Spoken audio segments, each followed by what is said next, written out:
All right. Um, Guess it's time to do this photo event.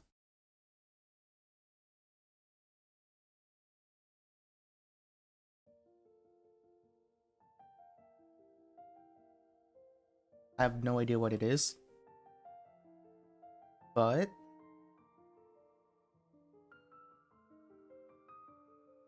hopefully it's not going to be too bad.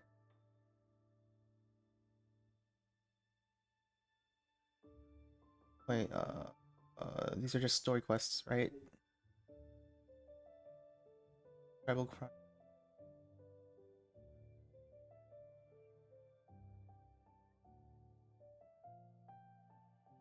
It's just not none. Two taking photo spots unlock every day for the first 5 days of the event. Okay, so it's just camera. Great.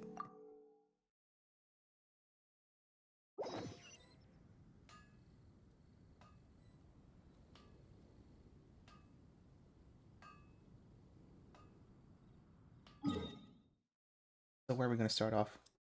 Fontaine? Fontaine.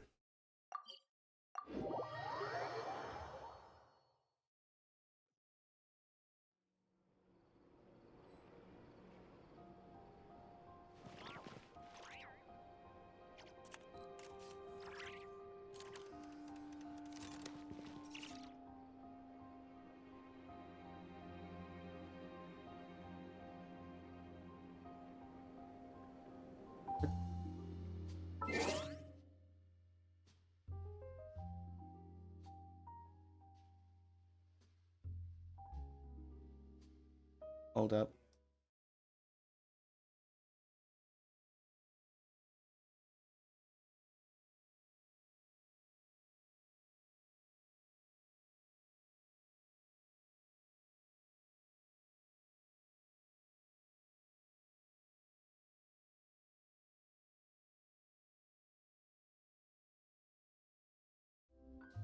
There we go. Entering That standby was mode.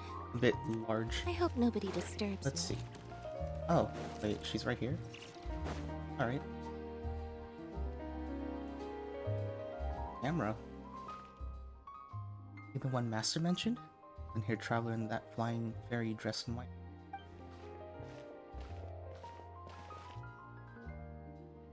There's something weird on your faces, probably.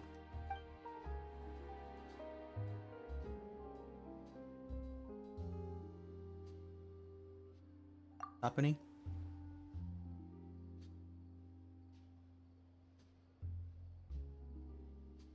Oh, it's Pauline.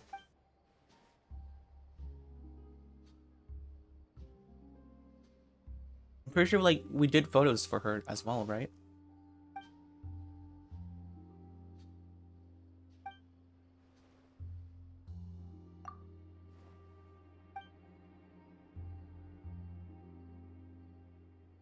Ooh, you just bought a good camera. But a good camera can't buy skill.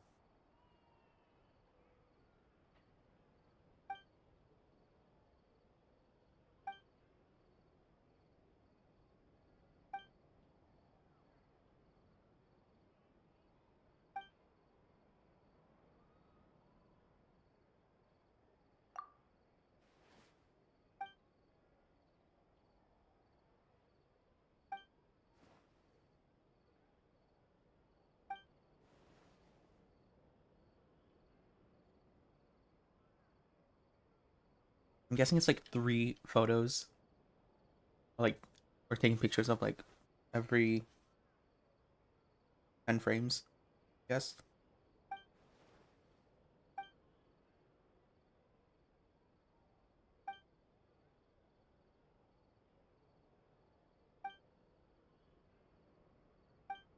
Okay, so we're testing a new camera.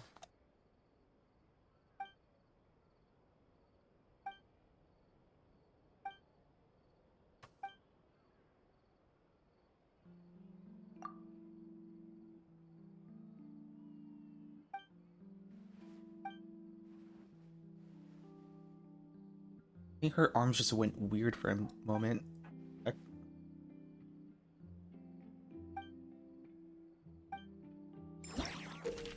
special photos. Oh, we actually need a pose, okay.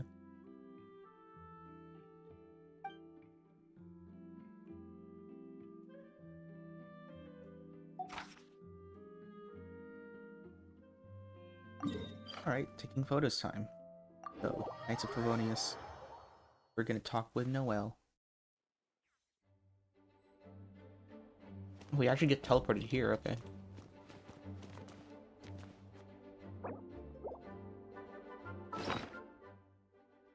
Okay, do I have to equip it?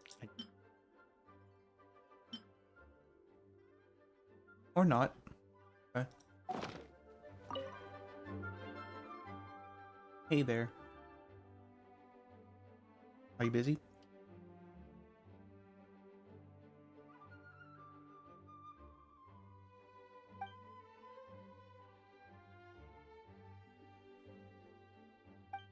You're categorizing files, okay.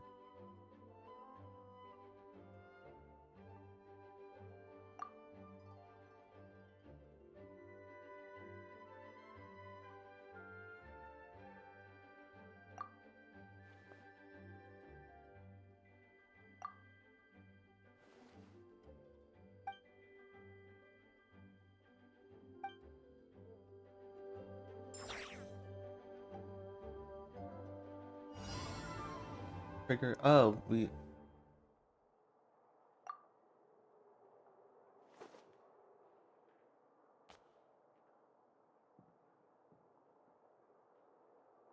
Hold up.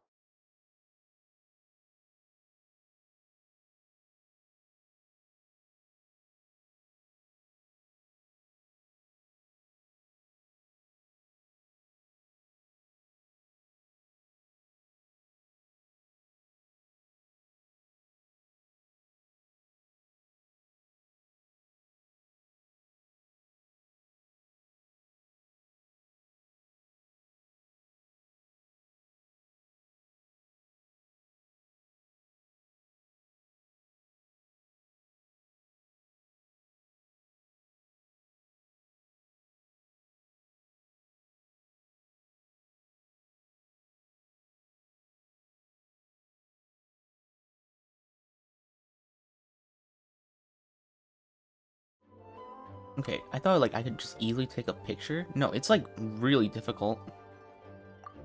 The heck? Oh, never mind. There we go. That took a while. Continue.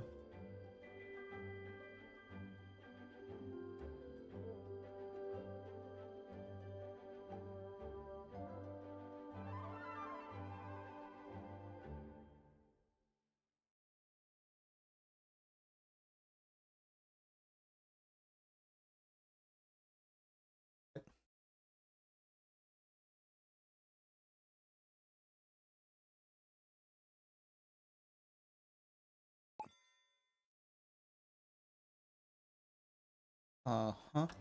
Oh.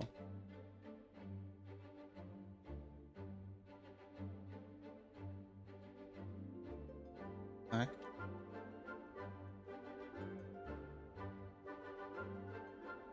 Wait, can I not zoom in anymore? What the heck?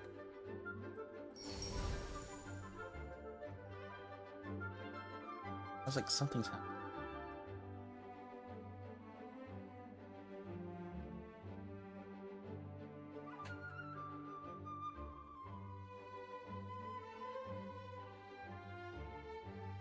I think that's as best as I can get it.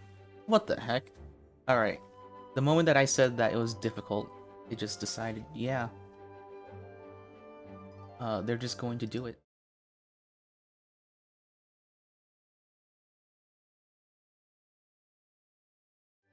Oh, okay, it doesn't show anything else. Like stage. Oh, does she make like a comment?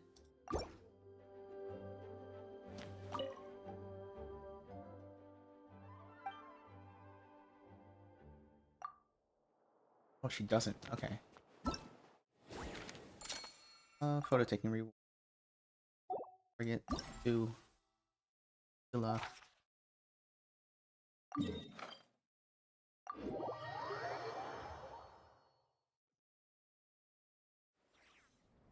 Yeah, no, having to like time like a pose animation, that's difficult, especially if it's like really quick. Been a while, Yula. Cool that she's here.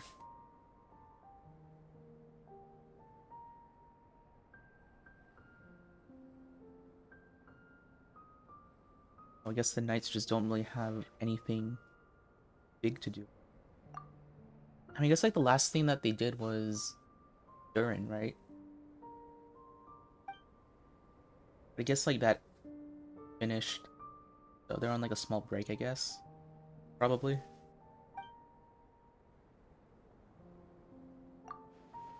Great. Well, time to take a picture of Eula. Yes. Training.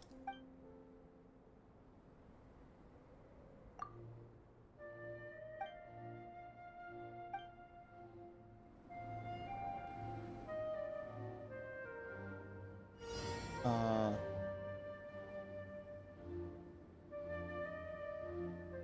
Ooh. Nope. Beg for mercy.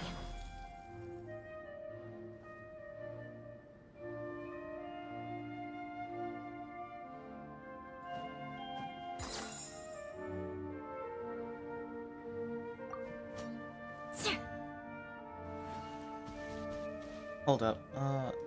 Not charged. Oh, it is charged. Wait, hold up. Yeah.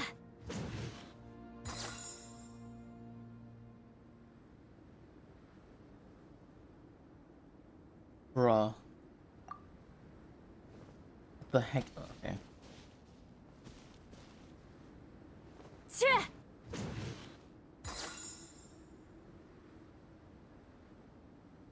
Bro, what the heck?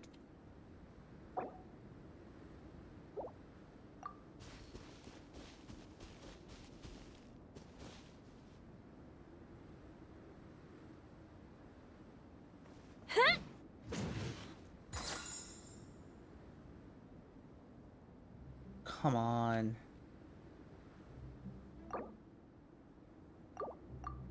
Bruh. This is like difficult because she's going this way.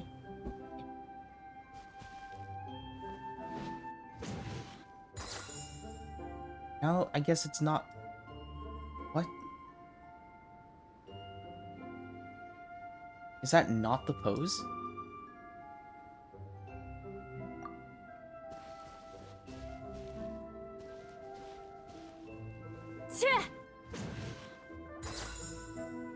Okay, what? Oh, fourth hit of. Okay.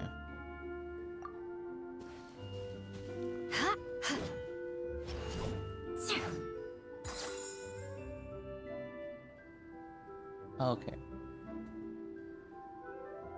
I thought it was like her charge. I guess it's this.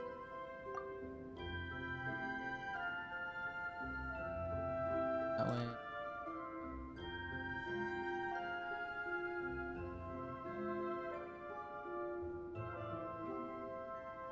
Uh.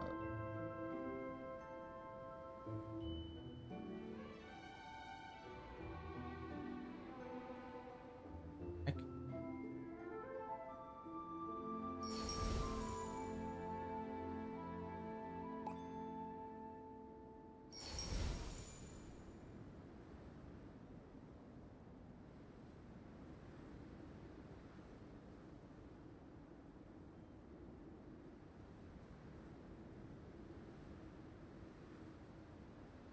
Like trying to keep everything in frame.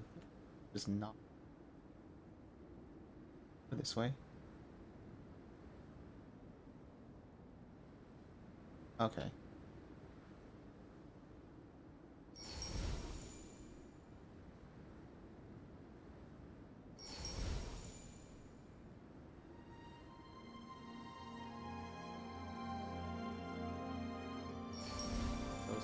There we go. I saw 100. There it is. Let's go. Photo. That took a while. Select next stage.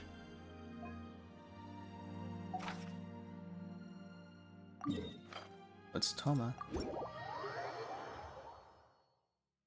There is nothing new under the sun. Is that really true? Hold up, it wasn't? Oh, I thought that was oh, that was a pole arm.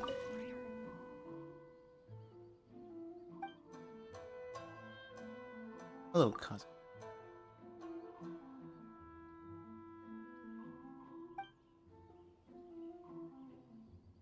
Picture time?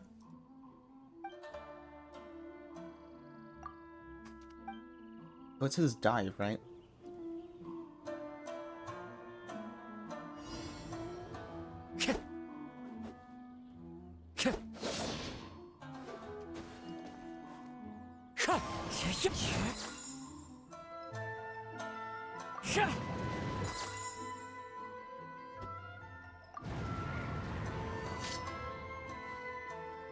The wind knows me.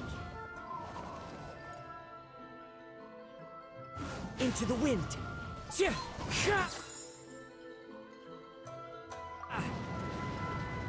Okay, cool. An idol?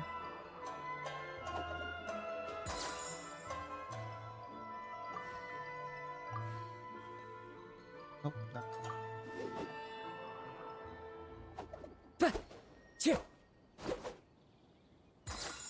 Bro, I missed it by like. Wait, so third hit?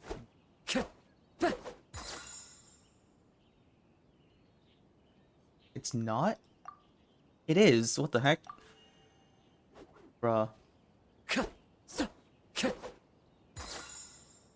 I just had to like wait like 1 extra second, but the cooldown is 1 second. That is diabolical. The camera really should not have a cooldown attached to it. And there should be like frame jumping. So then like we could adjust like which frame.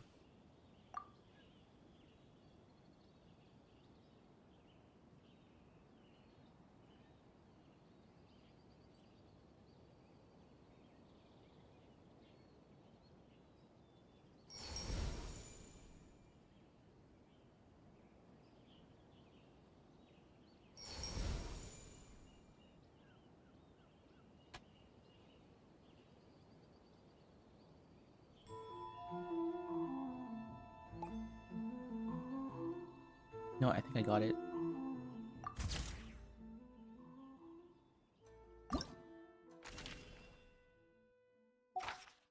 You know what? I was expecting like the Sacred Sakura tree. I guess she's just closer to Capel now. Yo, what's up? You see this Shogun?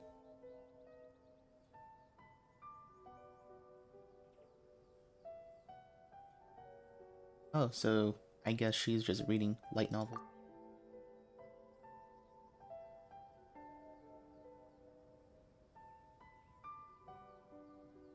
Correction, she's addicted to light novels.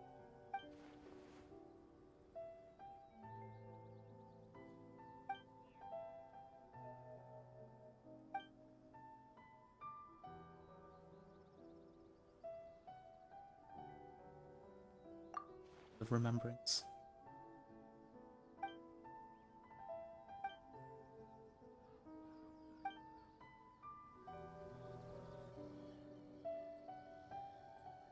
Let's see. That's the wrong.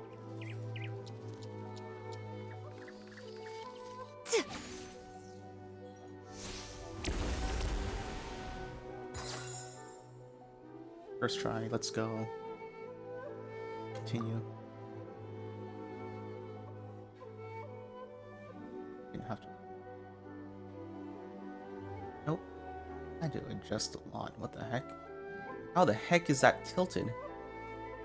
What kind of angle did they do? Oh, wait.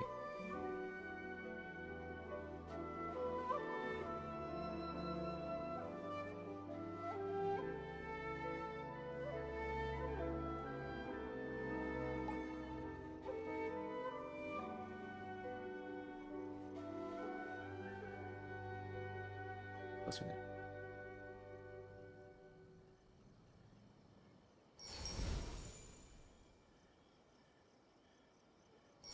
Why is it like so low? What the heck? What kind of booze was this? Sorry, I'm trying to get 100. It's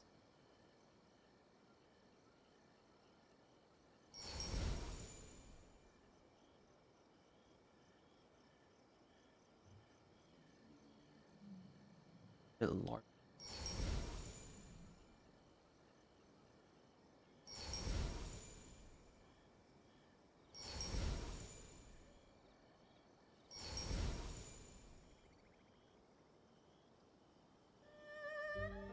Wait, am I not zooming out?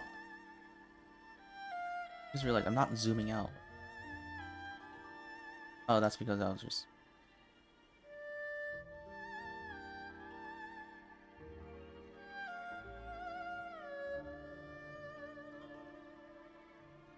I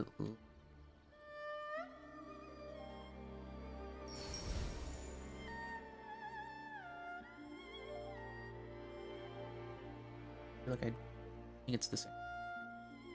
Kinda. Okay.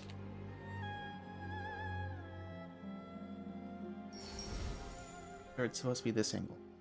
I have no idea why this silhouette looks so wonky.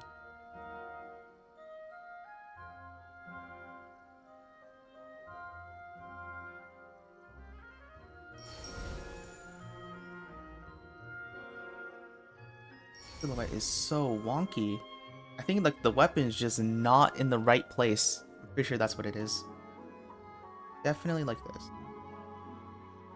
If I were to like line everything up, like just around Yaimiko, I'm pretty sure it's... Oh. Okay. This is the angle.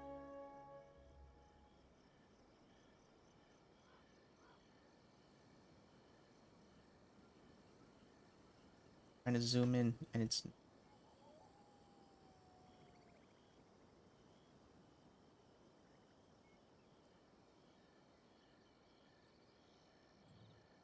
like this.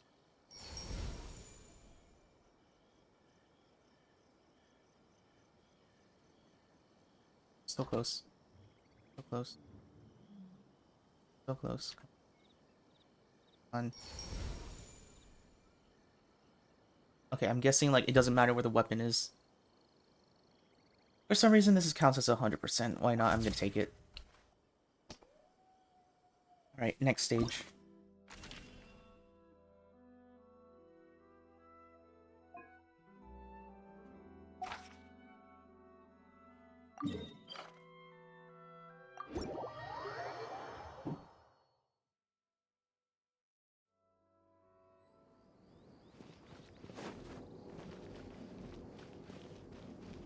Oh, there's a timed challenge over here.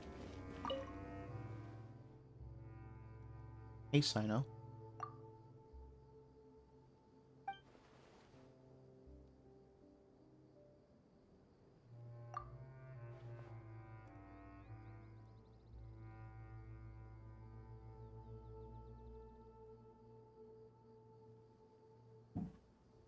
Oh, what?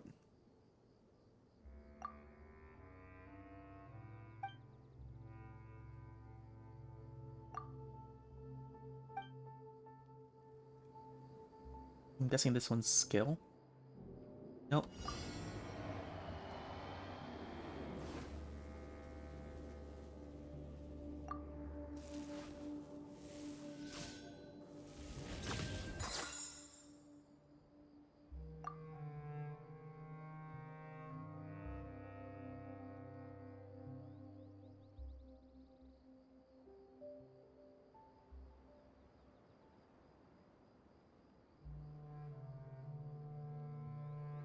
What do you mean? It's all there. It's this pose.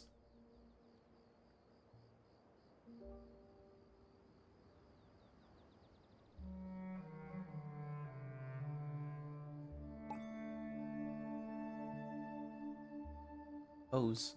Talking about. You mean I'm like getting farther off? It's literally this pose.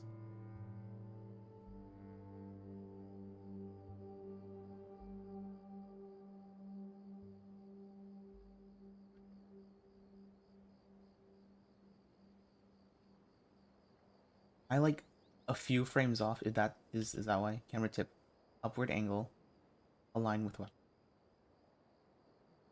Yep. Cool. Trying to align with the weapon.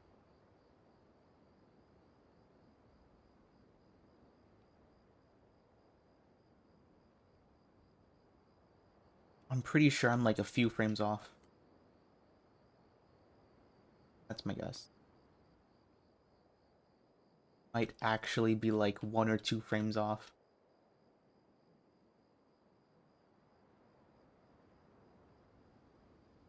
This is the angle right here.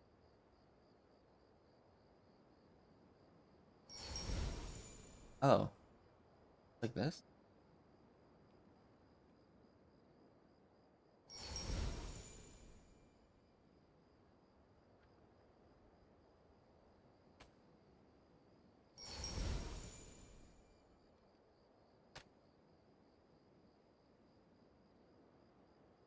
Yes. It just doesn't line up with anything else. Cool. Next stage. It's Nilu. Haven't seen you in a while. You know what? This could be like a promotional picture. Just for you.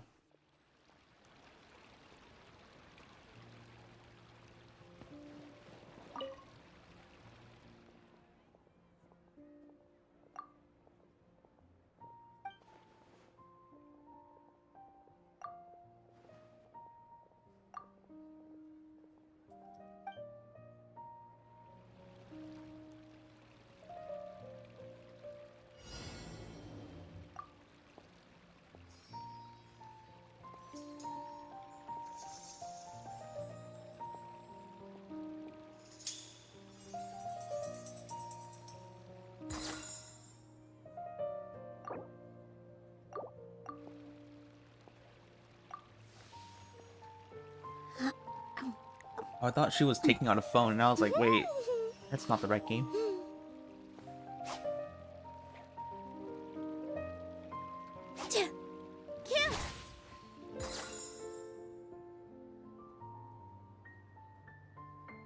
Wait, is this? How come, like, the silhouette looks so different?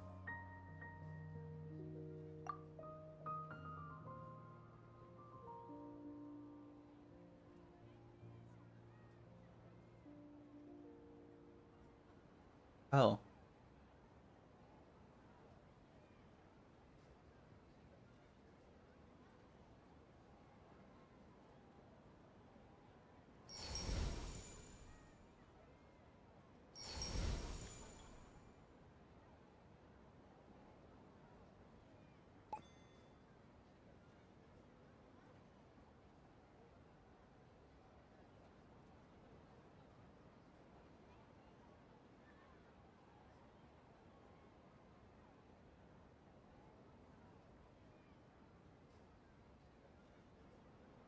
$100. There you go. Yeah, none of these things line up. Just because, like, a slightly different frame.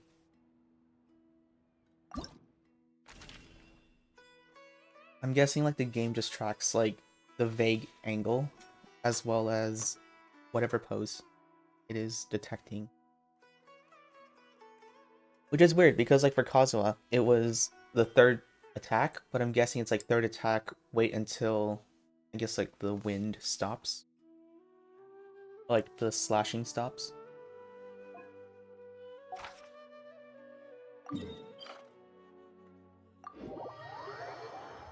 This is Chlorine, right?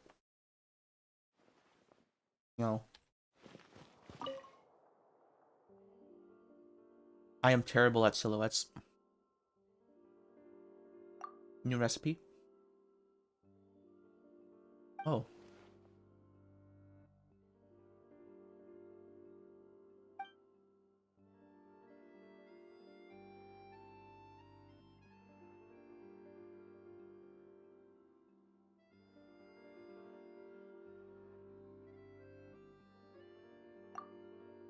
He's like critique-ish right in front.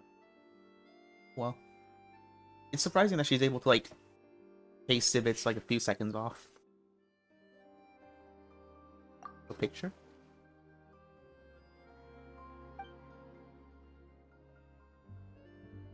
I'm just testing stuff.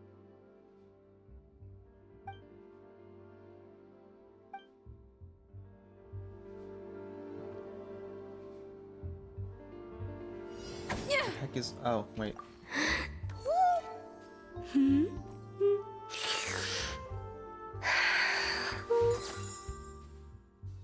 Nice. That tail just goes straight up.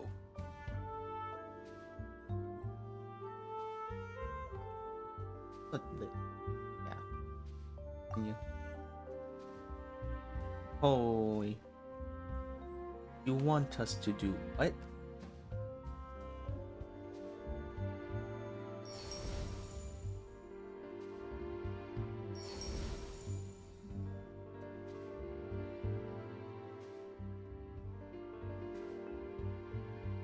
I like. Ooh. Hold up. One.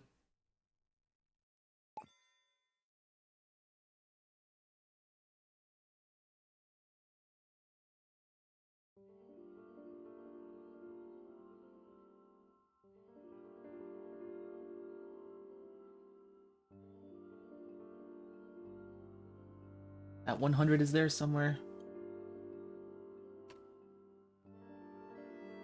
100 is there somewhere.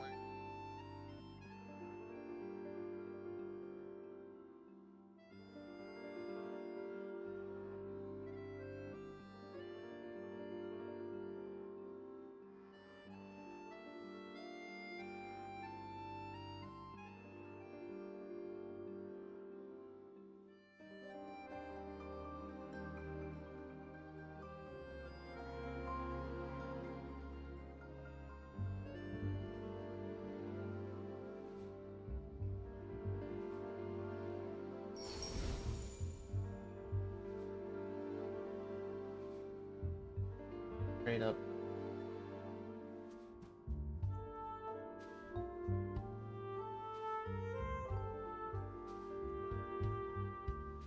$100. There we go. Perfect. Good photo. That's an awesome face you're making. This is skirt, right?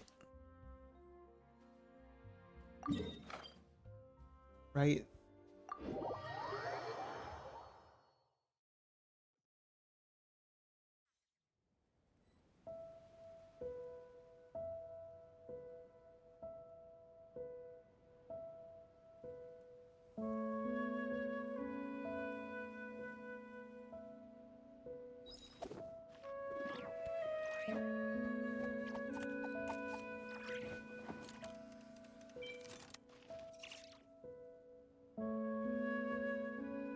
At least I got Skirk's silhouette. Would have been awkward. Are you here to do some business?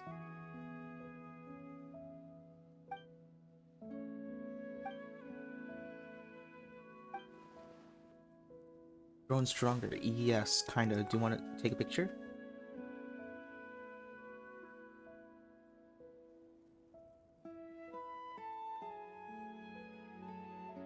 Every reunion is worth commemorating. Also, I need to exploit your existence to test out a product. Begin anytime. Alright. Go. Oh, come on. That was like right there. Oh, that was not? Hold up.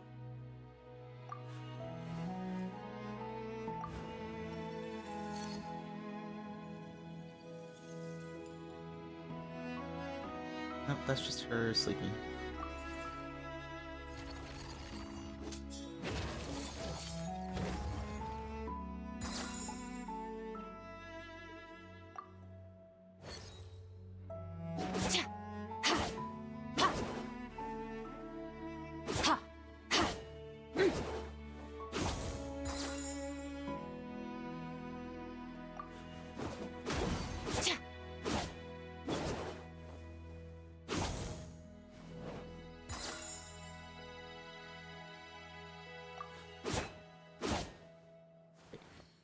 Annihilated.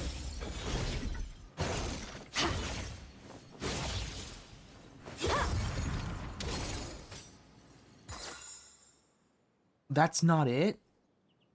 Bro, did I miss like the frame? It was the first couples. I was like, how is that not the pose?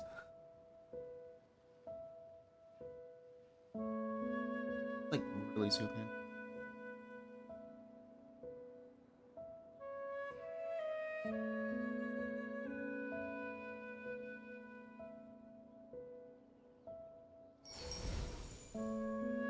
Close.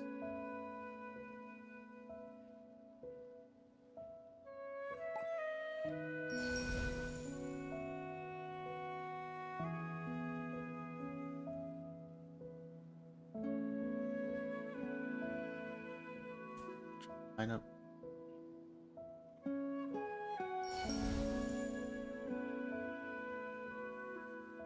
Good work.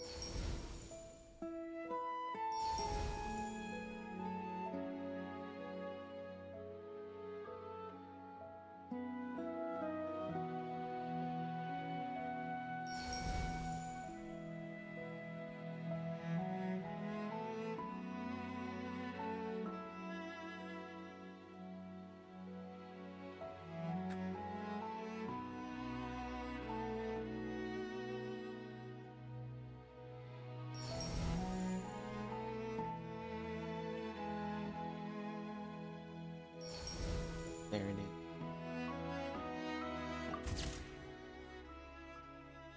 is. He just says that it's interesting. This is just all not like bit lolly. Helper function not unlocked.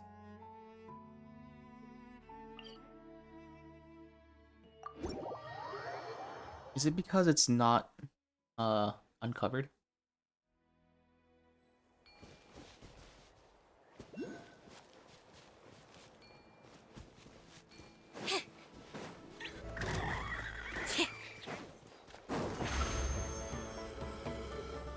Over here.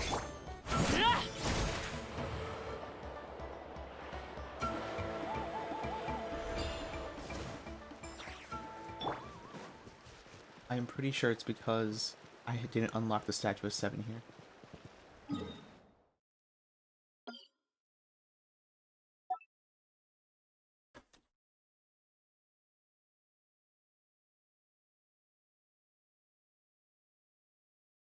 A new waypoint. Never mind. Yeah, I'm not gonna remember where her house is.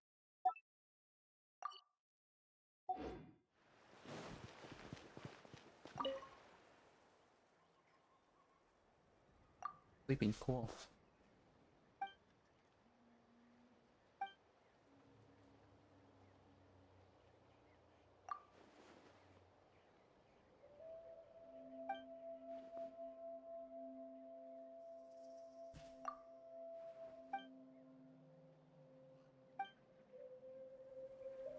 Or she stayed up late.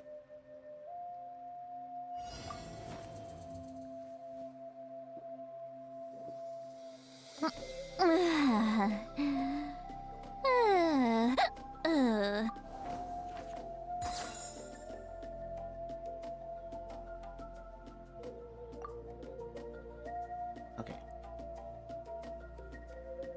Pretty much. Hit the bug. Silhouette.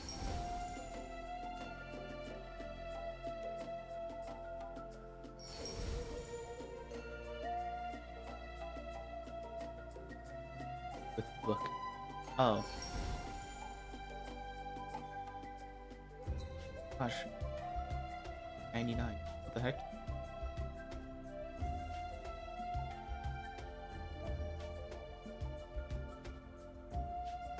The heck? I just got worse.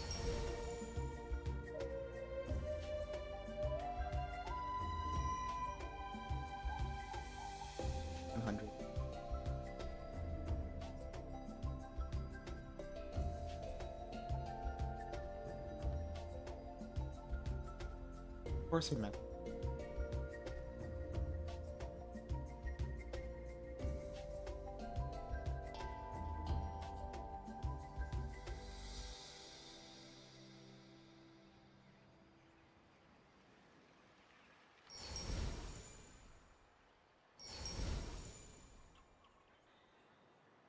Of course I get 100.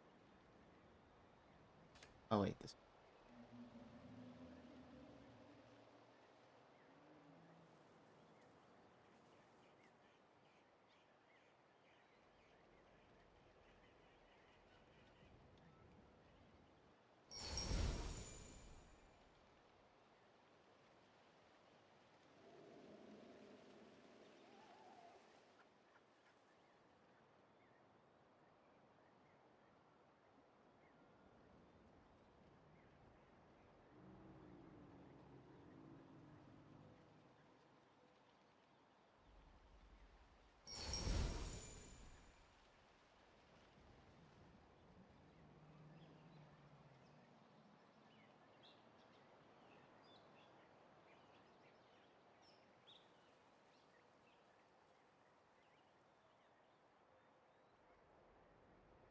$100.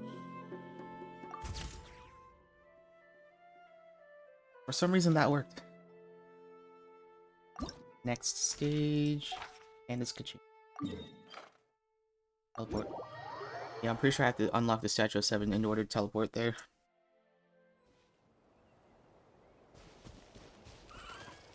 How you doing?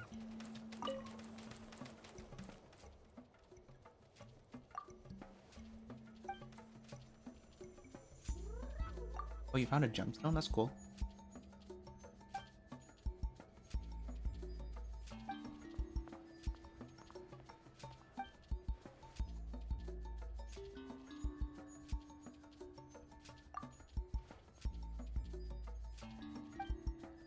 Let's take a photo of you getting that gemstone.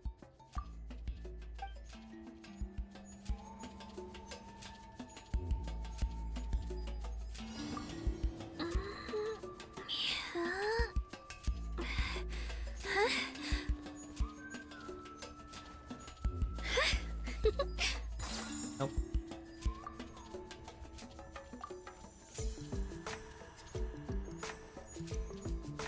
Alright, gemstone.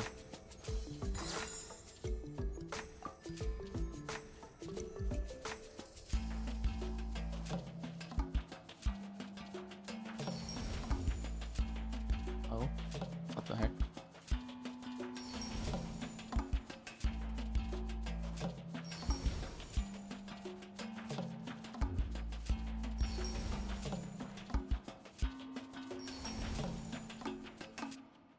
Not satisfied with just 8.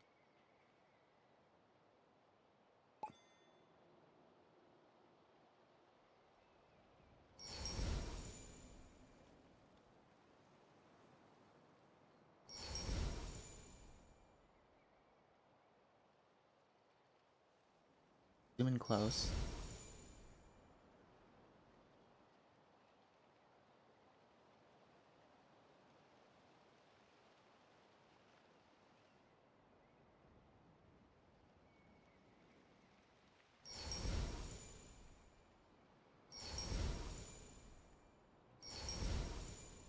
Ooh, ooh.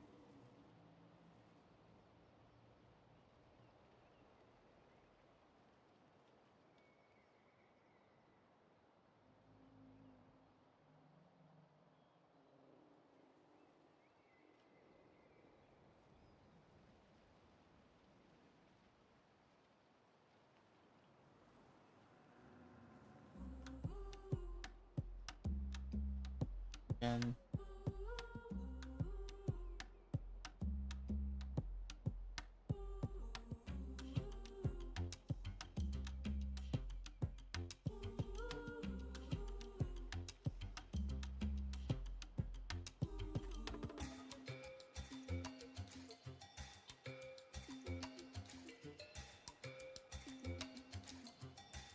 wait. No, now that's 8.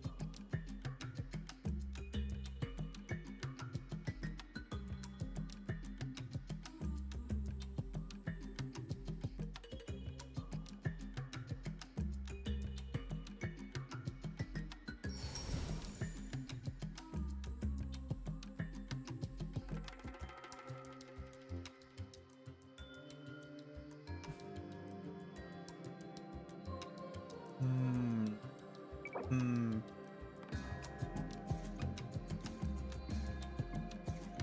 That's too.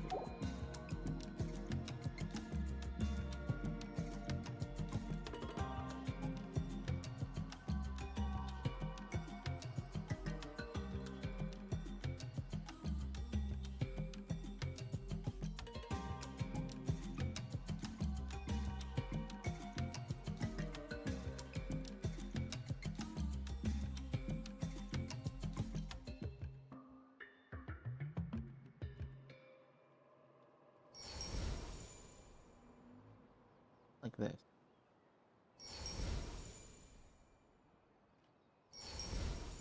The wrong end. Okay, so it is like this.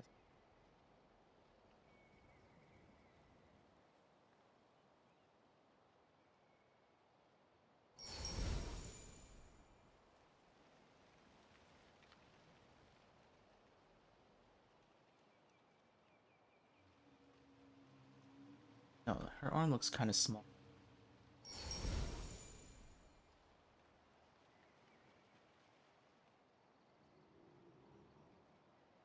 Straight up, not the right frame.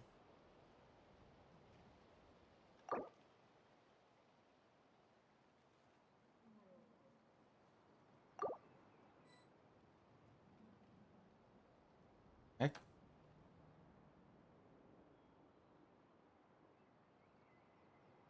Oh, you know what? It probably just automatically did it. So it readjusted my pose so that it fits, essentially. I'm probably using the exact wrong frame, which is why I could not, I could not get 100%.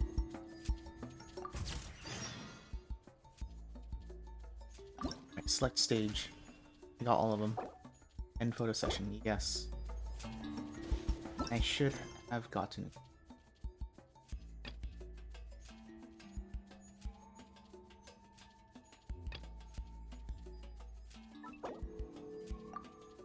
Experience, focus experience mode.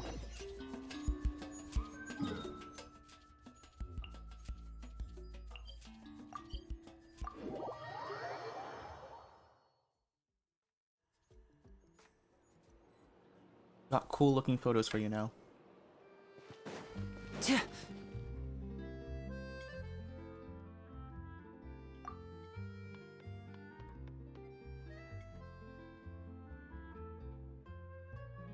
Please give us frame by frame.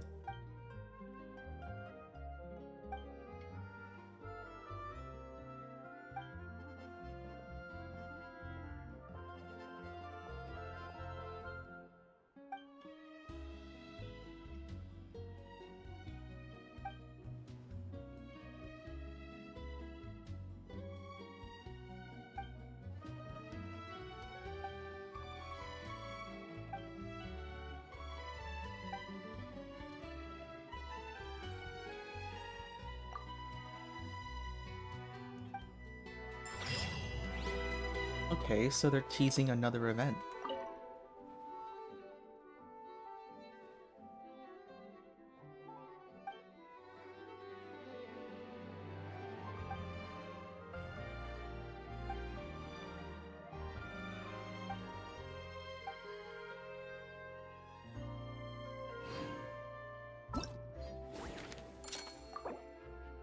Gotta take.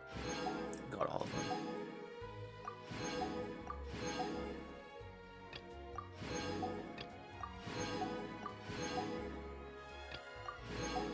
Oh, so it's like Ascension materials and then Ascension materials. Okay. Block completed, which is homework. I technically completed. No, technically I did not finish it because I don't have the maxed level because I can't max I wonder level what any my characters. dear sister Lynn. Yeah, I can't max level characters. No, I'll have a high enough adventure rank. In here. Oh. What is doing right now? Missing me to death, I'm the heck? sure. Playing hide and seek?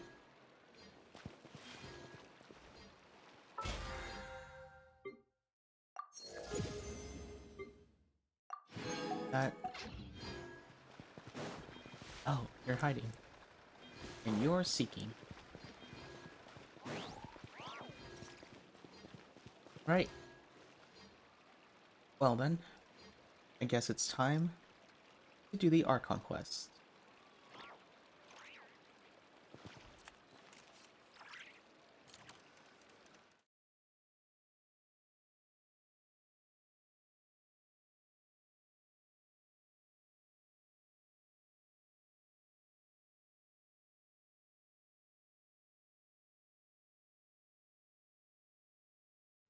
Here it is. Found it. Oh, wait. Oh, I didn't do the test run yet. Let's actually do the test run. And after the test run, then we do Archon quest. Because I don't want to have no idea what to do. Oh, what the heck? It's kind of slow. Oh, it's just because her animation's slow.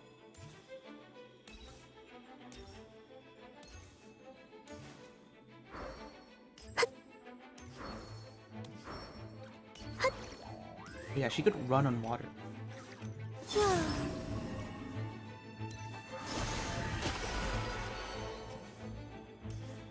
Pretty sure she could run on water. Lunar reaction.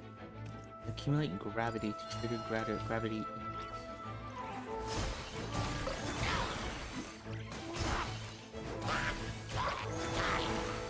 Oh.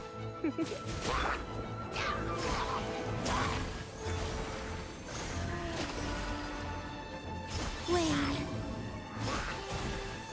Accumulate gravity. Come a little closer. Let's spark things up. This? Moon rises. This one? I think it's this one. Well,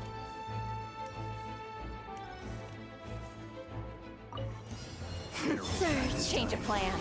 Swirl, Mark II. For the everlasting forest. Ultimatum protocol. Yes. 3 moons converge. eyeballs.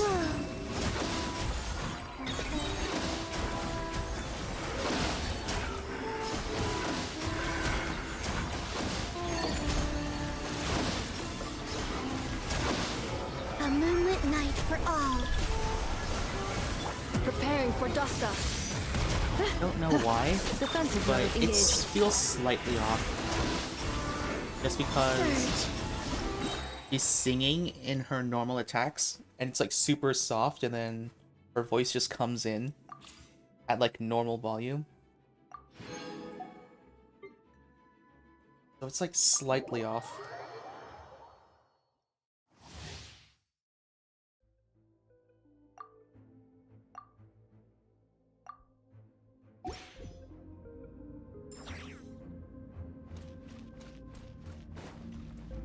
Oh, they don't have a tutorial for her. Annihilation mode. Cleanup sequence initiated. Witness the power of Gugwa. Rain outlines your fate. But I haven't witnessed the power of simulation. Gulpa yet. Oz revealed by Preparing for dust up. Still have to witness the power of Gulpa. Not letting me Shadow witness. Raven. Let night fall. Oh wait, Installation chamber deployed. I just realized. Know my sword. Did they like? Is this like the buff official? Hold up, is this her buffed version?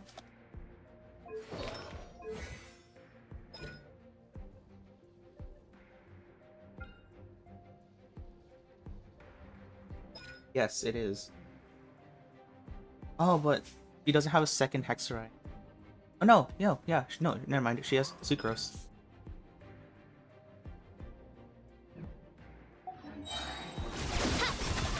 Swirl. Mark II. Absorption test. By royal decree. Challenge completed by royal decree.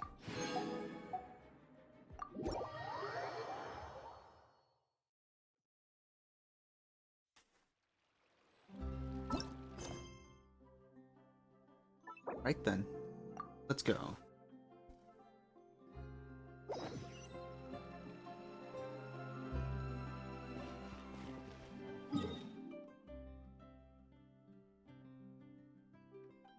I have no idea why I started walking there.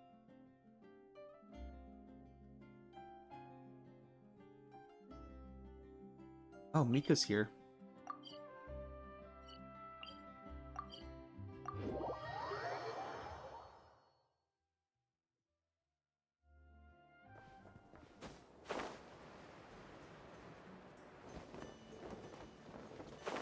You know what? I just realized that that's an elevator, and if it starts going up, it's gonna absolutely.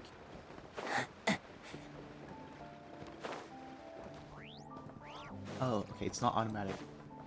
Yeah, the game sometimes has automatic elevators.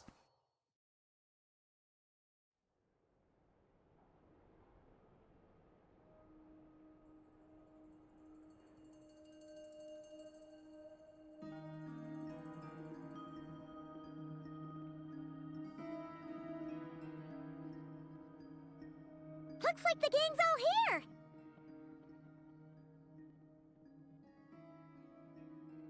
Yep, all ready. How about you two? Green and good to go? Paimon's ready! Alright, I'm ready. Go over the agenda again. Haha, feeling nervous? Don't blame you. We're all a little out of our depth with this one. Okay, so, some time ago, Columbina was ambushed by the Doctor.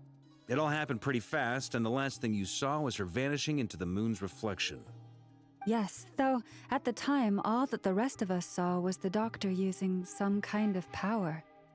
The next moment, Columbina had disappeared, and you were falling into the sea. We have to get Columbina back. And whatever the Doctor's plan is in seizing the Three Moons Authority, we have to stop him before he succeeds. The Frost Moon Scions consider it our duty to rescue the Moon Goddess. I wasn't expecting so many others to come to our aid. So I want you to know that you have our utmost gratitude. Great. Well, first things first. Wait. Someone's here. We heard your footsteps. Although... You've been here for a while now. I take it you followed the Traveler, but I don't sense any ill intent in you. Come on.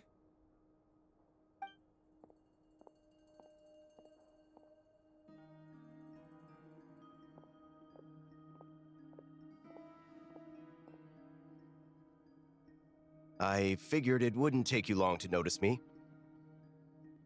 I come bearing news from my lady, the Knave. Dottore went through the motions of returning to Snezhnaya, but it was obviously a facade. However, he has not returned to the Kuvaki Experimental Design Bureau, nor has he made an appearance in Nasha Town. Well, in that case, he'll be in his lab way up north. I always wondered why he applied for his own private pad. He was planning this all along. Tell them that Sandrone and I will go on ahead. If they still intend to pursue this matter, they should meet us at the research center in the northern tip of Nod-Krai. Nice of Columbina's two best friends to think of us. We appreciate the heads up. Our sincere thanks to the Fatui for your aid. Lady Damselette may have left our organization, but at least some of her colleagues remain genuinely concerned for her well-being. Not to mention that the Doctor's increasingly cryptic conduct gives us great cause for alarm. We have crossed swords many times before, but it's not personal. We're just on different sides. We don't lack humanity. And so, as fellow friends of Lady Damselette, it's only right that you should be in the know about this. Arlecchino's situational awareness has saved us a lot of trouble. I'll leave the map here with you. If you do decide to head to the research center, please proceed with caution. And remember, at least while you're in Nod-Krai, Lady Arlecchino's subordinates are your comrades if you want them to be. This is very accommodating of you. We can't thank you enough. Just doing my duty. I shall take my leave now. If you need us, you'll find us at the Experimental Design Bureau.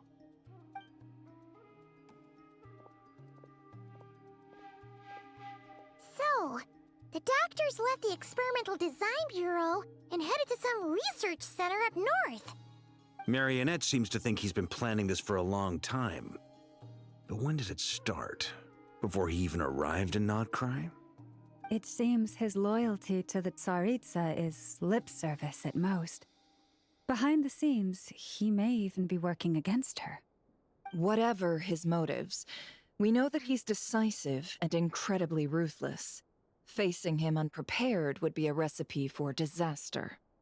At this stage, it's difficult to predict his next steps. I suggest we split into 2 groups. We need some people to stay behind and guard Nasha Town. Well, as much as I'd love to help, infiltrating research labs isn't really my area of expertise. But at least take Cool Your Jet's Ducky with you. It should be some help during the battle. I was gonna say, infiltrating may not be your expertise, but how about blowing up the research lab? Like, you know, you met Alice, right? We could just get Klee here and just have her blow it up. It's not Dotoko proof. And as for Miss Inefa, I suppose you will stay to protect Miss Aino? Detecting operational logic. Protect Aino. Priority. High. Just in case, Servarka, I think it would be best if you stayed behind as well. You can leave the research center to us. I mean, I would have said the Knight of Berea should probably be out on the front line, but okay, fine. Dang, he's just Leave sulking. Nasha Town to me. Be careful out there, okay? If things get out of hand, fall back right away. Yehoda will be on hand to assist you. In my absence, she can handle any intel gathering work. You got it, boss. You guys make sure to get back here in one piece, all right? We will. Things are moving fast. We'd better head off soon if we hope to keep pace. Alright, Paimon. Stay behind to help people. So, it's infiltrate a secret research facility, or... Yeah, alright. Paimon will help out here instead. Sounds like it's gonna be a pretty intense fight. We all have to bring our A game here. So, anything you need to wrap up before we leave?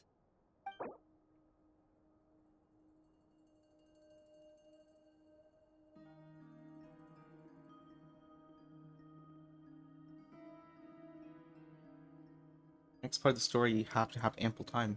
Great.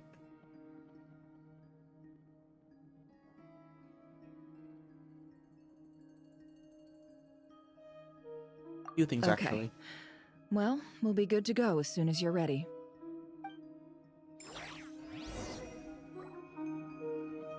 Okay. So it's just gonna be Nefer here.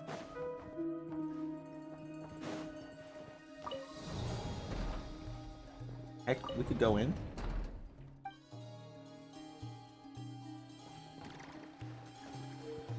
I thought it would be locked by just Nefer and Yehoda. I did not expect us to be able to get in here.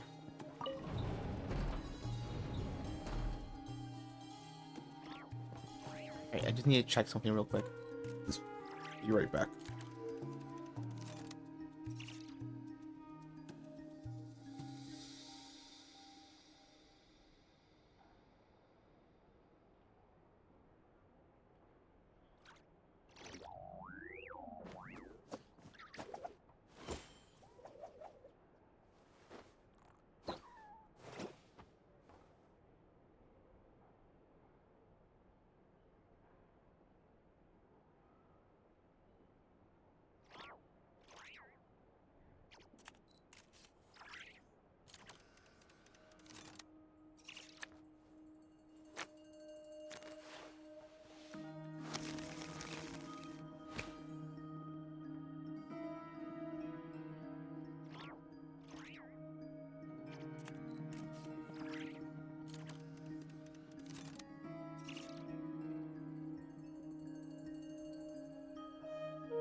So long as the audience thinks that seeing is believing, there's no limit to the number of tricks I can pull off. Grabbed like a few more bottles of water.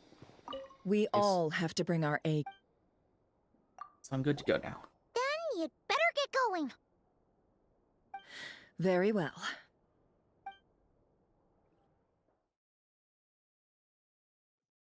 All these broken machines on the ground. Someone got here before us. Could it be Arlecchino and Sandrone? Well, if they're destroyed, it's Sandrone. If they're burnt, it's Arlecchino.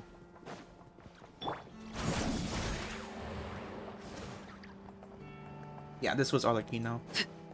This was Sandrone. This was Arlecchino. This was Sandrone, Arlecchino, and Sandrone. Or these. Yeah.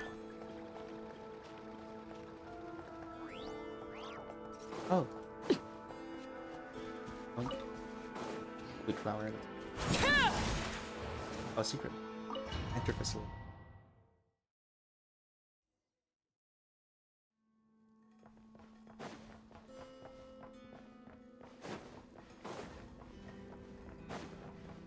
Oh, trial characters.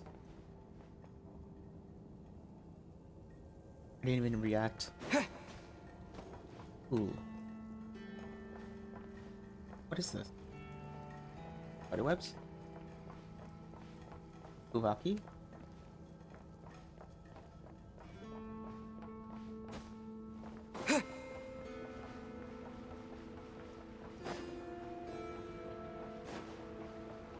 These must have been like the Doctor's subordinates.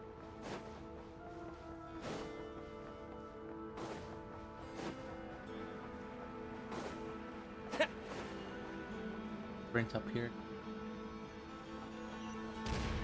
Oh. That looks like it's about to explode. That's quite a welcome party.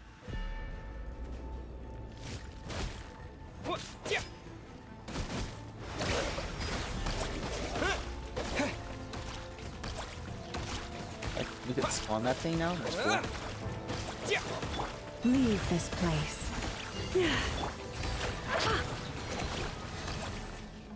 We got a chest.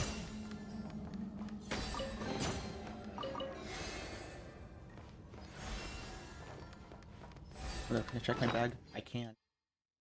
I have ample amount of room for artifacts.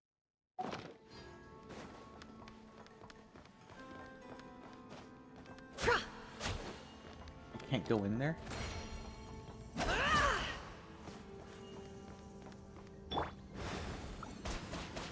Water jet! Boys, protect us. Yeah, yeah. Okay. Cool. Come on. Let's go. I destroyed everything you had in there. They dropped nothing. I don't think you were like we were supposed to be able to break it.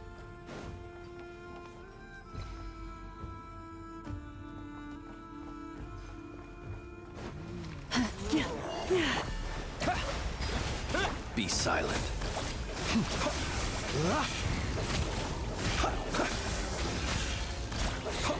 Just close your eyes. Get back! I said get back! Do you hear me? Why isn't it working? No! Don't come any closer! Don't! Ouch. That's definitely Dottore. Observe. Go!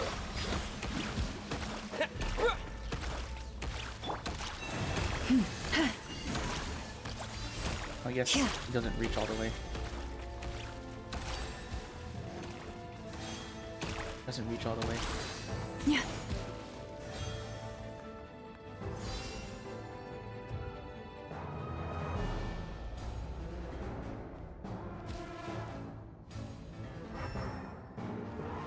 Doesn't reach all the way. Okay, cool. Anything else here? No? Alright. Oh, alternate speed. So, much more fun. Oh, we actually fight them over here. No problem. Leave this place. With one heart, we pray. Wipe out! Go! Seek within. You poor souls. Goodbye. May your spirits find peace. Grab that key on the ground. We'll probably need it at some point.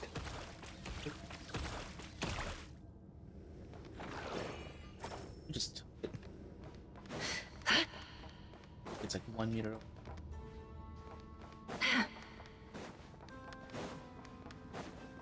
Oh, from a corpse.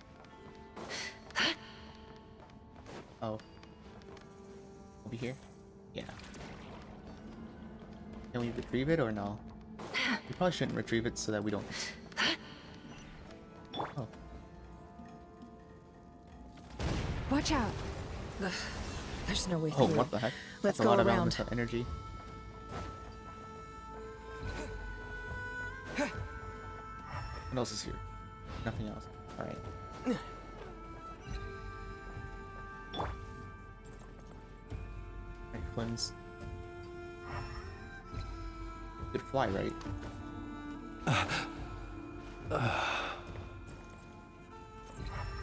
Okay, something's gonna happen.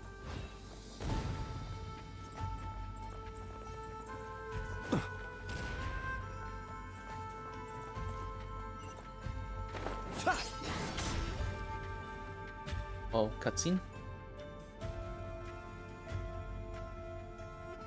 What the? Trespassers? Here? What's wrong with you people? We're looking Or for the doctor, trespassing. and we understand he might be here. I see you're fleeing the facility. You looking to settle a score with a doctor? Good luck with that. I don't think you have many chances left. Perhaps. But you might have a chance to live if you start talking. 2 other Harbingers had the same idea as you. They're already inside. But what good is it gonna do? The doctor wouldn't do something like this unprepared. Seems to me that you're not too thrilled about being his subordinate. Also, is it just me, or do I sense monsters nearby? If you'd prefer their company to ours, that can easily be arranged. We he's, like, need to know sweating. what the doctor is up to. Please, if you know anything at all, He tell speaks. me. This is about more than us versus the doctor. His actions could have consequences for all of Nod-Krai, and perhaps even your homeland, Snezhnaya.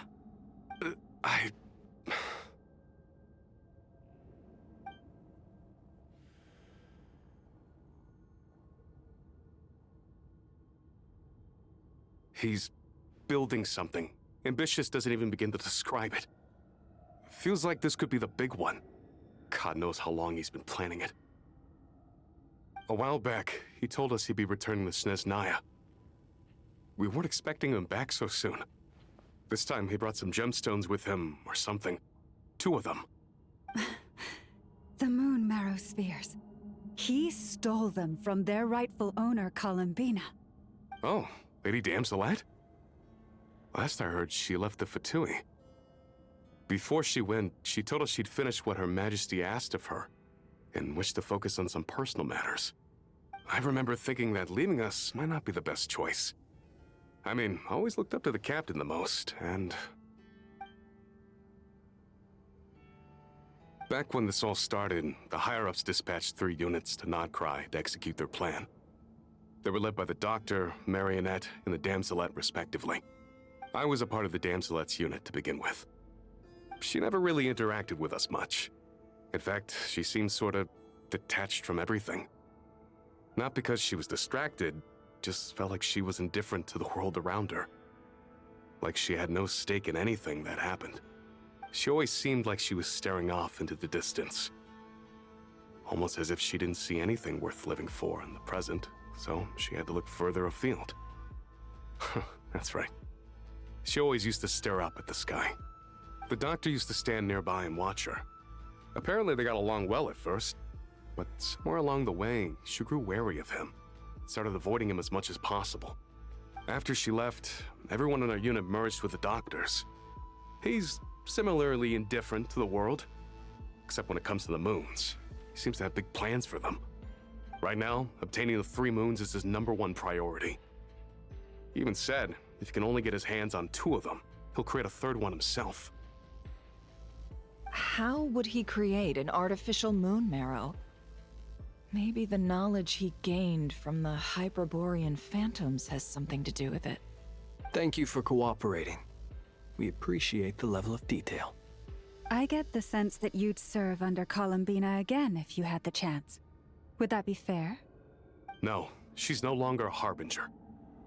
As a member of the Fatui, my loyalty will always belong to the Tsaritsa.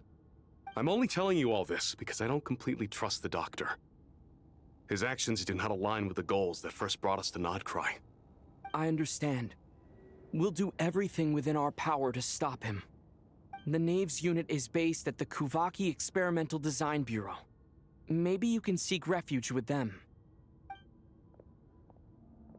Well, now we know what's going on here. Artificial moon marrow. He's likely well on the way to completing it. Dottore's technological capabilities are far more advanced than I thought. I fear this could get ugly. Everyone, prepare yourselves. Does that mean that Dottore knows... Well, like, if he knew Flynn's, he could probably discern that Flynn's isn't human.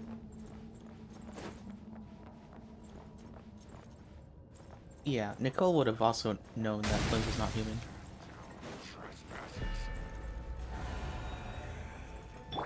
Hey there.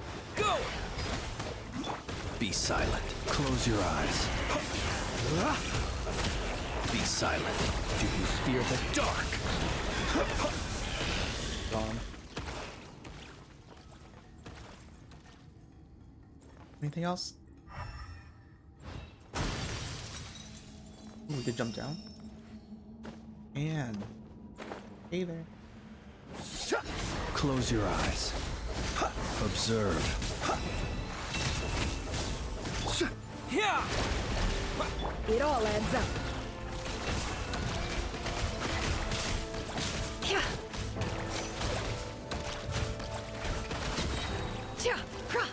The deception ends here. Heck. He just manifests a chair in thin air? Wait, hold up. Am I... Was he just standing on top of him? Wait, what the heck? That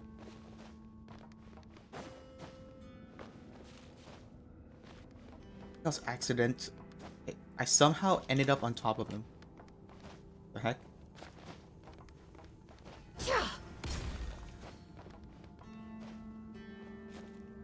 Like, it was quite literally a gravity did not exist until I thought... until I became aware of it. That was what that moment felt like. Like, Nefer was just floating in midair. Oh, this might be a trap. Nope.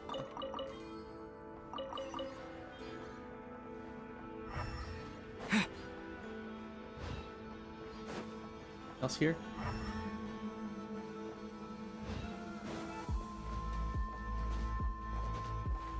Let's go up this.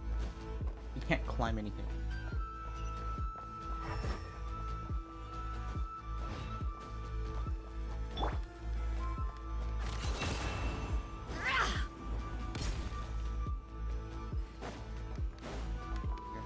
Nothing's here. Alright. Let's switch to Lalma. Charge sprint. Let's go.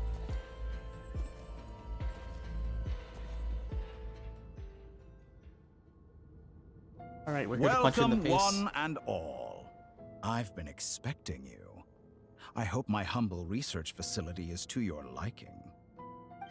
Yeah, we really appreciated fighting our way in through a horde of monsters. The gall! You expect us to believe you've just been patiently waiting for us? Of course I have. Should I be worried about something? Everything seems to be going quite smoothly so far, and you've shown up right on schedule. First Sandrone and Arlecchino, now you. Ah, quite a surfeit of guests I've had today.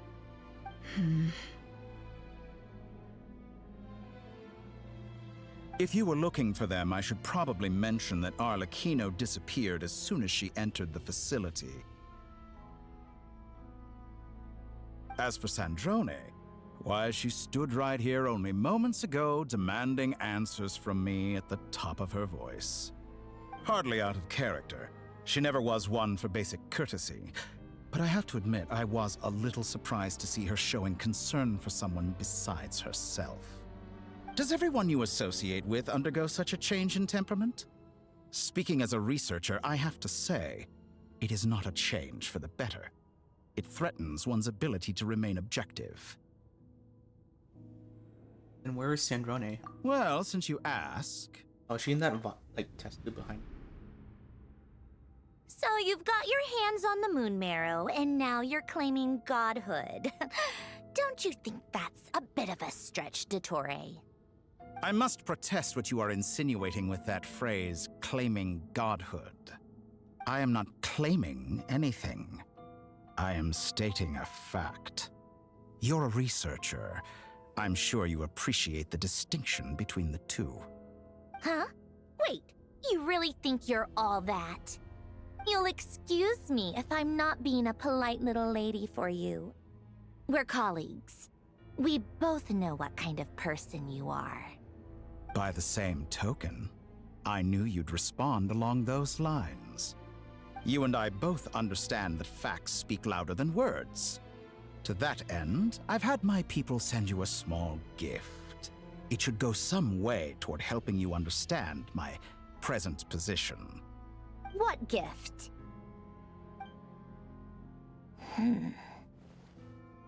Where have all your troops gone? Who knows? Perhaps they are already marching toward a new world, following in the footsteps of an unknown god. As vulgar and arrogant as you may be, dear Sandrone, I have no intention of taking out my displeasure on your subordinates. They will enjoy equal rights to my own. You sent your people to the Experimental Design Bureau? That's a Tsaritsa's property. Yes, and I am very mindful of Her Majesty's instructions. But you know full well that they do not conflict with my present goals. In which case, all I'm doing is conducting another one of my experiments. Is there a problem with that? Now then, you have a judgment call to make. Am I simply lying to stall you? Or is it possible that every word I am saying is the truth? In which case, your subordinates really are in danger. So now you've turned on fellow Fatui soldiers. You're completely insane. I have set a new rule for myself. Each person gets one chance. Naturally, that includes you, Sandrone. If you wish to leave, I won't stop you. We are colleagues, after all. Scumbag!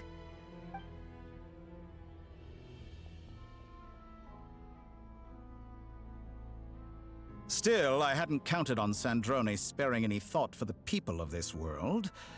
Shame. I always found her self-centeredness to be one of her few better qualities. Honestly, I'm pretty sure her self-centeredness is a defense mechanism. After losing everybody she cares about. I think threatening all her subordinates is something that she wouldn't really like, even if she didn't meet the Traveler.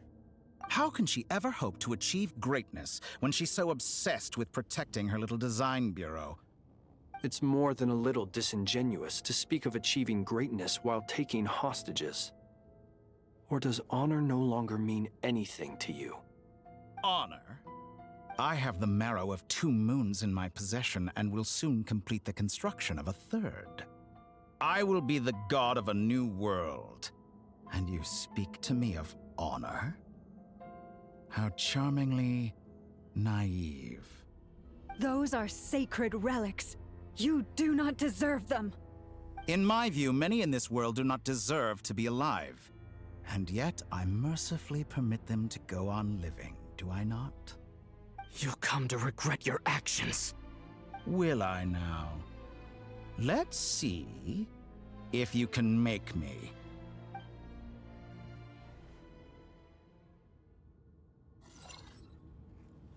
Oh, we're fighting him.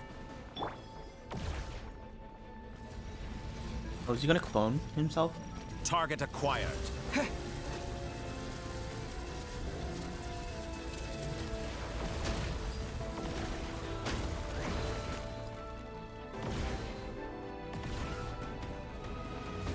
Oh, what the heck? He's desynced from time. An exact Bombs away! Be silent.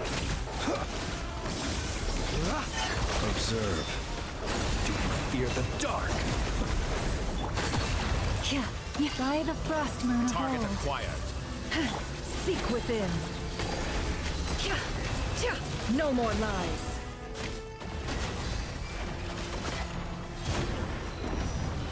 Arlecchino. Thanks for the assistance. Arlecchino. They see you as an ally. What a farce. You're clearly here to destroy my research, not... I'd say your research is more valuable than your life. Am I wrong? Voice lines. Close your eyes. Is this all it takes to tire you? You poor lost lamb. Can't hide the truth. The deception ends here. Get lost. Oh, right, 5. Laid bare. Like a reflection. Observe. Oh, Forest, protect us. With one heart, we pray. No more lies. Can't hide the truth.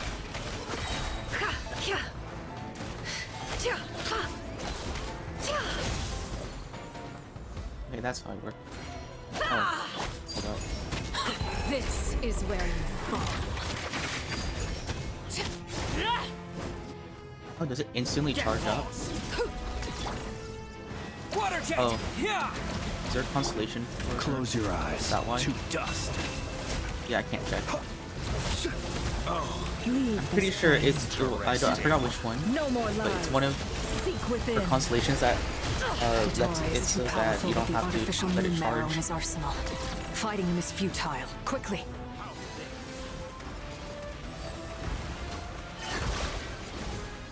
Wait, what?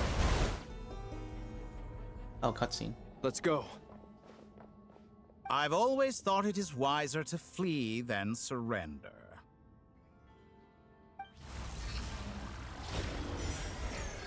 Watch out! What the? Forget about me! You should... Where's the traveler?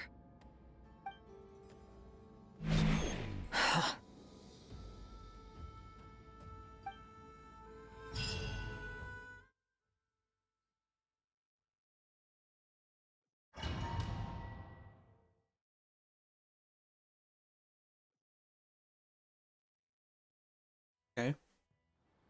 First person?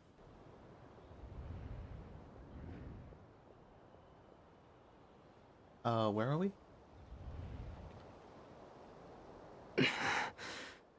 What just happened? Nasha Town? How did I get here? Is it an artificial world? Strange. I remember being trapped by Dottore during the battle. And now all of a sudden, I'm here. Something weird is going on. I guess I'll start by exploring the area. Huh? Traveler? What brings you here at this hour? Huh? What are you in the mood for today? A hot dog? Or something else? We've got some special discounts at the moment. Want to see the menu? Sorry, I'm not hungry right now. Ah, well, feel free to take a seat for now. Let me know if you change your mind. Everyone seems to be acting normal. Am I just overthinking? Oh, darling, look who it is. One of our regular customers. Get the travelers something to eat, would you, dear? Wait, why is he talking like that? Well, I'd love to, but can't serve a customer unless they order something. Anyway, I take it your business is wrapped up? Yes, thankfully. It was a long trip, and it's left me feeling pretty exhausted. But the upshot is, I won't have to leave again for a good while.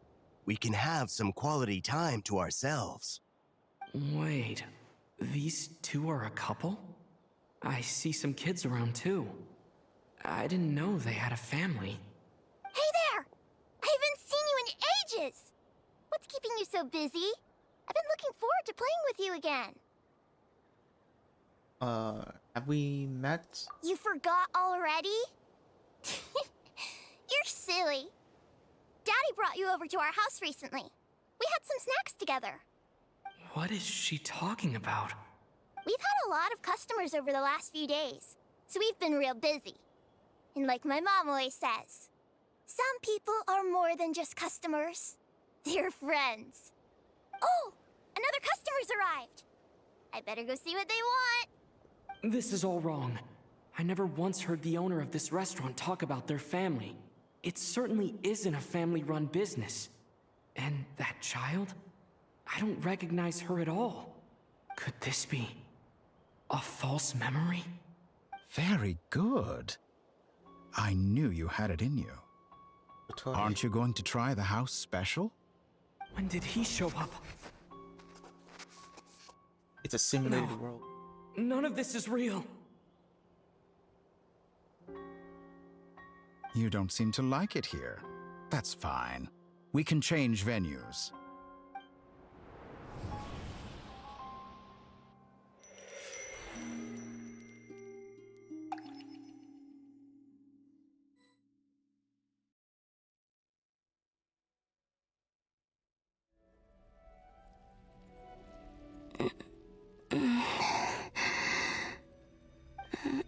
I'm still alive.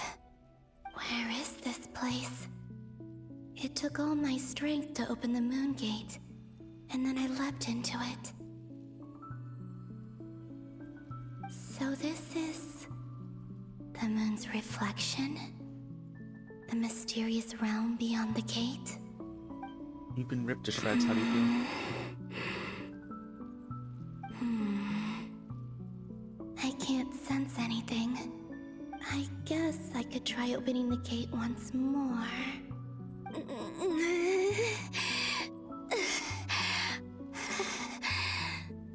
No response. Maybe this space can't be opened from inside.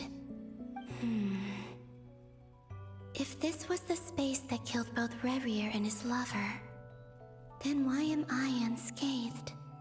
Or... Art. No, I'm not unscathed. Even the air here feels frozen in place. There is nothing here with which I can restore my power. I should conserve my strength and proceed with caution.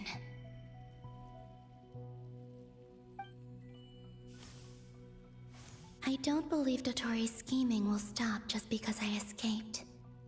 If there is any chance that I can get back to the others, any chance at all, I must return.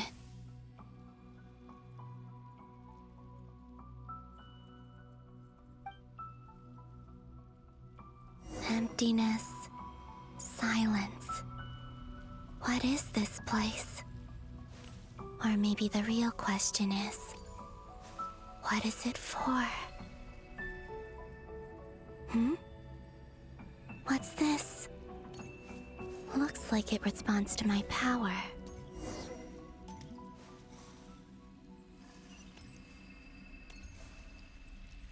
Oh, interesting. It's glowing.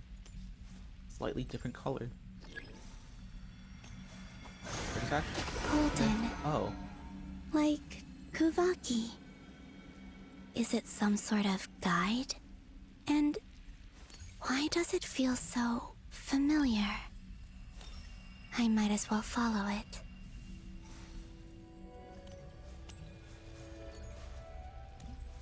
Yes, it is all faded over here. Wrong, Ruby. Oh, it's an arrow. I get it. It's like an arrow pointing this way.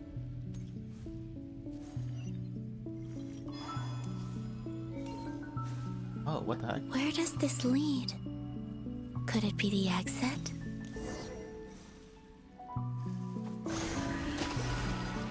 Wait, what?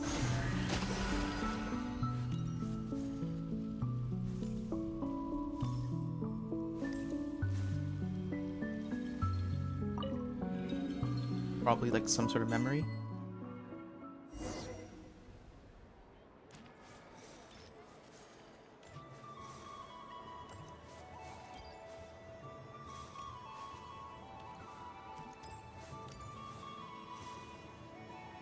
Yeah, this is definitely her memory.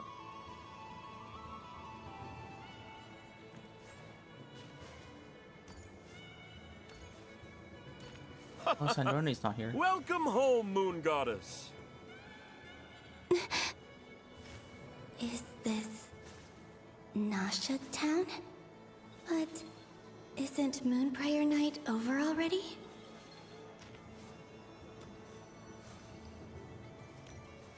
That's the grand prize? Sandrone's not here.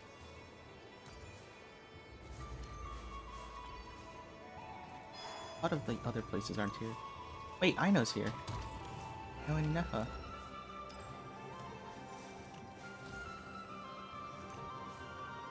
Guess it's like a frozen moment.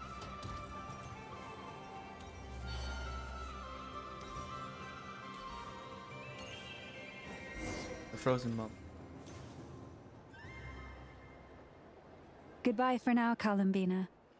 I hope you have a wonderful night. I will. Everyone else. And me? Are these my memories?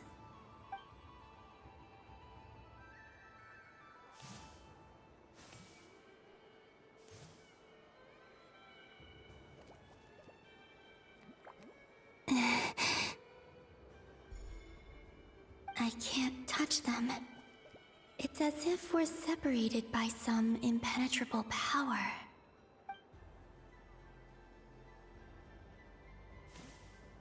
Over here! Over here!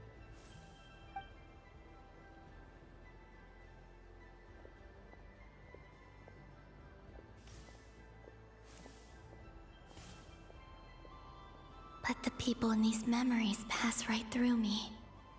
Just like when I disappeared.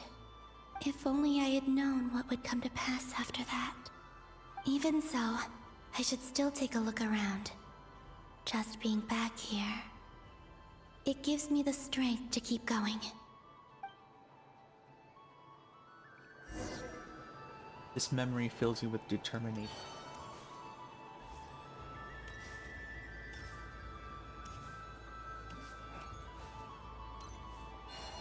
Okay, so does that mean I could finally listen to this conversation?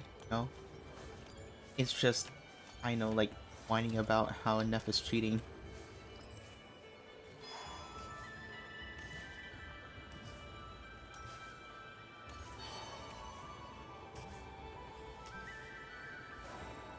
Oh.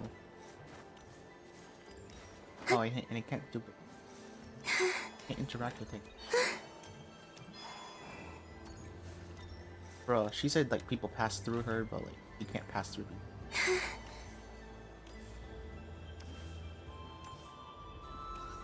Wait, Flynn's here? Flynn's walking lamp.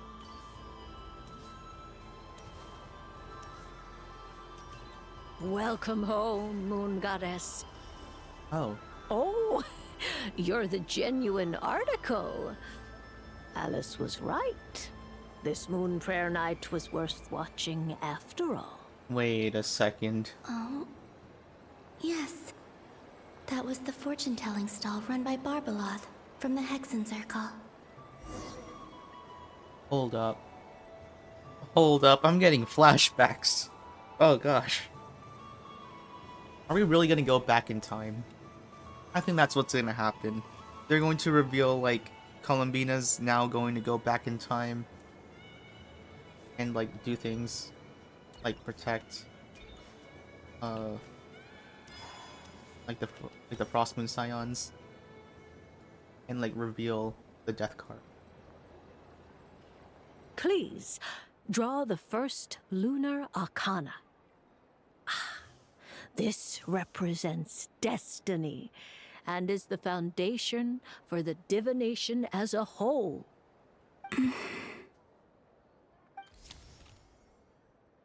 My destiny.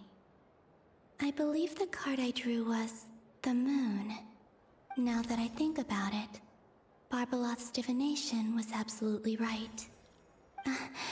It's almost time to draw the last card. The one that represents the future. And I guess time just pauses for her to draw that. That was the card that popped out on its own. From here, I think.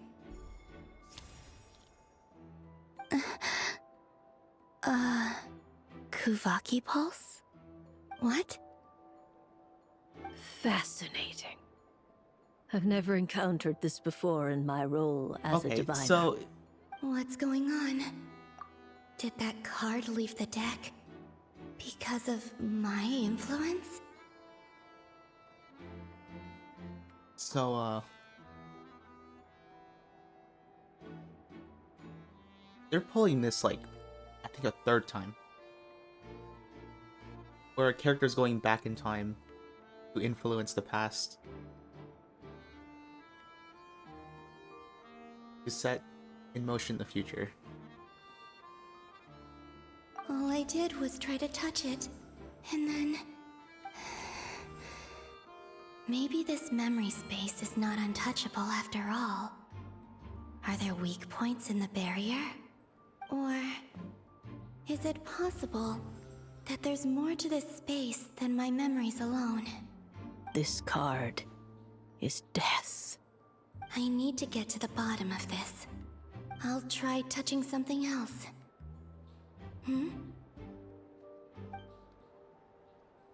Is this the wind? No, it's gravity. It's pulling me outwards. No, Traveler!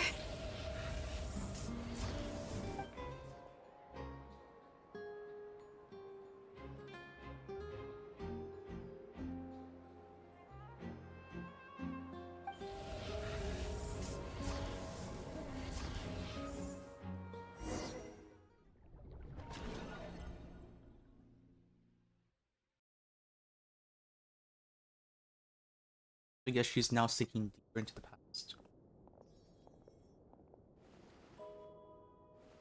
Dang, we're gone.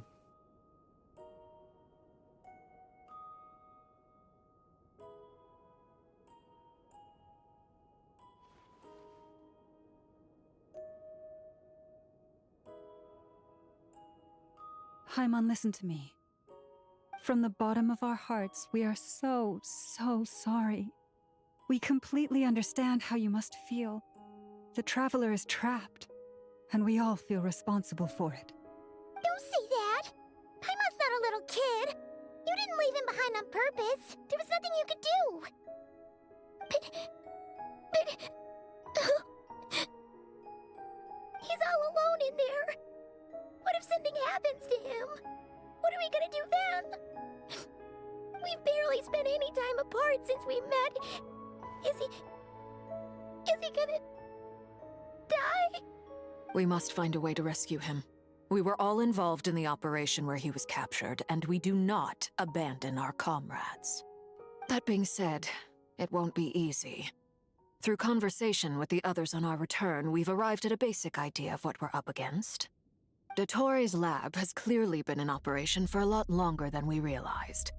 We found many monster samples stored there. In all likelihood, they were materials he used to research his latest technology.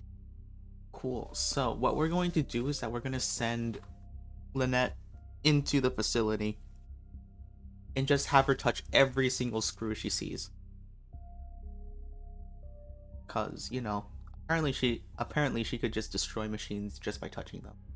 We also know that through his contact with the phantoms of Hyperborea, he gained knowledge about the moons and certain Hyperborean technologies. Using this knowledge, he then fashioned an artificial moon marrow to serve as a replacement for the frost moon beyond the sky. Unlike Columbina, Dottore is not being rejected by Teyvat. And even with 2 of the 3 moon marrows, his power far exceeds all of ours combined. Once his 3rd moon marrow is complete, Dottore will have completely seized the authority of the 3 moons. Teyvat's most primordial powers will then be in his grasp. Does that mean... I'm afraid so. No one could have predicted this level of insanity. Not even from Dottore. And unfortunately, his insanity is coupled with an intellect and ambition that not even his peers in the Fatui can match. This is dire. Sounds like the world is done for. The 3 moons' authority can influence the very fabric of time and space. I dare not imagine what a monster like him would do with that kind of power. The trouble's already begun, I'm afraid. On our way back, we discovered that part of Nod-Krai is being enveloped by an unknown energy. We cannot ascertain what is happening inside. I'm convinced this is Dottore's doing. Not that there's any way to prove it. The issue is, we have no idea what his intentions are. The only thing more frustrating than facing down evil is knowing that it will surely come, but not knowing when.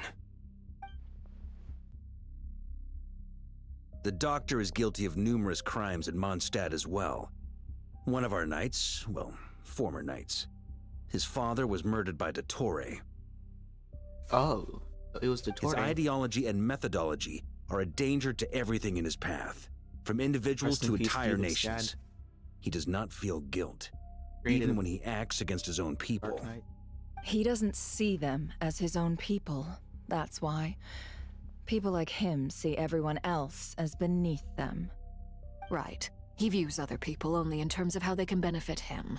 That's the basis of all his social connections. Granted, he's hardly the only harbinger to pursue their own interests. We all do. And Her Majesty is gracious enough to permit it. Still, her mercy has its limits. Dottore's actions have gone beyond even what the Fatui could have imagined. Usurping divine authority to become a god. For a servant of the Tsaritsa, that goes beyond being disloyal. It's treason of the highest order. We can't expect him to heed the Tsaritsa's will once he gains the 3 moons' authority. Even we harbingers consider him the most self-interested among us. Poor Traveler. Of all the people to get caught by... We have to go save him right now! Please! We gotta find a way! Paimon, I promise you, we are with you all the way. I get how you feel. I do. But it's gonna take more than strong emotions to take down an enemy like Dottore. What we need now is more information. Right. We can't even guarantee he's still at his research center. Before we can think about mounting a rescue operation, we need to confirm the Traveler's location. I'll find a way. Paimon knows, but... She's so scared. If anything happens to the Traveler... He might be the strongest person Paimon knows, but he's still human. He feels pain and bleeds just like anyone else. I don't think I've ever seen Then him think breathe. things through before you stick your neck out. Unless you want to lose your head. Sandrone. What's happening? Miss Sandrone, you're okay? Put the stuff over there. And be gentle with it. Am I okay? As you can see, I've had to move my whole livelihood out of the Experimental Design Bureau. It's been swallowed up by Dottore's energy field. If I'd left it any longer, I probably would have gotten stuck there. Ugh, Dottore always goes a little loco when he finds a shiny new toy. Not that he'd ever admit that. But this time, he's gone full psycho. Oh, is he absorbing our power?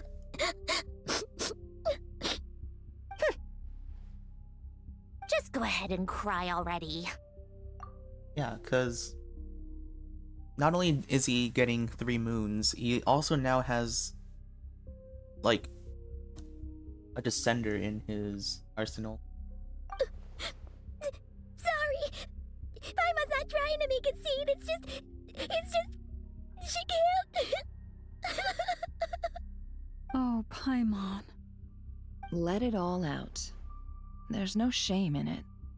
When you're overwhelmed by fear and despair, crying can help get it out of your system. You'll feel better for it.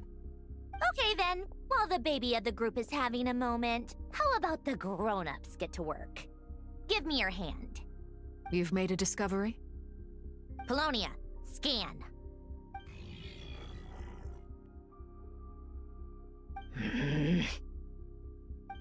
You, hand, now. Oh, I thought you'd never ask, my lady.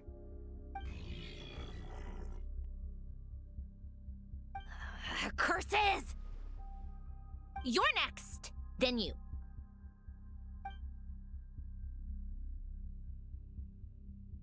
Dottore, you son of a... He's done something to us! Everyone who entered his research center has been implanted with some sort of curse. I don't feel anything unusual at the moment. Does that mean it hasn't activated yet? Is there a way to figure out its purpose and what might trigger it? My best guess is Dottore created it using the Moon Goddess's powers. 1 second, analyzing. Ugh! That friggin' maniac! So, what twisted game is he playing this time? The moment I analyzed the energy composition, some encrypted text appeared in my mind's eye.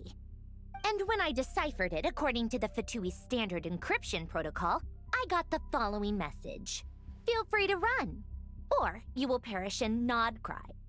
He's mocking us. Yep, he loves to toy with people. Only in this case, there might be more to it. But I didn't detect any murderous intent or malice either in the message or the curse's energy. As if this is him at his least malicious. Or perhaps all people are cowards in his eyes. Maybe he thinks the threat alone will be effective. What a despicable person. And he has the Traveler in his grasp. If I may. Wonder what Lumine would do. As unhinged as Dottore may be, he has always exercised great patience with the objects of his interest. I remember a comment he made when we first arrived in Nod-Krai. He said, "This world is, on the whole, an exceedingly dull place. But at least there are a few intriguing features, such as the gods, or the Traveler. Presumably, they interest him because they're unknown quantities. He wants to understand as much as he can about them." Agreed. The Traveler is Tevat's 4th descender. All Harbingers are aware of this. Since Dottore took such pains to capture the Traveler, he is unlikely to kill him right away. Okay. But we still have to do that rescue operation. Of course. I also think we need to read between the lines with Dottore's message. If he's encouraging us to run, that means we mustn't leave Nod-Krai under any circumstances. My guess is, his curse will only trigger if we leave.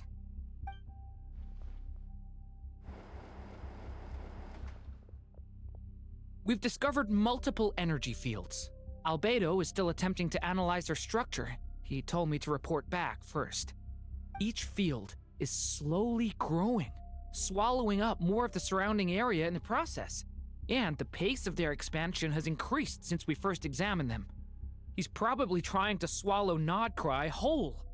His nefarious ambition knows no bounds. If this continues, the whole of Tevat will be in trouble, not just Nod-Krai. The loss of Columbina could not have come at a worse time. Do we think she's truly gone for good? She entered the space beyond the Moon Gate, knowing what became of Rerir and Thalindus. I'm sorry, but I fear the odds aren't good. Don't be ridiculous. If I know her, she's busy finding a way back as we speak just so she can annoy me. She isn't dead. Whatever has become of her, the fact remains that we are two comrades short on the eve of a decisive battle. We need to find out the Traveler's location. But there is also other work to be done. Agreed. Whatever Dottore's planning, we have to get the local populace somewhere safe. So, as well as a rescue mission, we have to organize a mass evacuation at the same time. It would be best if someone could approach leaders of neighboring nations and negotiate emergency asylum for Nod-Krai's inhabitants. Can anyone handle that? Snezhnaya is one option. I'll see what I can do. This would be so much easier if the Traveler was here. No! Stop thinking like that, Paimon. Paimon will join you. She's pretty well connected thanks to the Traveler. Maybe it'll come in handy. Yeah, what should happen is, like, Paimon should follow Varka, and quickly go to, like, different nations and requests for asylum. Either way, that's what the Traveler would do if he was here.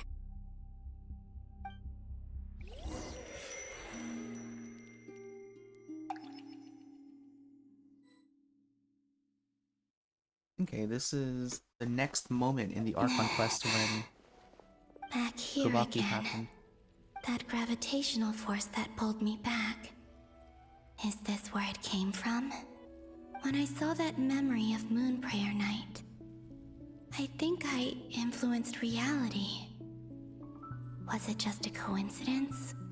Or if only I could have sent the others some kind of warning on Moon Prayer Night. Maybe we could have stopped Dottore. I feel so heavy. Does entering that space consume a lot of energy? Well, even so, I have to keep moving forward. Back to emptiness and silence again. I should try and find my way back inside that memory.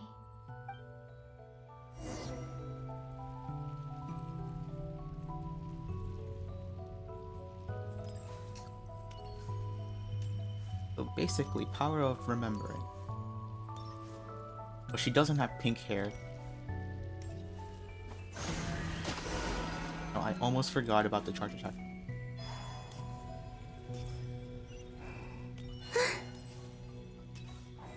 The nice entrance weapon. from last time isn't showing up.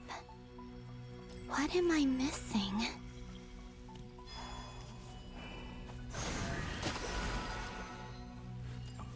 Touch. Looks like I need to gather these scattered fragments. Oh gosh.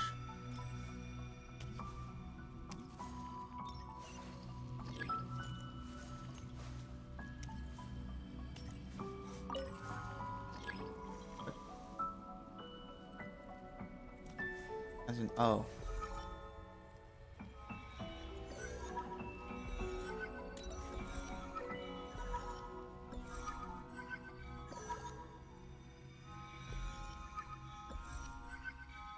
No idea what I'm doing.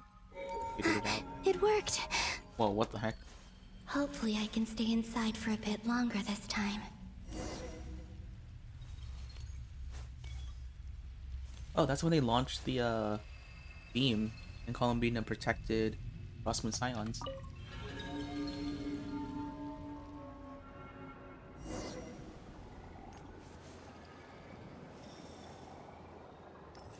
Ad Astra Abyssosk. Welcome to the Adventurers Guild. What? This doesn't look like Moon Prayer Night. Wait, hold up.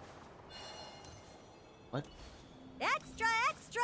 Latest issue of the Nasha Express! I don't think I've ever been here. Maybe this space isn't comprised of my memories after all. There aren't any festive decorations around. Is this Nasha Town after Moon Prayer Night ended? Wait, did Catherine's voice change? Did Dottore's plan not affect the town? Or is no one aware of what happened because he used the Three Moons' authority? Let me see if I can influence anyone else. So, what do we do next? Wait, that voice. Paimon? The most important thing right now is to find that mage.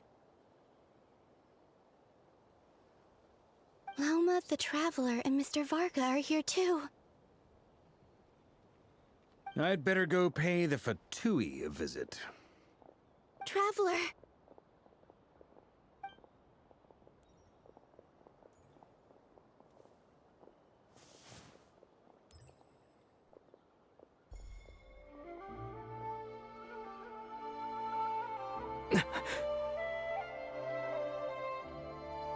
Oh, it was that moment. Columbina? I made contact. It's me, Columbina. Huh?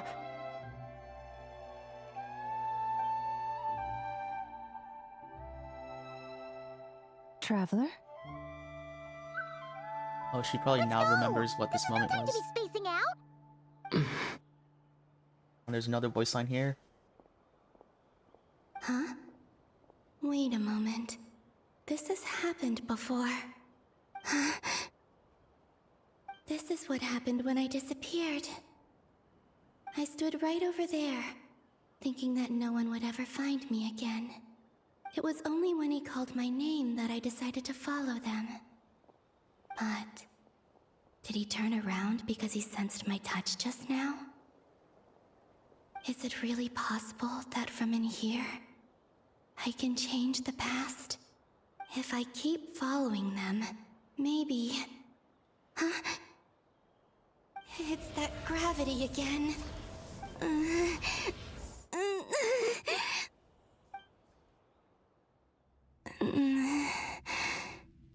Every time I influence reality within that space, this force intervenes and pulls me back. It's as if it's trying to stop me from leaving.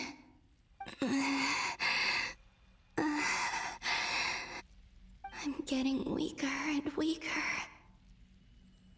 I'll just have to try another approach next time. No, what's happening is that remembrance powers only want you to influence certain events in the past, and not anymore. Come on, Columbina. Keep going. You have to tell everyone what happened.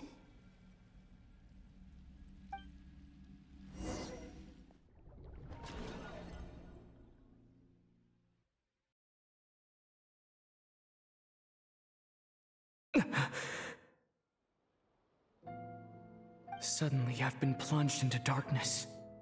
Alone. It feels strange. As if something has grabbed hold of me. Is Dottore now powerful enough to interfere with space itself? Look at you, standing so still in total silence. I almost didn't recognize you. Hello there, traveler. He seems to be in a good mood. Wait, what's that behind him?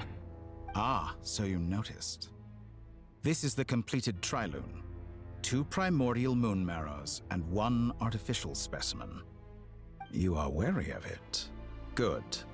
Maintain that reverence. You performed well in that recent battle. Brave and reckless as always. Courage is the sign of a true hero, and impulsiveness is the hallmark of those who strive to advance. I say this not to belittle you. Most creatures are far more timid by comparison. 3 moon marrows? Does that mean the artificial one is now complete too? Well spotted. What do you think? For a replica I built myself, I dare say it looks the part. Dottore, are you planting illusions in my mind? I have no interest in fooling your eyes. On the contrary, I hope to show you the true essence of all that you see before you. Is this not a beautiful city? People live in peace and find joy in their work. The streets are safe, People can even leave their doors unlocked at night. You might say it is the Elysium everyone dreams of. All available data indicates your values and worldview conform with the mainstream. This kind of society should be quite to your taste.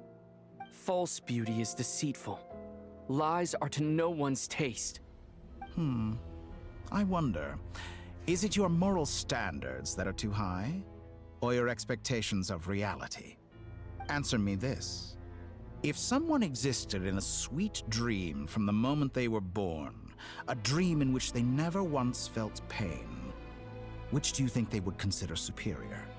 The dream or the reality? That's That pure depends. sophistry. It has nothing to do with your actions. Well, it depends. Do they realize that they're in a dream? Because if they realize that they're in a dream, then they would probably prefer living in reality.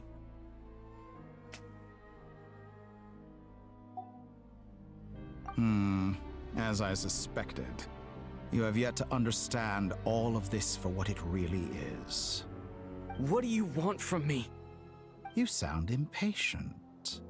Do you think the only reason I'm keeping you is because I want something from you? If it's not, then why haven't you killed me yet? No one can stop you if you're as powerful as a god. I'm delighted you recognize that fact. I believe we last squared off in Sumeru. Ah, the memories. How time flies. You and I have both grown. I'm not surprised that Arlecchino and Sandrone worked with you. You've always a way of slowly but surely ingratiating yourself with all levels of society. People laud you as a hero, but I suspect there's more to it than that. Oh, but to be clear, I don't say that to flatter you. Do you always give your opponent an appraisal before you deal the final blow? Call it a long-time habit. I'm a researcher, and one of my duties is to give an objective assessment of my subjects. But you misunderstand. We are not opponents. Not at this moment. I just want to talk. Think back to Tartaglia, Arlecchino, Capitano, Colombina, and now even Sandrone.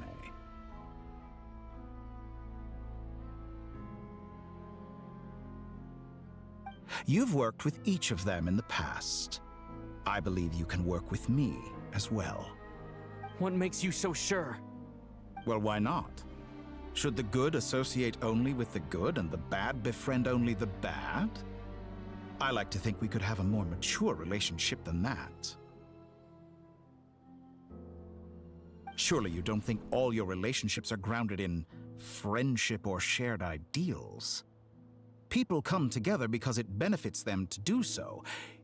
If you think of the people you admire, you must surely admit that they have provided some benefit to you. Morality, ambition, dreams. People have plenty of words to embellish the nature of their relationships.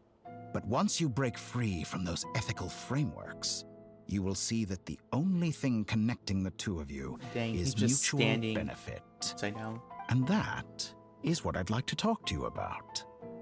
We're finally getting into it. He's probably been planning to kidnap me for a long time now. But for what exactly? He has the authority of all three moons. I won't be able to gain the upper hand in a fight. Best if I pretend that I'm willing to negotiate for now. You say you're a god, but you also speak of mutual benefit. What could a god want that the three moons cannot provide? Excellent question. But before I answer, I would ask you the same thing. Gaining Colombina's allegiance was a rare and extraordinary feat. But the Moon Marrows are now in my hands, and I have the edge over her. For this artificial moon is not being rejected by Tevat. Her identity and lineage may have been a thing of glory in the old world, but they were also shackles that prevented her from ever integrating into Tevat. I, on the other hand, you may view me as a thief, but I have overcome that limitation. So what is it that the Three Moons cannot grant you? What stops you from negotiating with me to get what you want? I don't make deals with lying psychopaths. That's quite an accusation.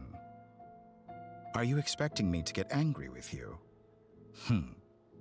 Well, this is one aspect in which my personal growth has served me well. In the past, my less mature self might have been disappointed, perhaps even angry, over a small setback like this. Like when you and Lesser Lord Kusanali joined forces to oppose me, for example. But things are different now. Just as the rich do not quibble with the poor, I no longer find myself perturbed by these trivial affairs. Human relationships end with conflicts of emotions and interests. But relations between humans and gods are different. And ours is even more unique. I have ascended to the highest heights and laid claim to unprecedented horizons.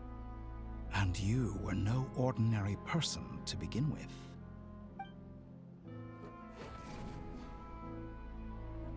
Allow me to show you the world, Descender.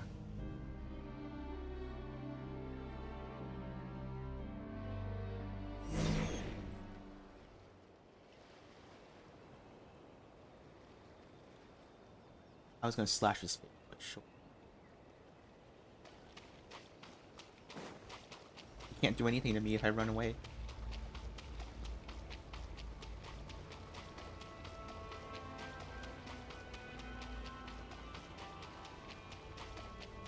You know what would be very funny? If they like planned this and then like just teleport him back. Oh, I just realized I'm running on water. Oh, there's an actual barrier. About like 180.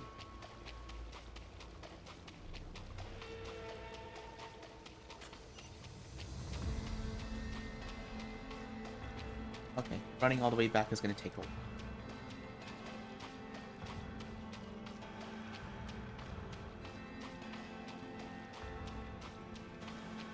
So I'm assuming this is his research lab up north. To stand, walk, jump, sit, and lie down. These are the most common of behaviors. Okay, he does like a little walk after teleporting.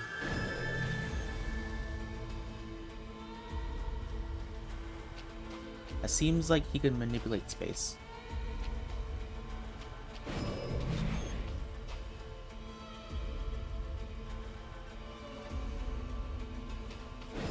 Have you ever wondered why we were born following such laws?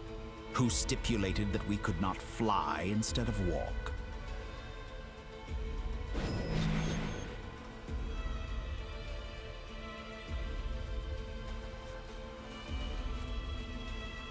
Alright, well, there's an invisible boundary. Oh, no, it's Pyro. Yeah. Oh, we're like real high. Like, if we got dropped, we're dead.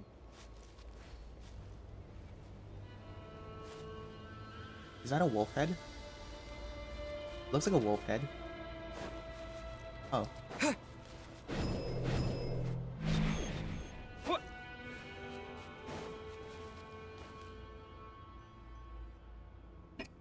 Someone of your talent and experience must surely know of the 4 great rulers who serve the heavenly principles. They govern life, death, time, and space. One wounded by a blade will die from blood loss or infection, and one who falls into a lake will drown in agony. The elderly wallow in solitude, and the solitary age faster. Eventually, new life is born, only to embark on the same path of suffering. These 4 divisions anchor the world and shackle those who live in it. But they themselves transcend its boundaries, squandering the power bestowed by the heavens. All who live yearn for equality, but unless the gods prostrate themselves and profess that they are mere servants of the living, equality can never exist. Who makes the rules we must live by? Who has the right to restrict us? The limits of the body can be rejected.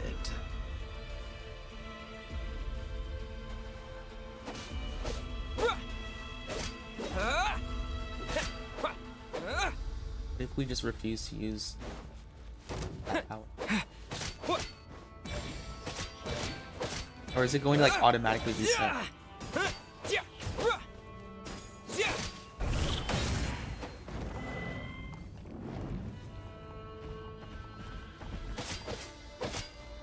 Probably like an instant kill, right? Instant KO.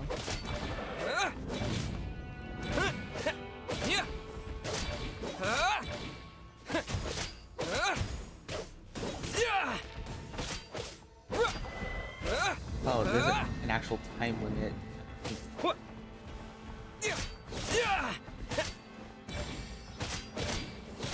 don't think it's meant to be possible to defeat them in time.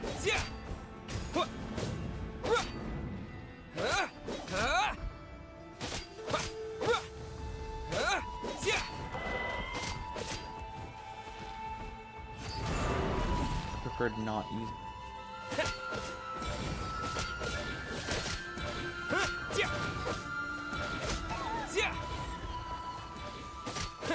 Oh, and you do pyro now.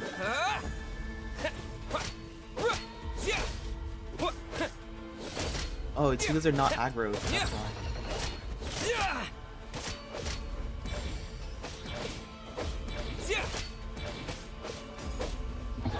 They're not aggro. Oh, and they're also immune to pyro.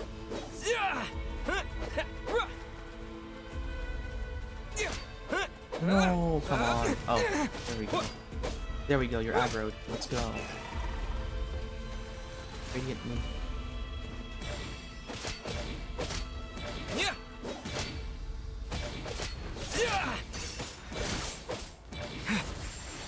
Oh, we lost all of our elemental energy.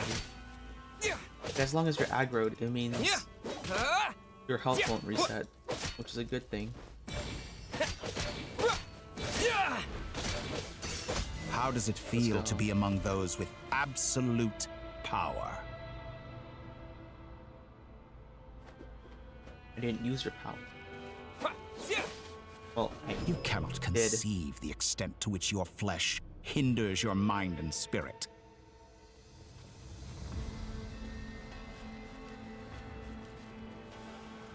Did not use your power.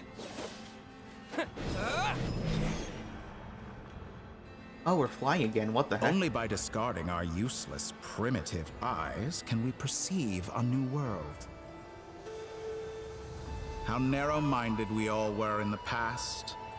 Why should the final answer of the world not be the power that predates those of life, death, time, and space? Oh, I just realized we're swimming. Of the Tri-Lune. Look at the blurry pants. We're swimming. Through it, I have glimpsed new experimental possibilities. Nature suppressed, authority exiled, souls controlled. Are we gonna go to Dottore? You know, I heard recently that a group of critics reviewed countless stories and drew an interesting conclusion. They found that it is more often than not the villains who strive tirelessly to push the boundaries of progress. In fact, long before this, someone voiced a similar idea in an academia editorial. I felt a great affinity with this perspective. I have never been afraid to step up and play the role of the villain. Fanatics are trampled down for their transgressions, and those who transcend are rebuked for their audacity. And so, the majority of creatures are too timid to follow my lead. But all sacrifices made during my experiments have been worthwhile, as you can now see. I can offer you something new, something unique, precisely because I am a villain. Think about it. We are eternally bound through mutual interest. Can you truly say you would never turn to malice if it could give you the life you dream of? After all, what value do perfection and purity really have? They are fragile and feeble things, utterly tedious. I say, better to be governed by a flawed humanity than a gnosis. The true seeker of knowledge is the villain who undergoes countless tribulations in pursuit of their goal. I'm sure many people have told you that you're different. Because I'm a descender? Exactly. Very clever. But what does that got to do with you? I do not conceal my wicked deeds, my selfish desires, or my greed. A true researcher must act as I do if they are to understand and speak of the truth. And yet, a knowledge seeker like myself will inevitably grow tired of studying Tevat beyond a point. You have traveled to all corners of the world and met many people. Along the way, there have been moments when you were misunderstood or even became a wanted criminal. And all the while, you have spent your days doing some of the most mundane jobs in the world. You fight and toil, claim minuscule rewards from my friend Pantalone, then you fight some more, winning some battles and losing others as your search goes on. And this cycle continues, with no end in sight. Dang, he saw Surely like you our must daily sometimes commissions are grow giving weary of us a being lot. stuck in this same loop day after day. We're completely different. I embrace everything that life throws at me. I am engaged in every step of my journey. How does that make us different? I too embrace what life brings, researching everything that interests me. Think of all the novel things I've managed to create, like the artificial moon marrow.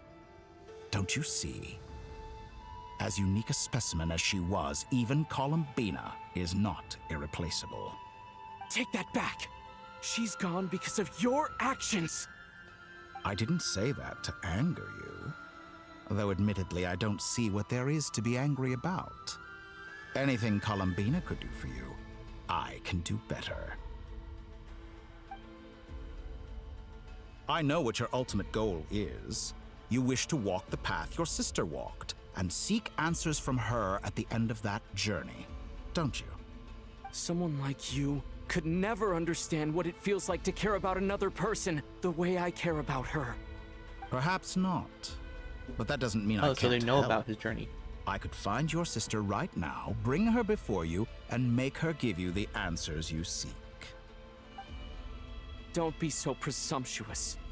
You'll never begin to understand the situation between us. Oh, no. This is no presumption. I'm only offering what I know is possible with the power of the Tri-Lune. But it seems like you would sooner continue with your journey through this world. Why? Do you truly desire this journey? Or is it simply a necessary process from which you cannot escape? Think of all the time and energy you have spent, everything you've had to endure just to make it this far. Is this really what you want? Or has your hand been forced by the promise of that final answer? Yes, you have made many friends. But do they ever spare a thought for the void in your heart and what it yearns for? What you want is not friends. It is family. But do they know this? I, on the other hand, am far more considerate. Join my experiment, and in return, I will bring your meaningless journey and all its struggles to an end. This is a malicious attempt to manipulate me. But at the same time, he's stating some very human truths. Of course he's right about my predicament. How can I deny it? I have faced ungrateful strangers, never-ending troubles, an endless quest for answers. I want to see her. After everything I've been through, words can't describe how much I miss her. How much I want to be reunited with her, wherever you are right now. Do you miss me too?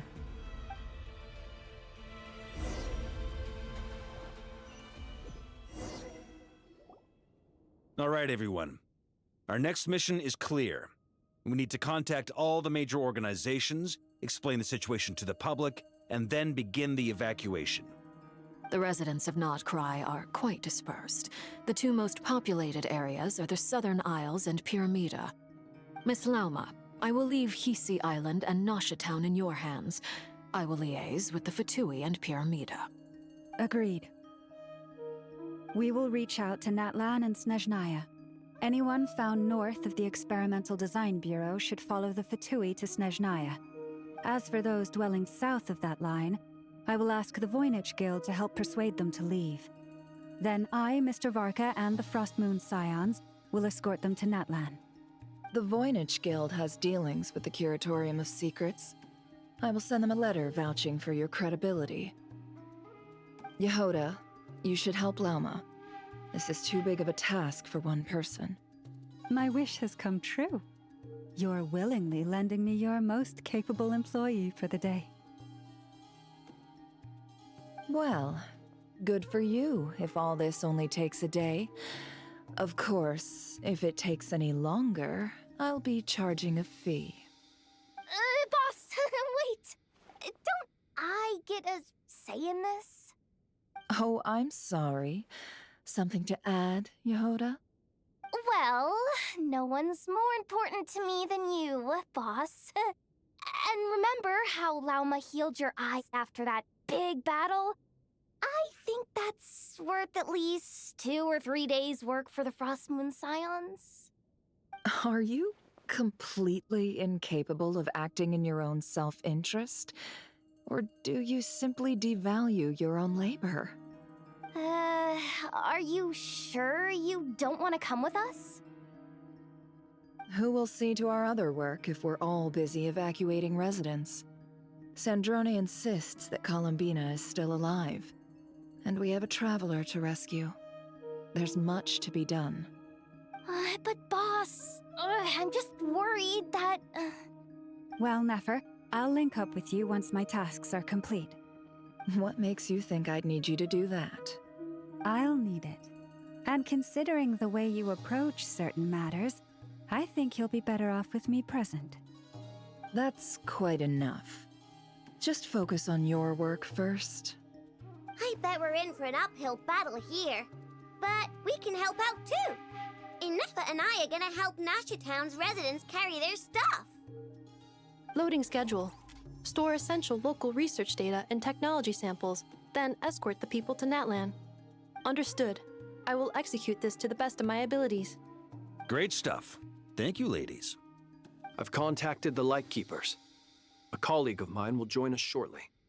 I will persuade them to conduct a thorough search of the region to ensure that no civilians get left behind. As for me, I guess I'll be making an early return to Sumeru. I think it's important that someone informs the Dendro Archon of what's going on in Nod-Krai. Roger that. Someone should inform Mondstadt, too. Mr. Duran, can I trust you to handle that? I think you fly faster than any of us can run. As an added incentive, get there fast enough and I'll see about getting your gliding exam waived. Really? Ha! Mission accepted, sir. Gliding is faster. I guess flying. Flying is faster. I intend to stay behind and help Miss Sandrone with her research. She has some alchemy-related questions that she'd like me to explore. She recognizes your expertise, then. I wish you a fruitful collaboration. Thank you. In truth, I was surprised to hear her express an interest in subject matter outside of machines. I believe she has been investigating some Fontanian technology recently. She made a point of bringing the relevant materials with her when she left the Experimental Design Bureau. She's sorting through everything in her room as we speak. I should mention that we have one other friend who isn't present. He hasn't made his position in all of this clear. But if we know anything about him, he's likely investigating on his own. Paimon's been very quiet today. But I know how close she and the Traveler are with the Natlanese. She should come with us to the border. Okay. Paimon will do her best. Make sure to heed Sandrone's warning. Many of us have been cursed by Dottore. As such, under no circumstances should anyone cross national borders. Remain within Nod-Krai. That aside, personally I have faith in Columbina. Things look grim, sure, but who knows how it'll play out. Same goes for rescuing the Traveler. Both of them are important allies and friends. We'll be counting on you to gather intel on them, Miss Nefer. Oh, wonderful. You're all here.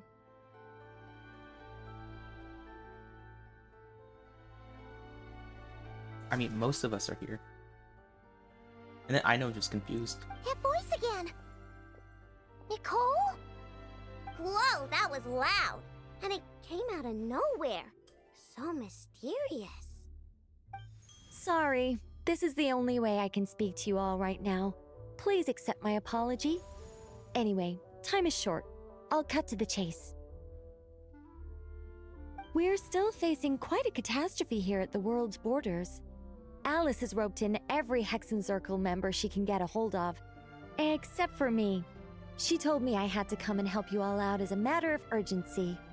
I quote, "You love talking, don't you? Well, now it's finally your time to shine. Take these. Make sure the whole party gets one each. You'll be in charge of making sure everyone stays connected." Huh? Is this a Dodo communication device? Scanning. Unknown device. Analyzing. Unknown device. Conclusion. Cute. Affirmative. It is cute and good. I believe that I quite like it. This is no ordinary Dodo communication device. It's my very own special modified version, specifically... sorry. I almost went off on another tangent there. Anyway, help yourselves. It will allow us to communicate over long distances within Nod-Krai. No more worrying about shuttling messages back and forth. What astounding technology. Am I right in assuming that it relies on your personal abilities to function, Miss Nicole? Yes, exactly. Right on cue, Albedo. I'd love to brag to you all about how it all works. But no, next time. Anyway, I'll be right with you all, serving as a communication hub. That's all from me. Head off as soon as you're ready. I'll be staying here to keep watch, and I'll be sending you my blessings.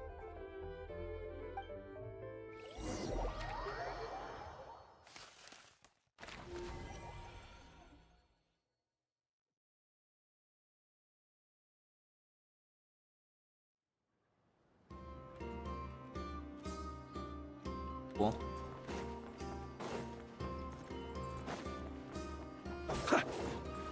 Back here. Oh.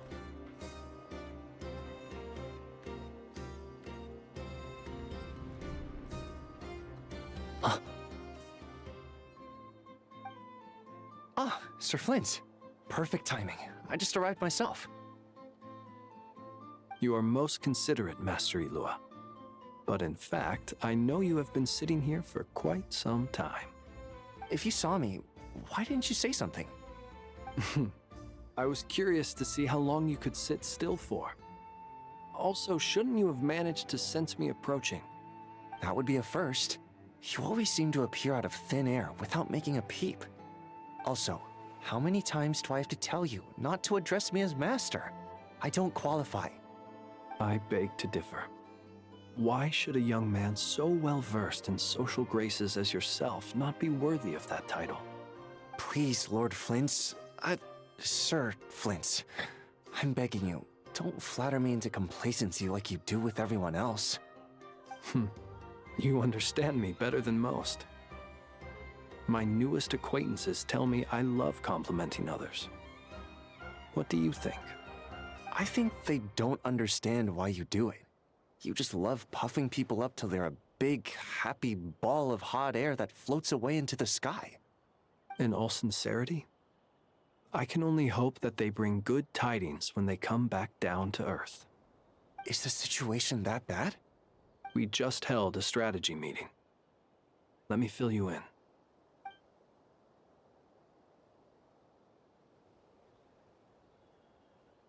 In short, we need everyone gone from Pyramida. We also need a team of Lightkeepers to scour the more remote regions of Nod-Krai for civilians to evacuate. I only hope we have enough personnel. We do. Old Man Nikita will definitely help, and we can recall anyone out on patrol to focus on this instead. Good. I'm sure you and the others will make short work of this. Now, don't forget, once you've completed this task, make sure you and the rest of the team evacuate to either Snezhnaya or Natlan as well. Flint's? If you've got something to say, Master Ilua, why not guess what I'm thinking right now? You mentioned that you have something else to deal with later. How difficult is it going to be? I doubt it will be easy. I know you're a Lightkeeper, and it's your duty to protect others in times of crisis. But I have a feeling that you'll be walking into grave danger. However bad things have gotten in the past, Nod-Krai has never faced a mass evacuation before. But from the sounds of it, you don't intend to come with us. I don't mean to pry, and it's probably none of my business. But whatever it is you're intending, you don't have to go through with it, you know.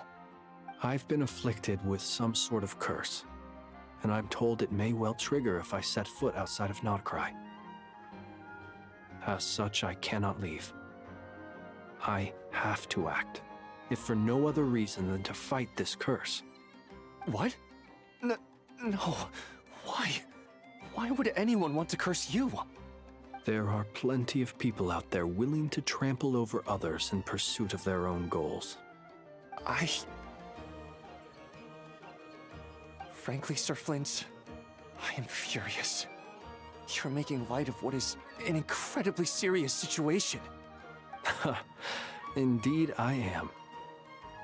And? And what? I told you, I'm furious about this. Nothing I can do about it, I'm afraid. Things happen, and we just have to deal with them. If you find yourself feeling angry, perhaps start by drinking a big glass of water. Hey, you mean you're completely unmoved by my anger? I'm devastated.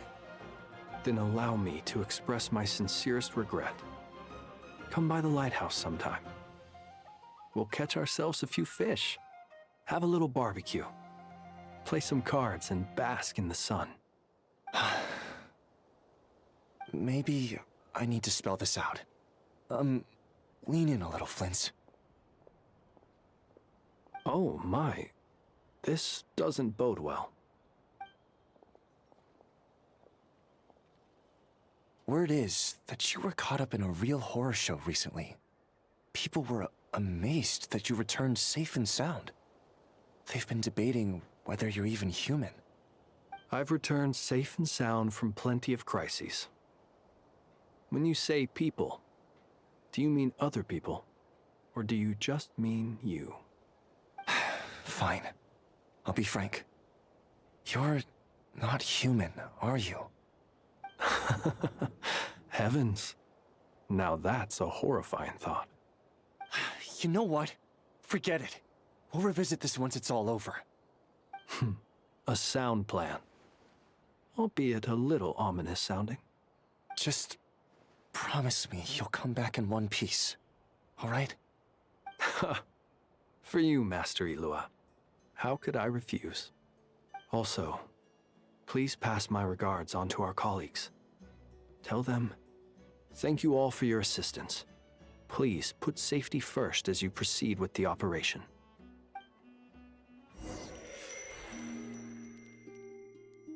More Columbine stuff. So interesting. There are people that have suspicions about Linz's humanity. I have to keep searching for a path toward reality.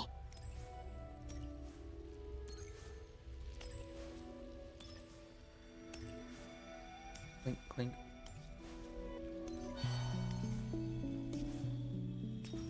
Sounds like shattering glass. Oh, right, hold. Guess it's an arrow pointing this way. And I guess we hold again?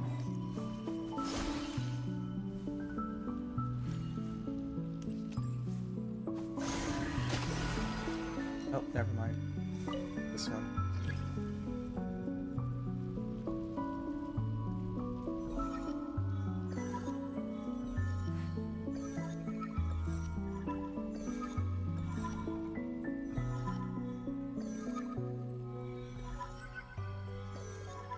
This should do it. The last 2 times I tried to influence reality in this space, it consumed a lot of Kuvaki. I'll try and be more careful this time. I need to leave key clues behind using less power. I hope everyone still remembers what I said on Moon Prayer Night. Oh my, what the heck is happening?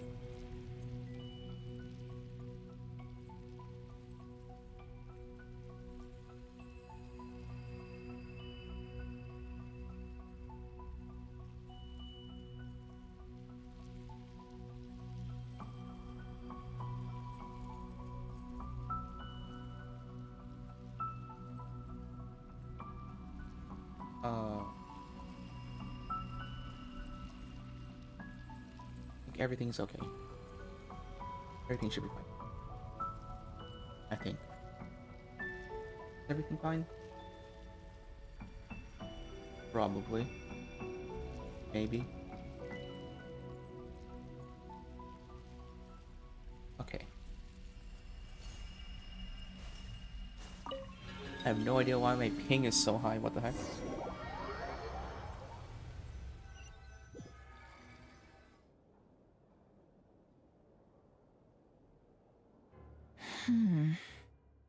Nothing here either.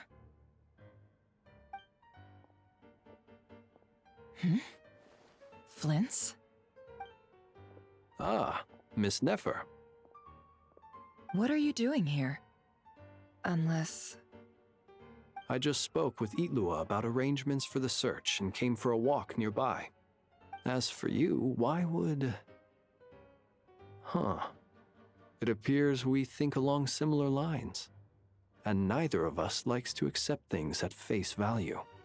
As well as figuring out how to gather intel on the Traveler, I wanted to confirm some of my own suspicions. Also, we'll need to bring a lot of force to bear against Dottore, even if we're only looking to rescue the Traveler.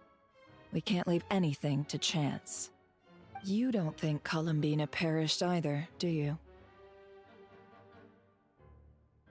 I'm merely considering the possibility that she survived, just as you are. How much can we really know about a deity like her anyway? I almost forgot that we're playing as Columbina right now. Moon Prayer Night? About using moonlight to send messages to us. Of course. I think that's why we're both here. Where have you checked so far? I've been focusing on the outdoors. Anywhere the moonlight shines. I checked most of Nasha Town, but didn't find anything. I checked the Curatorium of Secrets, and a few rooms where I thought I might find some leads. But no luck here either. The only places I haven't looked yet are the rooms in the flagship. But process of elimination isn't the only thing that brought me here. Oh, really? What's your other reason? After all that build-up, our mystery ally never showed up even once!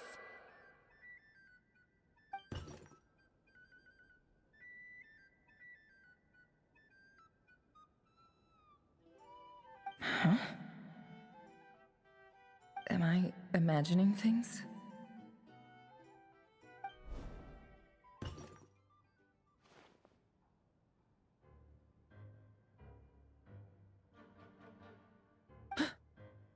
Come on, let's see what's going on. Oh no. I knocked over a vase as soon as I came in. It must have been caused by a Kuvaki fluctuation when I entered the space. Although, it seems like I'm not about to be pulled away this time. It looks like as long as I'm careful with my actions, it doesn't count as influencing reality. Anyway, is this the flagship? The Traveler mentioned that's where he was staying. I only went into the lobby last time, so I've never actually been here before. How does this space work? If nothing else, I can now be sure that it is not simply memory. He mentioned where his room was. I think it's... this one.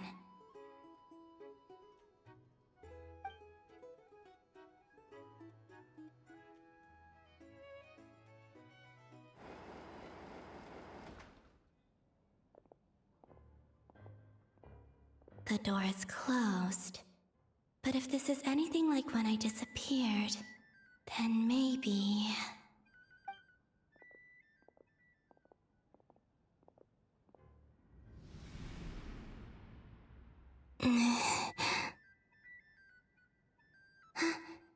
I'm in. He and Paimon aren't here at the moment. I hope he's okay. I wonder what happened to him after that battle with Dottore. Best not to dwell on that for now.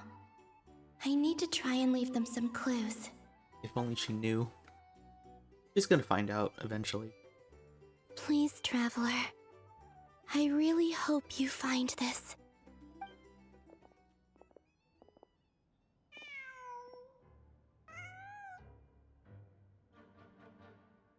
Huh. Just a cat. Nothing else here strikes me as noteworthy. Didn't you stay here for a couple of nights once? Before Rerir showed himself, yes. It's also where the Traveler and I first met. Did you notice anything unusual during your stay? I remember thinking how much noisier the flagship is at night compared to the graveyard. Other than that, no. Interesting. I like how Nefer just immediately went to she might be time traveling. And she might Traveler be the mysterious and Paimon ally. were most congenial neighbors.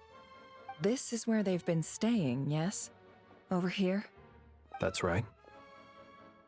I wouldn't usually condone breaking and entering, but we can make it up to them later. Focus now. I have to write a message on the wall using Kuvaki, just like I said on Moon Prayer Night. Simply open your windows on nights when the moon shines bright, and the moonlight will naturally flow towards the words I have written. Here goes. I'll need to carefully control my strength.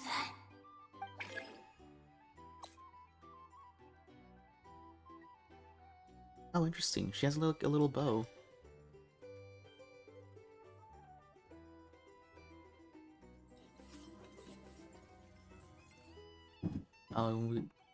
Oh, nothing happens when we put a strength.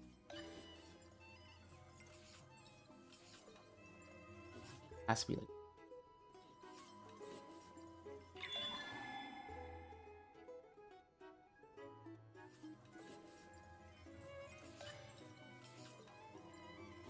Oh, I'm guessing like he's losing strength, but she had to like power through it. I wonder what the words say, because I know that the text itself does have like meaning.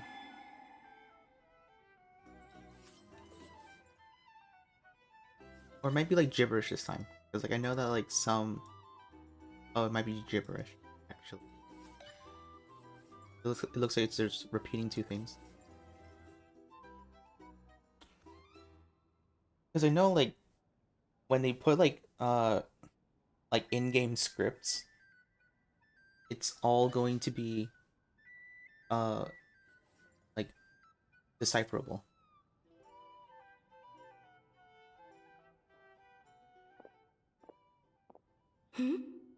There's a noise outside the door. Is he back?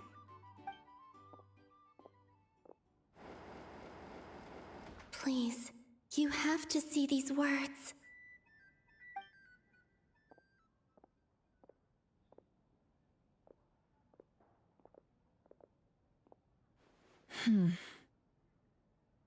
Well, do you sense anything? Unfortunately, no. And this place was our last chance. Not necessarily. We've only looked in Nasha Town so far. Miss Columbina said she would leave messages at her friends' dwellings. It's still worth checking where Miss Lauma lives and where I live. Let's try and make some time to look into those then. Wait. What are you waiting for? Oh, Paimon might have overeaten slightly.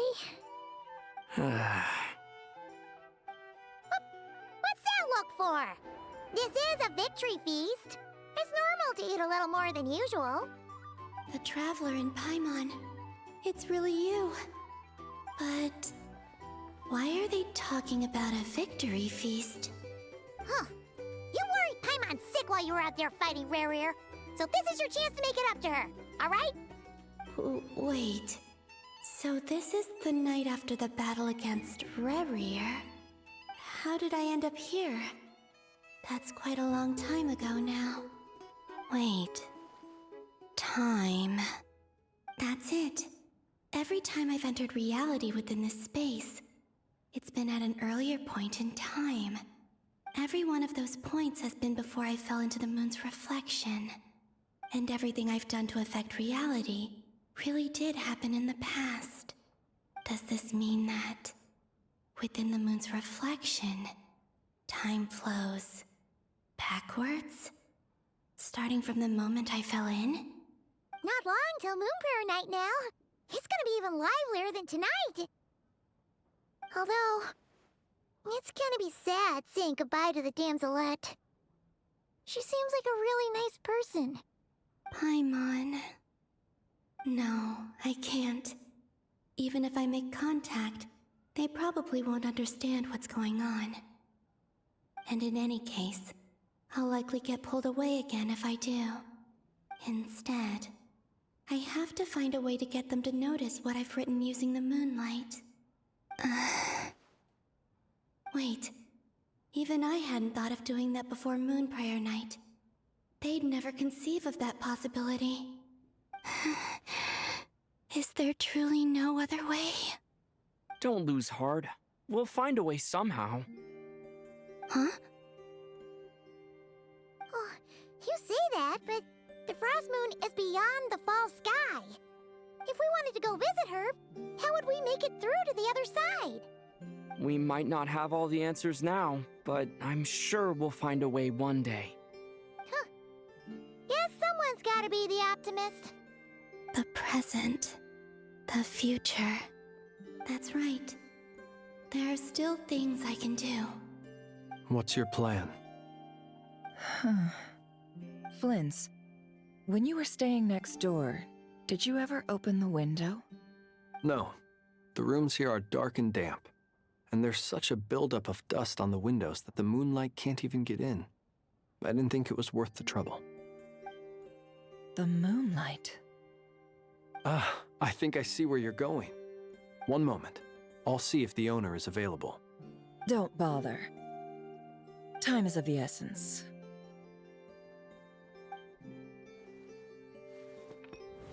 Time. Even if no one sees what I've written at this moment, maybe someone will remember what I said after Moon Prayer Night. I need to write down as much information as I can. And maybe one day...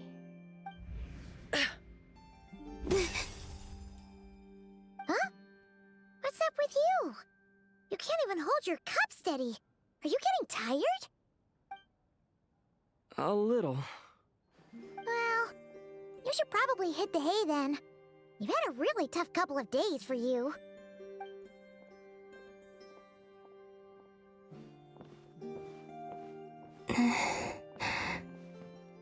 You truly have.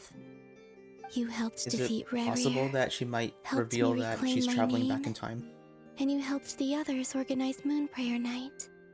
Wherever you are right now, I'm sure you're still fighting against the injustices of fate. This is all I can leave for them. How I wish I could stay here. But it's time for me to go. I hope to see you again in the next time. And if the opportunity presents itself. I will surely return to your side. Huh. Columbina. She's alive. Not only that, but she's left us an entire wall's worth of clues. She even wrote down what would happen on Moon Prayer Night. It's just a shame we found it too late. I am here. Time in this place flows backwards. I am constantly moving forward. It sounds like she's found a way to influence the past using Kuvaki. But her future is our past. So, these words have been here ever since we defeated the Ray Hero Solnari. We just never discovered them. Which came first, the chicken or the egg? Do you ever mull over questions like that? Only when I'm in a good mood and at leisure. Well, I never do. Everything that has happened already belongs to the realm of fact. As a business person, and especially an intel broker, what I do is extrapolate from those facts to try and read the future. An admirable philosophy. It's a means of survival. Let's go. We have a wall's worth of clues to share with the others.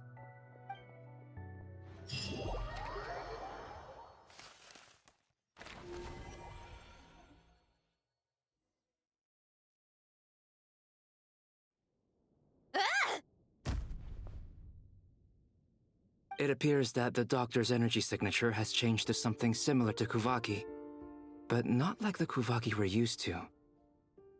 Nod-Krai's Kuvaki devices will only have a limited effect on it. I can see why you've chosen to place your hopes in alchemy instead. Also, I must say these books are rather profound. My subordinates just shipped them in from Fontaine. Some of them are from the Narcissenkreuz Ordo. Some are incident reports from Petrichor, and then there's a few test reports for these junk machines. Additionally, after some further scanning, I've discovered something extremely annoying. What's that? Teyvat's skies contain multiple moons. A long time ago, when I did my first scan, I detected 3, just as the legends say. But when I checked again just now, I detected 4 moons. So there's one extra? Or it's possible that Columbina is the 4th moon. Where, I guess, like, the 3 moons are the old ones, and then, like, the 4th one is just born anew. Yeah. Originally, I thought that if I could still find 3 moons, that would at least mean Columbina's still alive. But then it occurred to me that apart from the Frost Moon, Teyvat's moons are just husks. And husks surely shouldn't show up in the scan, since they're not alive. It's weird, isn't it? If we can't even distinguish between a dead and a living moon, how are we supposed to know whether a moon goddess is still alive? Or does this mean that the moon marrows are equivalent to the moons themselves? It's certainly possible. In which case, the 4th moon you detected may be Dottore's artificial creation. So he wasn't bluffing. He really built his own moon marrow. Ugh! I'm so mad right now! It's easy to get overwhelmed when you have too much on your plate. Maybe you need to relax. Perhaps try going for a walk. Or simply take a few deep breaths. Nothing can calm me down at a time like this. I need more time, and I need progress.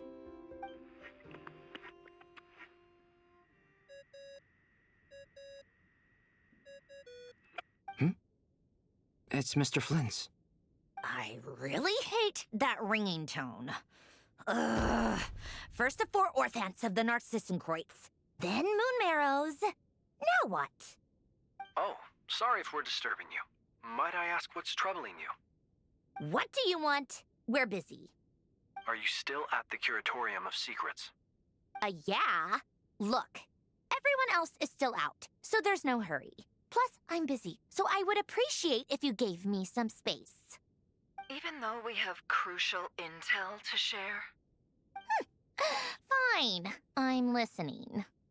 Do you intend to share it via the Dodo communication device? Ordinarily, I would, but this is a unique situation. I think it's best that we discuss it in person. See you at the Curatorium.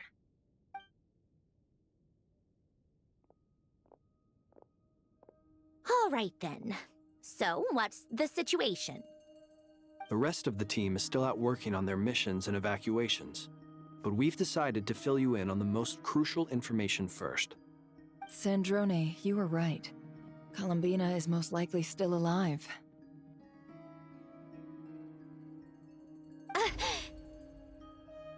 That's the best news we've received in a while, by a long way.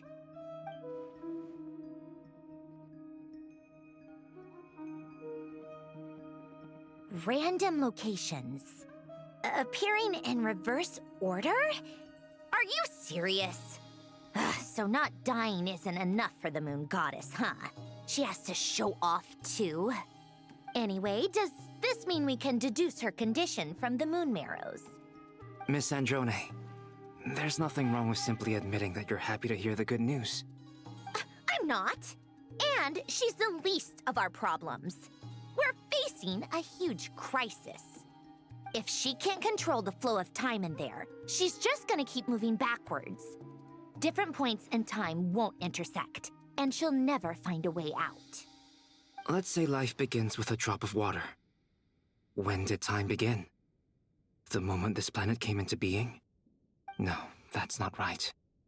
Her final destination would be the moment at which the space she is in was created. But it doesn't seem like we can influence that space from the outside world. So how can we help her? Also, if she's alive, Rerir and Thelindis might be too. But as far as we know, neither of them have come back out. That space may not have an exit at all. I'm afraid I must concur with Miss Nefer in this.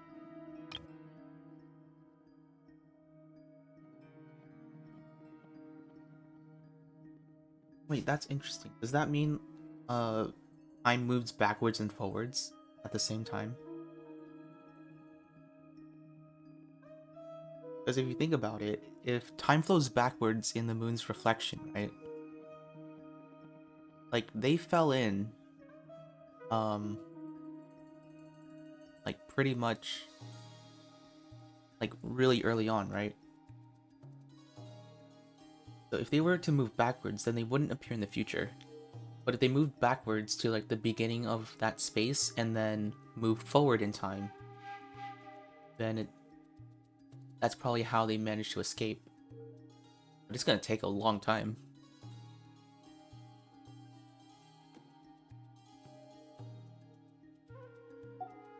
That's weird. Can't exactly argue with that. Let's leave it there for now. I've taken notes on everything you said. Will it help with your research? I doubt it's gonna help with breaking Dottore's energy fields. But who knows when it might come in handy.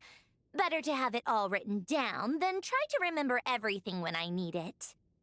All right, I need to get back to my research. Mr. Albedo has made a lot of suggestions that will require my undivided attention. Sure, I'll stay here. I have things to work on.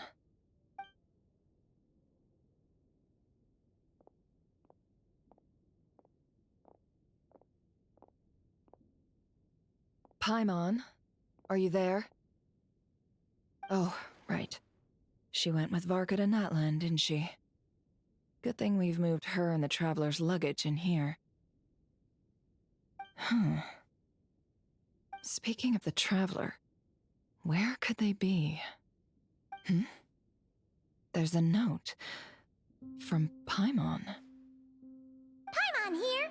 Not in at the moment, but if anyone needs to borrow her stuff or the Travelers, go ahead and help yourself. Paimon won't be mad. Also, Traveler, if you get back before Paimon, make sure to get some rest. Paimon misses you a lot, but put your health first, all right? How sweet. Well, since you offered, Paimon, don't mind if I do. This is the Traveler and Paimon's luggage. All the items they use day to day are here. It's well organized. I wonder which of them is responsible for that. What do we have here? A whole bunch of artifacts.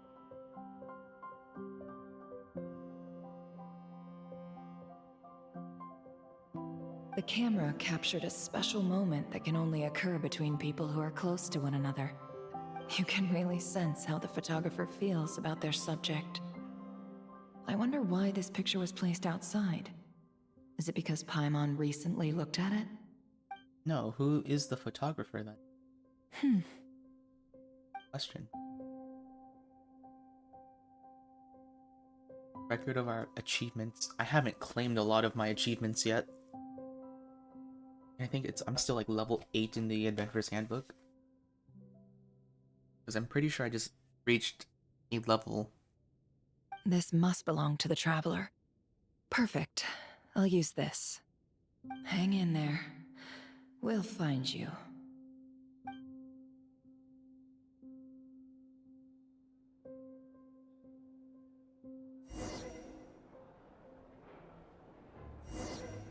Polonia. Search keyword world formula and bring me all relevant books.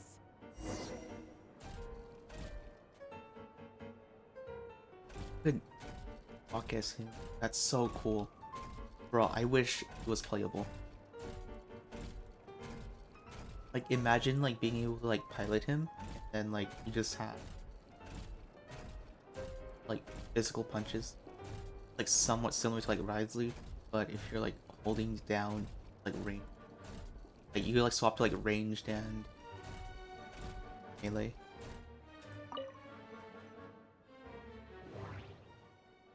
Annie.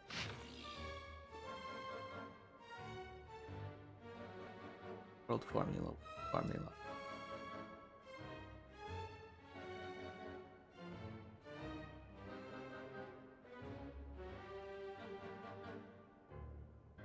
Wait a second.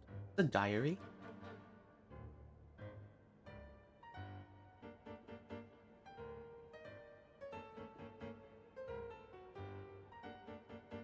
Yeah, it's a diary.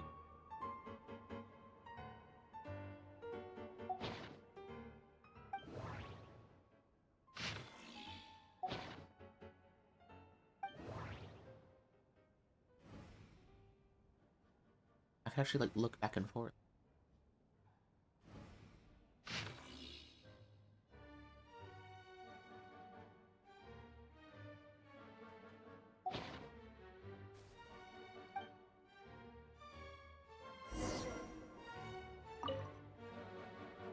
I want to read the other ones. Ancient Log by Elaine.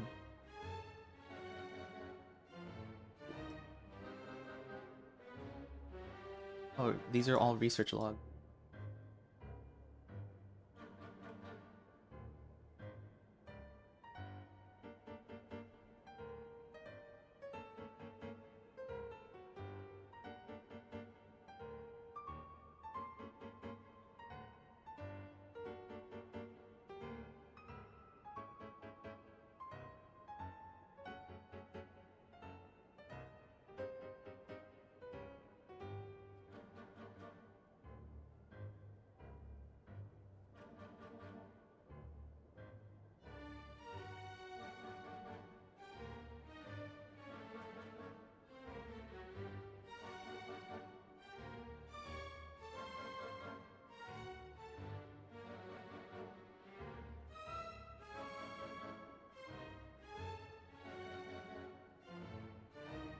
Wondering.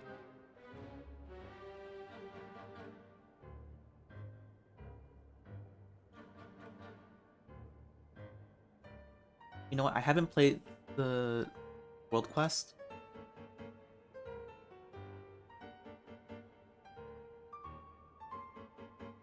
So I'm pretty sure if I've played the World Quest, I would know who the assistant is.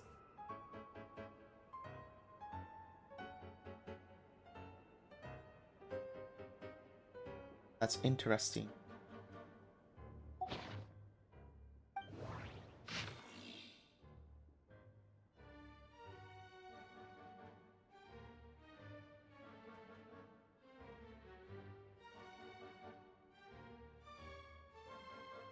Oh, this is all Narcissus Quartz stuff. I guess Marionette just kept these stuff.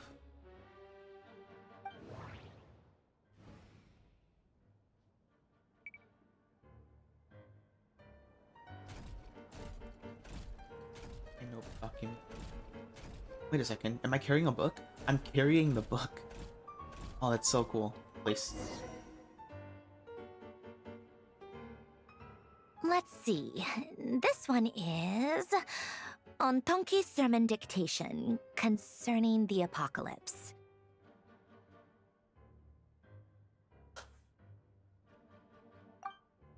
I believe that the correct term for this is Fortuna. This was an ancient Romorian technology, a wisdom unparalleled. I never imagined that Romorian ideas would be so similar to the diagram I have named, the world formula. This is strong evidence that human civilization should gradually shed possibilities as it continues to explore and evolve. The end of humankind may well be upon us right now. The sparks of civilization shall run out, unless we consider introducing variables from outside the system. Variables. Surely that can only mean one thing. Descenders? Dottore likely captured the Traveler because of his descender status. But the Three Moons' authority comes from the world itself. Why would Dottore need anything beyond that? Where does this variable factor in? The world formula calculates the fate of an entire world. Introducing a variable would therefore give us...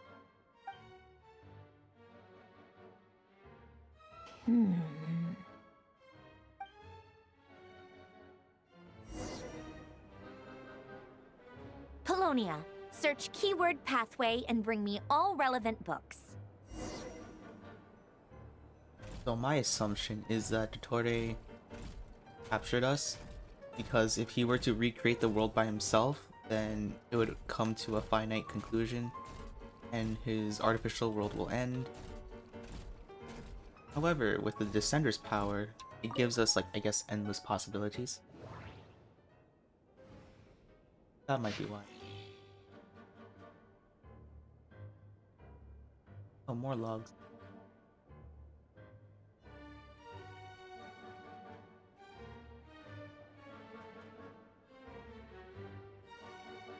Talk about cameras. Jacob stuff.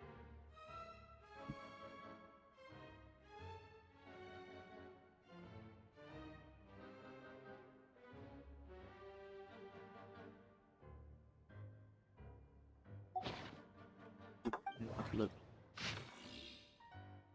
Okay, this one might.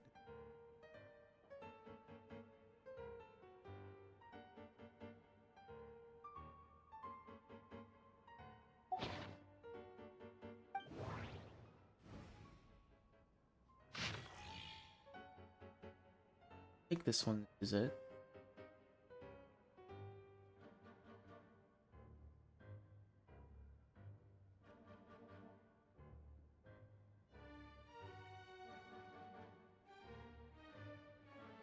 Chemical.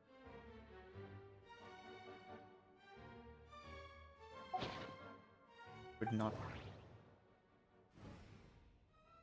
Guessing like the ones that look like a book are like the correct ones. Firmament. Oh wait, what?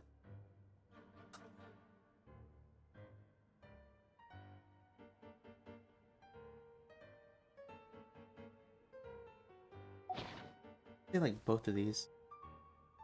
It talks about like the chemical marriage. This one about how they're just, I think.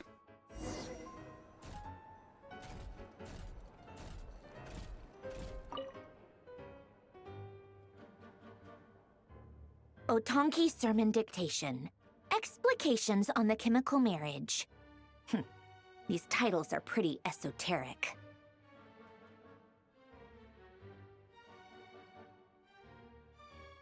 Observe and compute the pathway displayed in the guidance diagram. Deconstructing and reversing its effects could generate potential ideas. So, it's one of Renee's draft lectures. Deconstructing the pathway. I suppose that could lead to a breakthrough.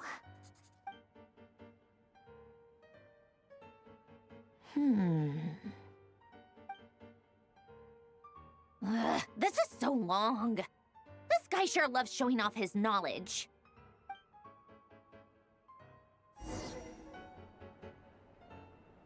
Polonia, search keyword tree model and bring me all relevant books. Bro, we're going to be going over the imaginary tree. We're finally going to talk about it in Genshin. Time tracker.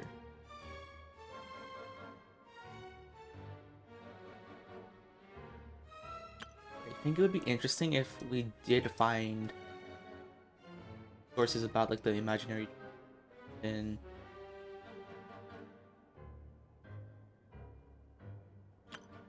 like a storybook.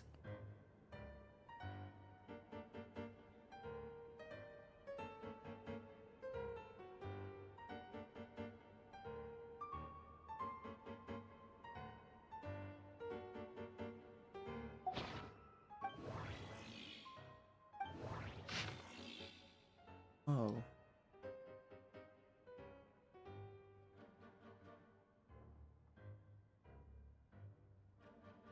Wonder why she has this. She probably just wanted anything about, I guess, the past.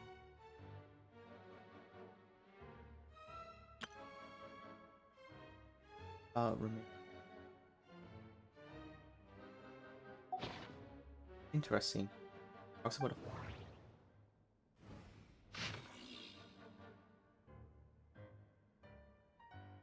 Oh, it is? Okay. Clockwork Saint.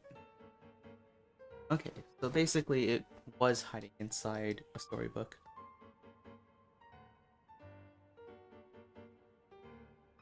Wonder if this was also written.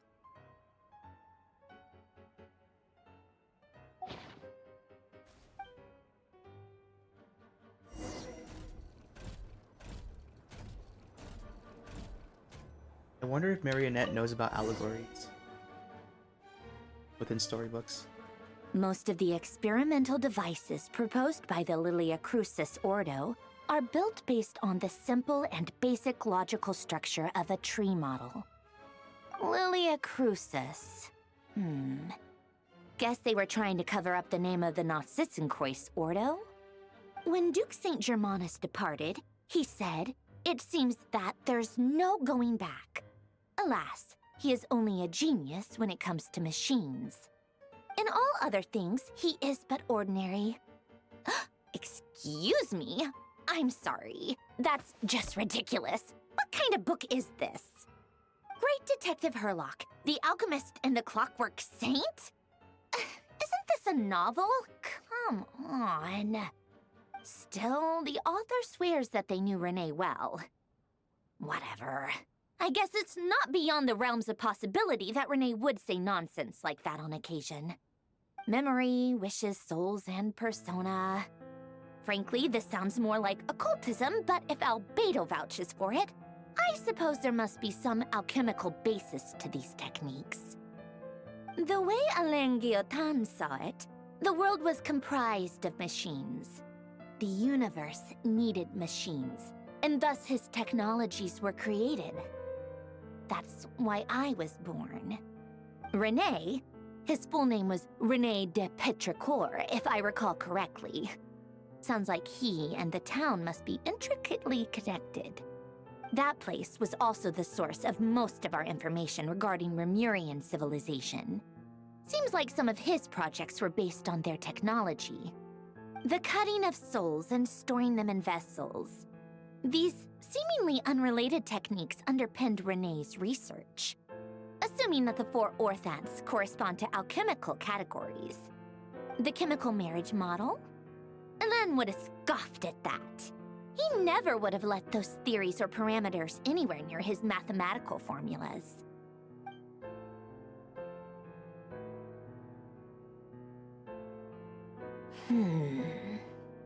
What was Alain's view on Renee?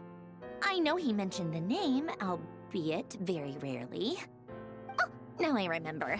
Alain's old notes are here too. They mentioned Renee once. Renee seemed most out of sorts when he spoke to me. A lack of sweet foods has dulled his mind, I should think. Either way, his words are not to be believed. Yep, that sounds like Hélène. My subordinates actually did a half-decent job digging out all these materials. Makes a change. Good for them. Some of Hélène's old files are completely consistent with these records. He must have gotten them from the Tower of Gestalt. I never knew he got his hands on Renee's records that early. Heh, he may have kept them, but he never even attempted to use them. Didn't believe a word they said. Come to think of it, Renee's world formula was filled with calculations of constants. That shows he believed that the fate of the world to be predetermined. As for Hélène... it's been too long. I forget what he said. What would he have said? A guy like him, fervent believer in machines, but not headstrong enough. The world can be changed. It is worth persevering. Yes, that's how he used to think at least. He created that procedure to save this world. Yet the scale of the world's fate proved too enormous. The result was beyond his ability to calculate. He died having never seen the outcome. And there I was, left behind in the ashes of his dreams.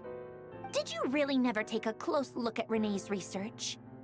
Or did you read it but deem his philosophy incompatible with your model? The very thought of trying to incorporate his ideas probably made you feel sick to the stomach. Well, don't worry, because there's a whole new category of lunatic in town. Next to Dottore, every other madman looks sane. You once asked me what I wished for. Should have asked him instead. He's the one pining for things you'd sooner die than witness.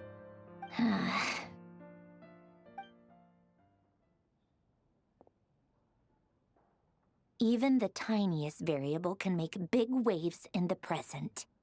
Now then, allow me to put these incompatible fragments together in your stead. First, establish and verify the existence of the Great Circle. Absolute nihil on one end, absolute reality on the other. Now, search between these two extremes. Then, the construction criteria. Variables. The sparks of civilization shall run out unless we consider introducing variables from outside the system. Input variables. Traverse the world, space-time, and civilization. Then extract the essential nodes from the records to determine which variables they point to. The primordial power that differentiated itself from the void. The power of light. Yes, light. Records. Hyperborea. This is so horrendously complicated. After all that, I'm still missing a few variables. I need to think this through again. How do you think it looks, Polonia? Like the frenzied scrawlings of a madwoman? Fine, keep it to yourself.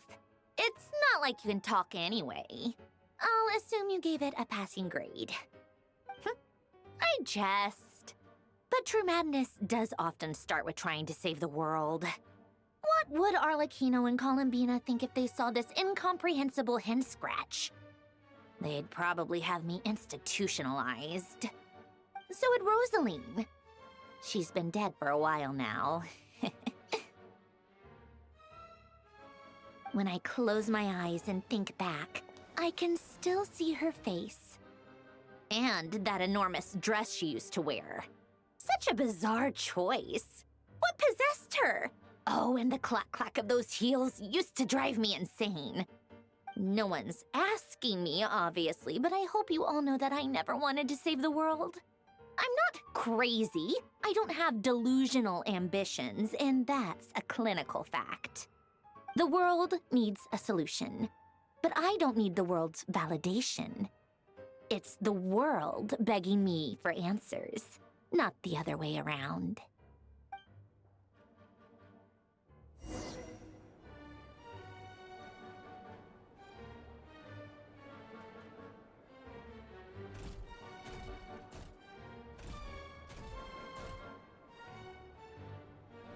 Tea time. Come on, break. Make tea.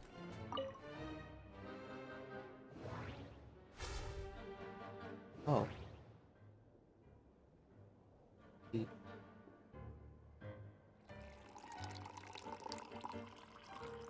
What's this?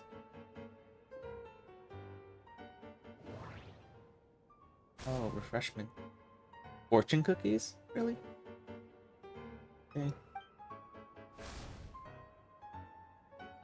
That's what I want. I know it's like Sandrone's specialty. Just tea time.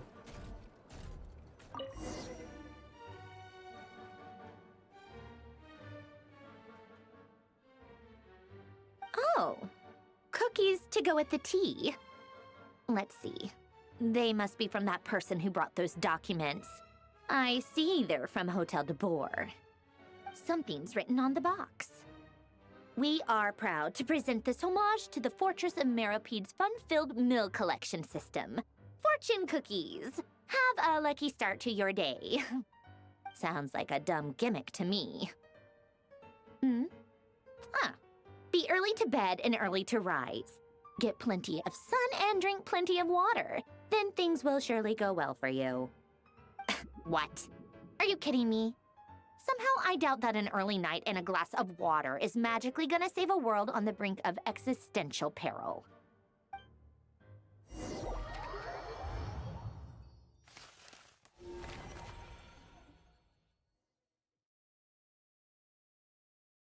I'm guessing this is House of Hearth. Lady Arlecchino, word has reached us that Lady Marionette's troops are all in position. They are ready to act as soon as the order is given.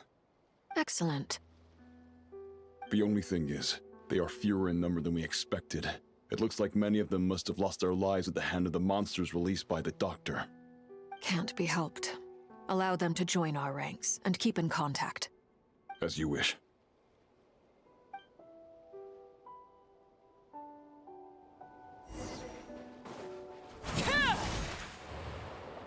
Oh, there's a waypoint.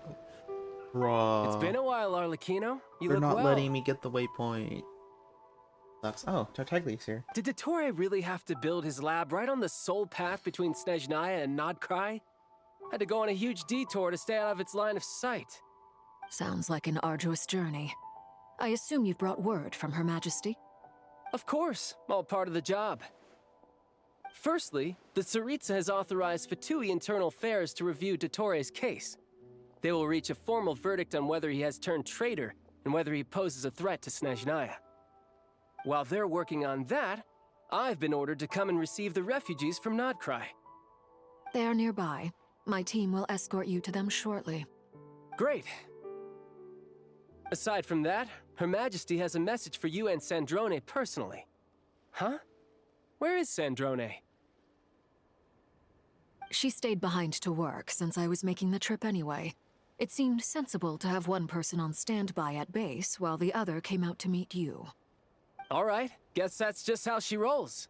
In that case, tell her that the Tsaritsa's decree this time is pretty awesome sounding. I think she'll like this one. Still, I wonder what... Wait, what's that?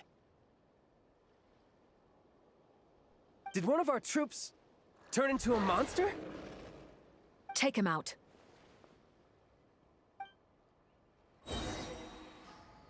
Oh, they were probably injected with something. Bruh. Transfixed. Da, da. Yeah. Da, ja, za. Da. Bring it on, Riptide. Everlasting as the moon. You've gotten stronger, Arlecchino. Nice. Stop that right now. I appreciate the praise, but I am not fighting you today. I knew it. Yeah! Yeah! Yeah! Yeah! Yeah!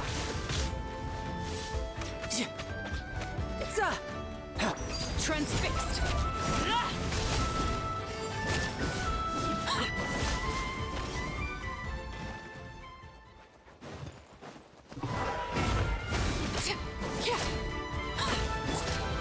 mine. Yeah, yeah, yeah, yeah.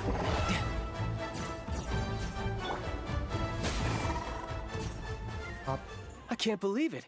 He was a living, breathing human one moment, and the next. Another fine piece of work by our dear colleague, I'm afraid. Oh, that's the What in the world curse. has been going on in Nod-Krai? That's probably the A curse. lot. But long story short, Dottore stole 2 moon marrows that should have belonged to Columbina, then built a 3rd moon marrow of his own to concentrate the Tri-Lunar authority in his hands. What? What do you mean he built a moon marrow? People build roads and houses, not moon marrows. What's his next DIY project? He's gonna build a god? You could stand to be less surprised. We are harbingers. The work we are engaged in makes the creation of gods seem mundane by comparison. You know, I was gonna say he already did that. And then I remembered that that was wiped from everybody's memory. Kinda.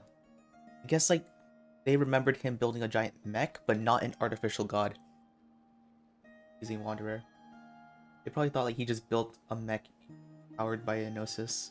I tell everyone who asks that you once crossed swords with Rex Lapis while serving as a key supporter for Rosaline's plan.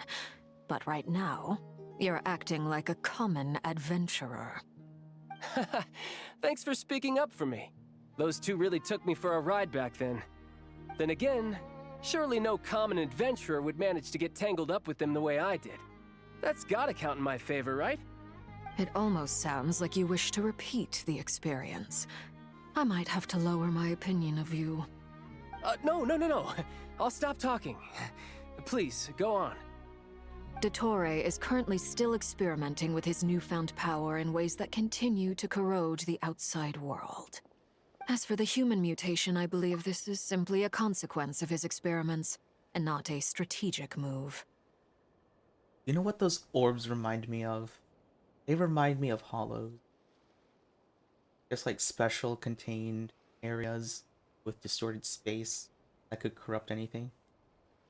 That radiant beast was once a subordinate of Sandrone's. I suspect he was only allowed to live so that he could become an experimental subject. Also, those of us who fought Dottore have been afflicted with a curse. As such, I cannot leave Nod-Krai. This is so much worse than I thought. No wonder Her Majesty's decree is so extreme. While these exceptional circumstances persist, the Harbingers are hereby authorized to use unilateral executive powers. Should Dottore pose a threat, Arlecchino and Sandrone are permitted to eliminate him. My thanks to Her Majesty. I will pass these good tidings on to Sandrone. Her Majesty has also declared that she will refrain from launching an attack on the now evacuated Nod-Krai due to the presence of unretrieved research material. A wise decision. By the way, how's my old partner doing? I'm assuming they're with you? Partner? You mean the Traveler? I'm afraid I have bad news. He was captured after our failed assault in Dottore's lab. His whereabouts are currently unknown. What? Why? Since when does Dottore have a bone to pick with him? That is indeed the question. I'm not sure he does. He must have some other goal in mind. This won't do. I have to rescue him. You can't. We have no idea where the Traveler is. What am I supposed to do then? Stand here twiddling my thumbs? Sandrone is working on it. The best thing you can do right now is complete your mission. Fine. I guess I'll leave this to you then. One last thing. Tell the Rooster to get the message out to the gods and citizens of every nation in Teyvat. Beware. An uncontrollable pollution is spreading forth from Nod-Krai. The source of that pollution is a madman drunk on the success of his experiments. The Fatui and our allies will endeavor to contain the threat. However, if Nod-Krai falls, things are likely to escalate. Considering Dottore is one of our own, all Fatui stationed in Nod-Krai consider it our duty to stay and fight him to the bitter end. Whatever the cost. Hey, don't be too pessimistic. If it comes to it, I'm sure Her Majesty won't stand by and do nothing. I hope you're right.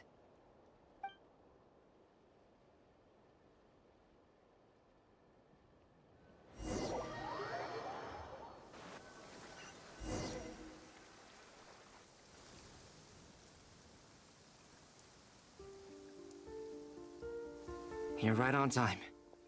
Thanks. Hey, do you think I'll get that gliding exam exemption? I made sure I was on my best behavior in Mondstadt. I landed well outside the city and walked in through the gates. I'll help you apply, don't worry.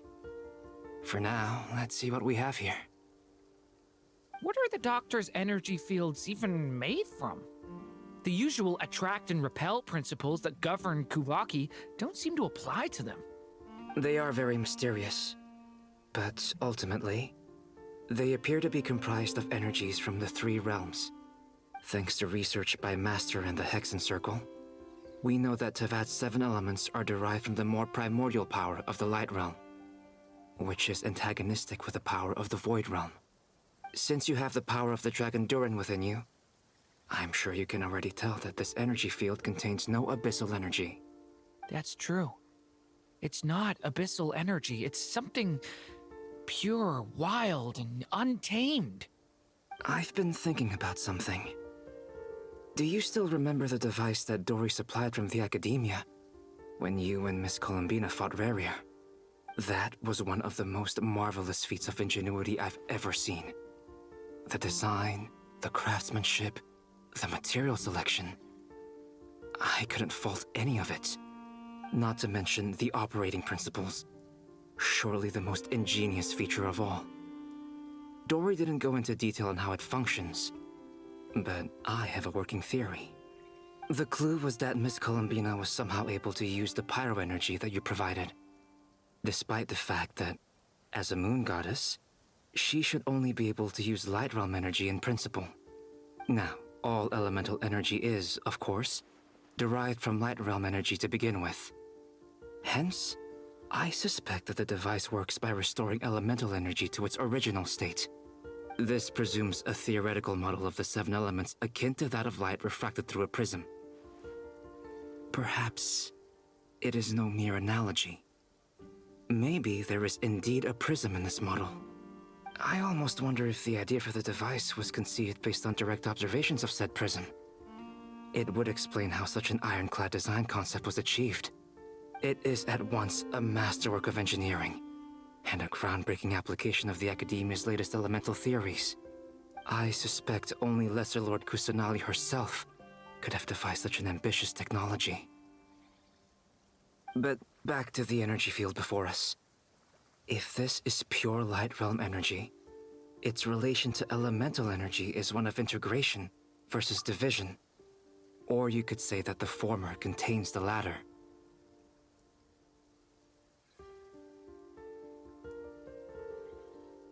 You know what? First it was Fischl accidentally figuring out how to create life using elemental energy. Now you have Kaveh just casually reverse engineering elemental energy into light realm energies. That is interesting. Because I'm pretty sure it was Kaveh that constructed it, right?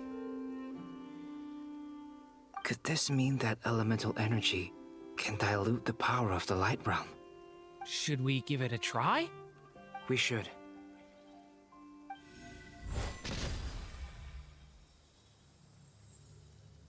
Ha! It works! Clear signs of disruption were detected at the periphery of the energy field. This indicates that elemental energy can disturb or even negate the field. Now you try. Alright, here goes. It's working! Switch to abyssal energy and attack again. No surprises there. Abyssal power drains the energy field to a significantly greater extent. I now feel confident in asserting that the energy field is indeed pure Light Realm energy, and that elemental energy can dilute it. But the energy field is huge! How much elemental energy will it take to neutralize it? We don't have to neutralize it completely. We can try other approaches. That's all for theory. Would you like to continue watching? So you knew I was here. Huh? When did you get here? A while ago. But Albedo sounded like he was working on his thesis defense back there. Back in Sumeru. You can end a person's whole career by interrupting them mid-speech. Very thoughtful of you. I'm truly touched. Could I ask you to lend me a hand? With what? A little test. Try using Anima to unleash a concentrated assault with circular blades, with the goal of breaking through at a singular point. Nice! This time it tore through the field. Tremendous. This is a major breakthrough. Should we go through? We probably shouldn't risk having mutually antagonistic energies in such close proximity. Durin, you stay here and watch the entrance. Hat Guy and I will go in to investigate. Sounds sensible to me. Keep your eyes peeled, Durin. Don't worry, I got this. You two be careful in there. Just give me the signal if you need help and I'll dive right in. What do you mean, signal? It's based on a new alchemical concoction I developed last month. When 2 bottles of it are smashed on the ground together, they emit a blinding burst of light. If it comes to that, remember to shield your eyes with your hat. Glad I asked. Thanks for the heads up.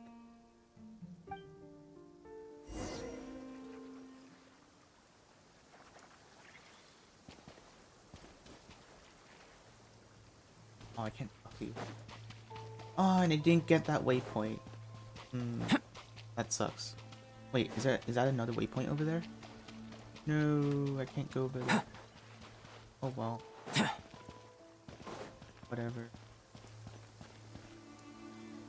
Yeah, it looks like a hollow.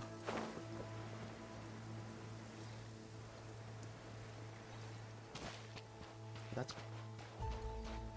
Oh, wait, what? There it is. Like I thought. Beyond a certain distance, we can't see the opening where we came in. Maybe that's to prevent people from escaping. Sounds like Dottore's style to me.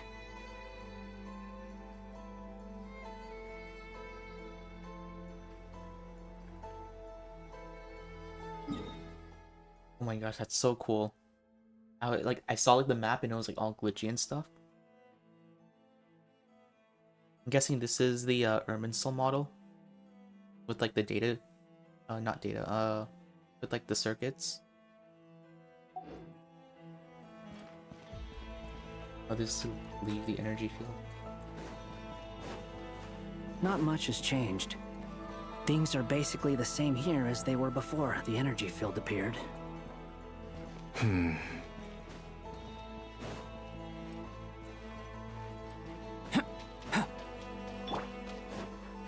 Quit following me. Too slow. Behold! Upon the gale.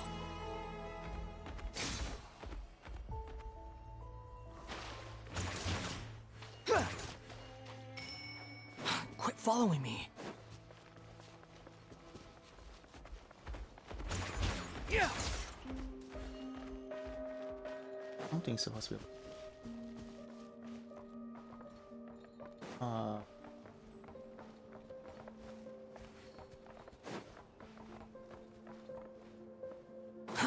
Too slow. Oh, everyone's dying. Yeah. Probably under some sort of influence. They have no heartbeats and they're not breathing. We can only assume they're dead. But there are no visible wounds. Also, there's an animal squatting next to each body. It's watching us. That's not an animal's gaze. What are you trying to tell us? Doesn't seem eager to talk. I guess maybe it's just an animal after all. Let's keep looking around.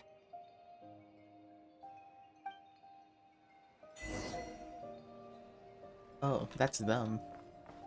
Their spirits probably transformed into these animals.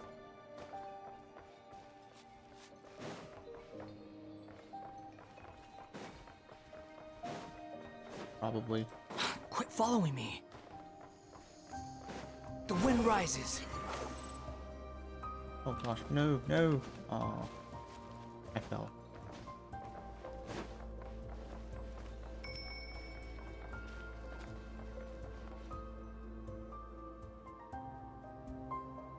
Same situation everywhere.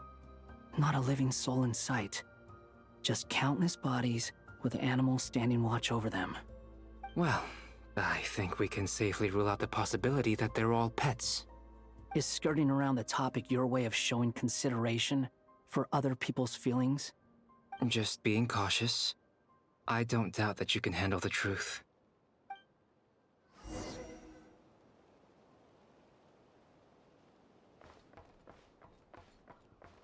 Energy feed. Hold up, where? Oh, the Too waypoint? slow. Or, oh, I guess we're just trying to following collect me. these dust pieces. Or not. Careful. Careful. Okay. Please. Help us. Please. Oh god. Over there. I hear a voice.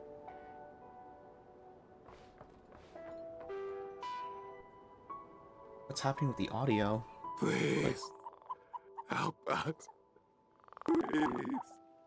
What happened here? I don't know. Suddenly, everyone collapsed. Then my line of sight got lower. I still have some of my senses left. I gotta get out of here.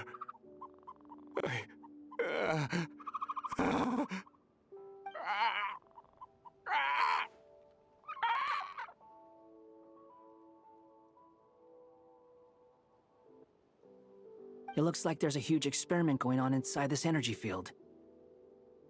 Maybe each energy field is its own giant experiment. Vile. He's swapping human minds with those of animals. Even without the other circumstances, this would be an extremely radical experiment. Those people may have lost their sense of selves, but they are not fully animals either. If they were, they would have left. But instead, their instincts are driving them to remain by their dead bodies. We should go. No sense in sticking around here longer than we need to. Agreed.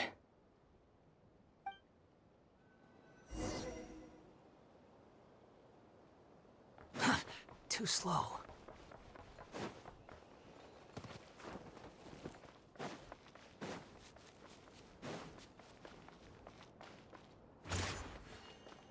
Behold!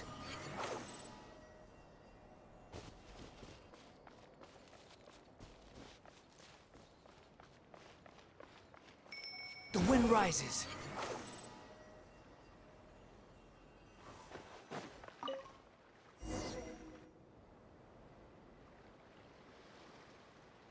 Ah, you're back! Everything okay? No. We saw some things that take a strong stomach. Otherwise, we're fine. We should share our findings with the others.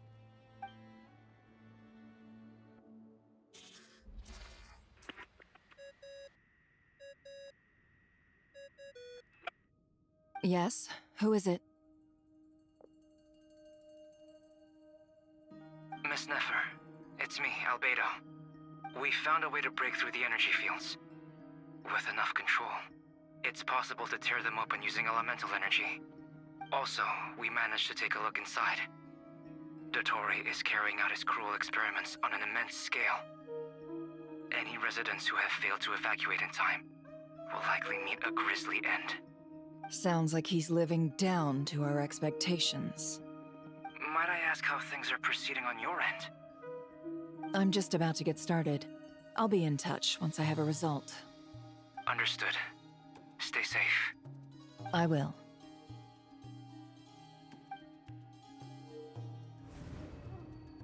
Well, Nefer, I'll link up with you once my tasks are complete. What makes you think I'd need you to do that? I'll need it. And considering the way you approach certain matters, I think you'll be better off with me present.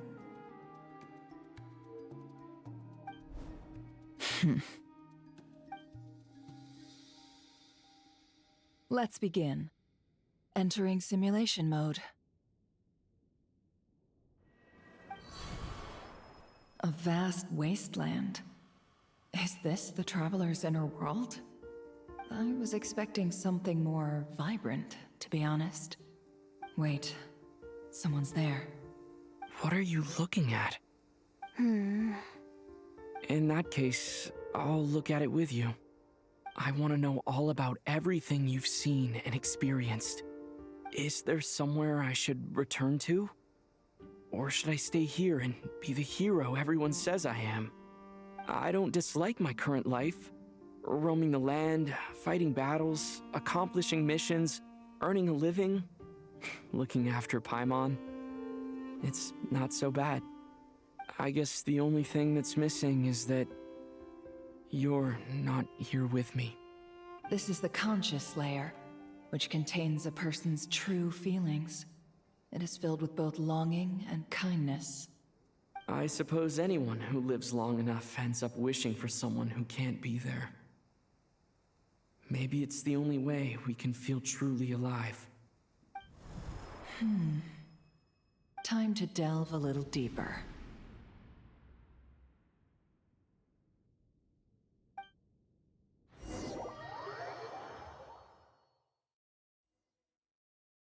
Nasha Town is hardly the optimal choice for a place to live, but it has character and a reasonable population density. What are you trying to say? Oh, don't be nervous. I was just thinking where might make a good starting point for your journey. Perhaps I should send you further afield. Conria, perhaps. Conria ceased to exist long ago. Once again, you fail to understand the possibilities that the Tri-Lune creates. Anything that has existed in the past, I can now recreate. You simply do not wish to see that happen. That might be because you miss your sibling and fear getting answers that you are not ready to learn. But this is not for me to judge.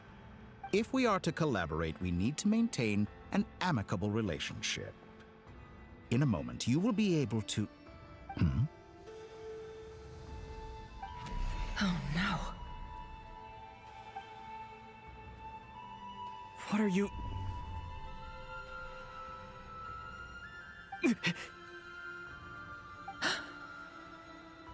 What are you gonna do? Don't move. Something unwanted has crept into... Oh? Gone as quickly as it came.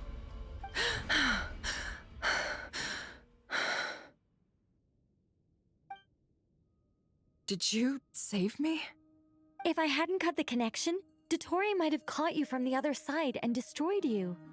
This was a good idea, but once is plenty. You were exceptionally brave. Excellent work. Thanks, but now's not the time for that.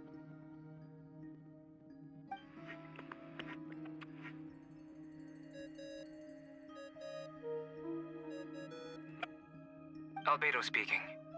I think I know where he is. What is this endless darkness? I can't see anything, even though my eyes are wide open. But why? What happened? Ah, sorry about that.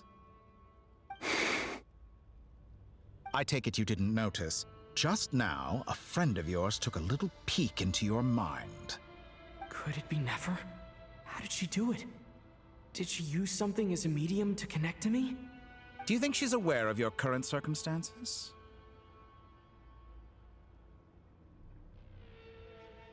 Oh dear.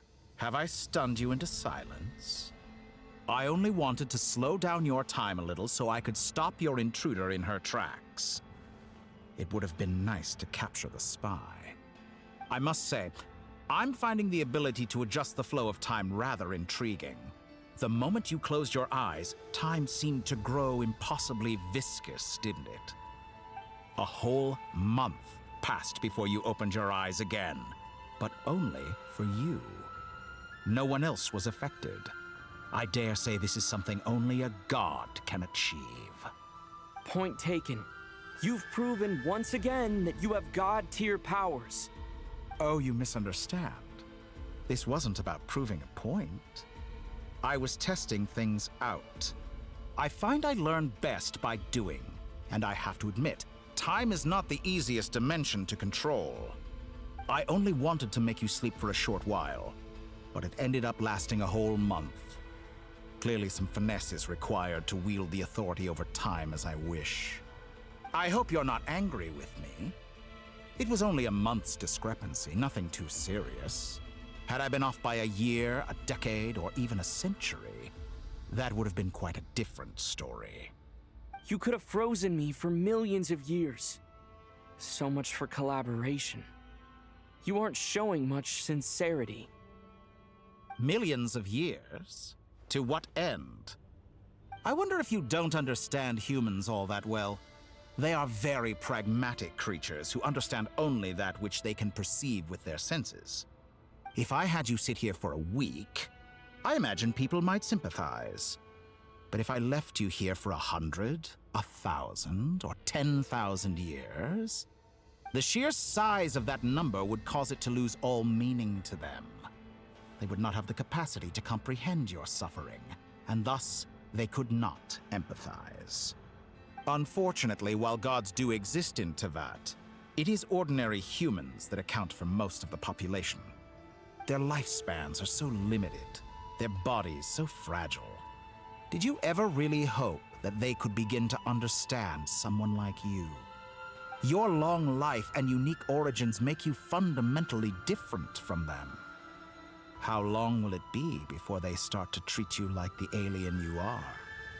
Before you are ostracized, outcast? Alien? Even I feel bad for you sometimes. This world has made you into a slave. So many times you have served its will, and not once have the powers that be ever thought to grant you the one simple thing you wish for. You have been treated most unfairly. I can change that. I will grant you special privileges and give you back the status you rightly deserve as a descender.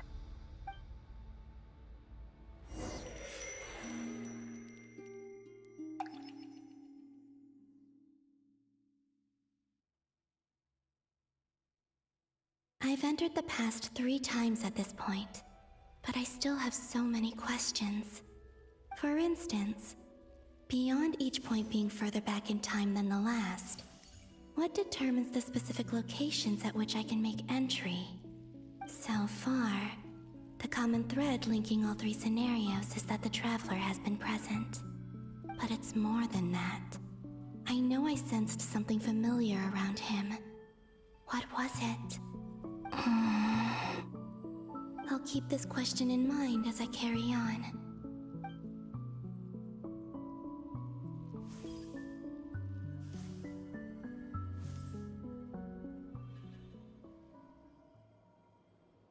Humans, you never change. Always trying to use powers you neither comprehend nor control. This looks like Star Sand Shoal. Was this before Rerir regained his physical form?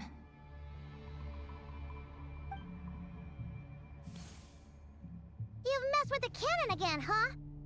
Sorry, but this round's not gonna go your way. The cannon. That's right. I was at Silvermoon Hall and I sensed an abnormal Kuvaki fluctuation coming from Nasha Town. And right after that, came an ominous power emanating from Star Sand Shoal. My body was once torn into countless pieces and hurled into the swirling chaos of time itself. But even so, my life and will were not extinguished. I wonder if I could try to prevent his resurrection. But how would I do it? What can I do, here and now? Traveler! Behind you! Look at that light!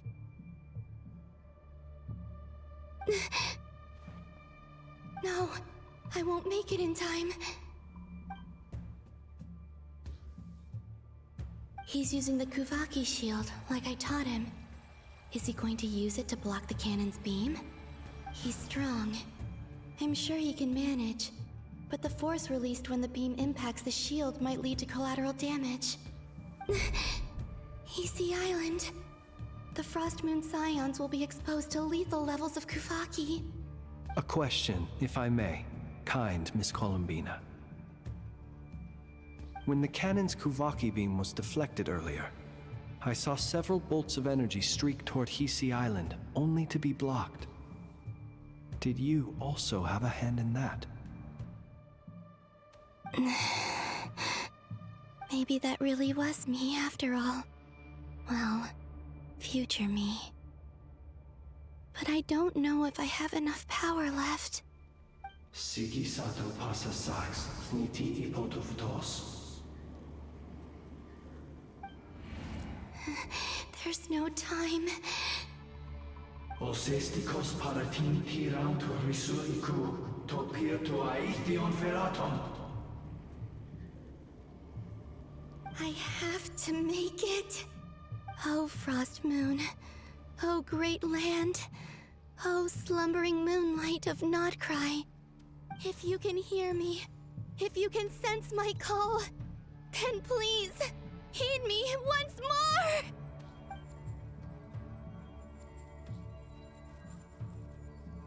Oh, yeah, right. No. Tap, tap, tap, tap, tap, tap, tap, tap, tap.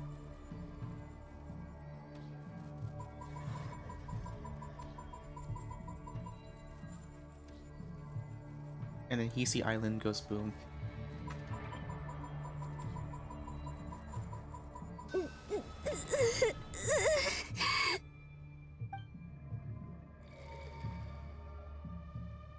Did it work?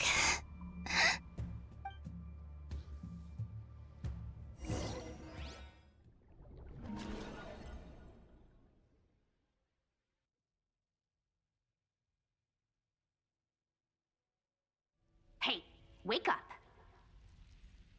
Hey, did you hear me? Columbina, I said wake up now! Hmm? Oh, good morning, Sandrone. It's 3 in the afternoon, actually. And could you kindly not use my quarters as your personal nap room next time? But I feel so safe here. And your coffee, right? It's so bitter, but it smells lovely. It's like you were raised by wolves in a forest or something. What did you drink growing up? Grass tea? The Frost Moon Scions certainly led a more frugal existence than the Fatui. Then I'll bet you've never eaten one of these before. It smells delicious. That's because it's a Fontanian recipe. I had a little free time today, so I made a batch.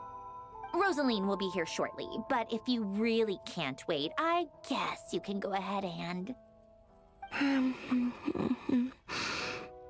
Hey, at least let me finish before you start eating! Did the Frost Moon Scions not teach you basic table manners? Or did the rules not apply to you because you're the high and mighty moon goddess? These are so tasty. Of course they are. I made them. Oh, there's I her was specialty. worried they might contain traces of machine oil. Oh, what? What?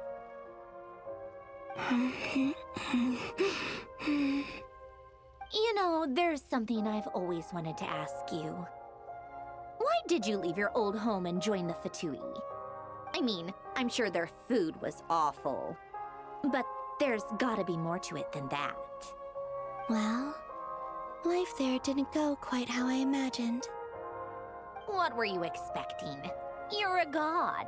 Your followers are gonna make some demands of you, right?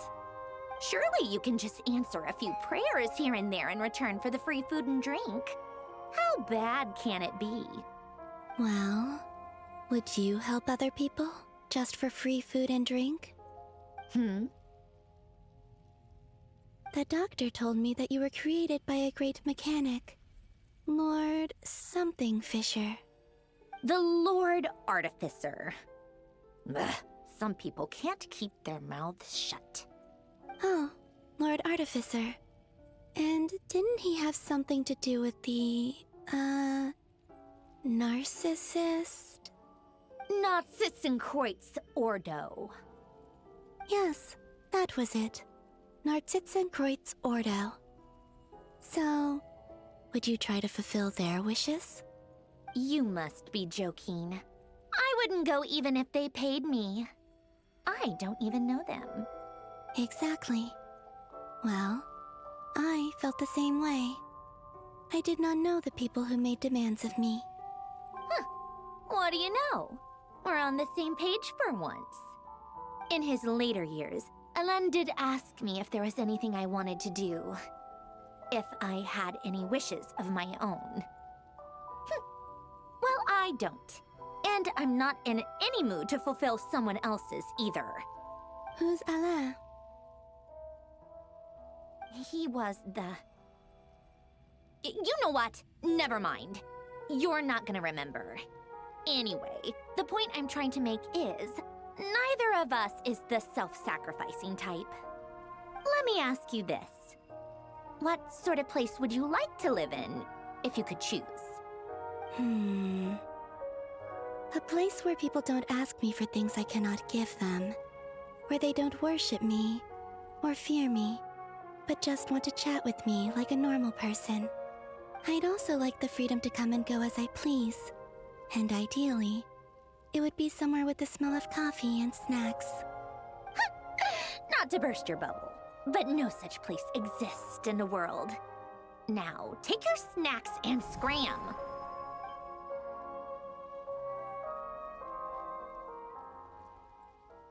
Did I pass out? Of course. I'm back here again. I dreamed of events from my past. Sandrone. Traveler. I miss you all so much. Back there. I guess I managed to harness all the Kuvaki energy on Hisi Island. But how did I do it? Time is flowing backwards here, and I can use that familiar power to enter the world of the past. That mystery ally everyone talked about. It was me all along. I can sense that there isn't much more power remaining up ahead. What lies at the end of all of this? Will time keep flowing into the past? And will I ever find my way back?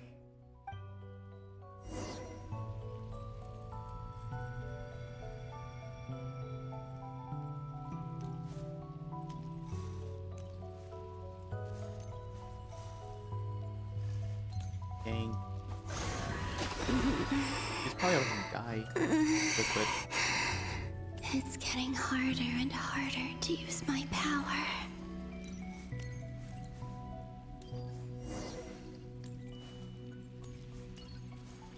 Touch them, Sir. I'm no match for the Abyss in this state. I need to avoid the contaminated fragments.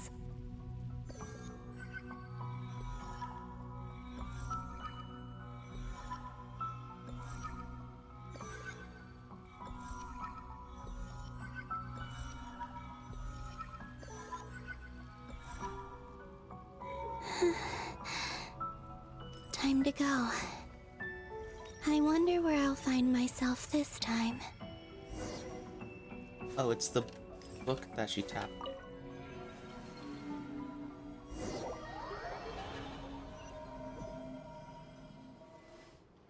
The Final Night Cemetery. This is where Flint's is based. Or not! How are we supposed to read through this many files? Difficult, yes, but it is also our most efficient option. Seems like they're searching for information. Oh, I remember. Flint and Varga talked about some files on the Wild Hunt. Was this my doing too? To expose the true intentions of this Rerir, we need to dive into Nod-Krai's history. Are my actions changing the past? Or are they simply completing a process? Is all of this inevitable? Or am I the one making these decisions? If I choose not to help them now, will it change how things turn out? Hope we don't land on our heads then. They're my friends. I can't not help them.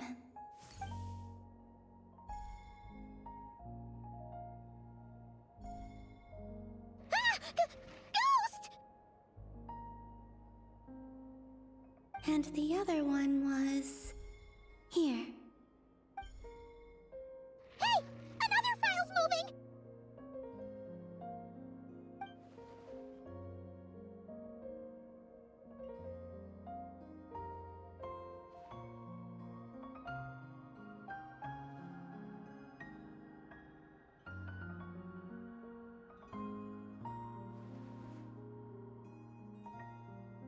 That should do it.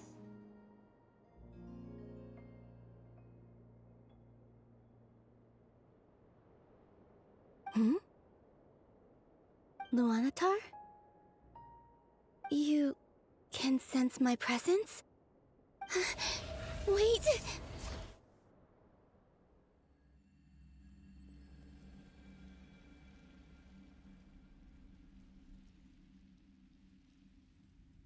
Luanatar.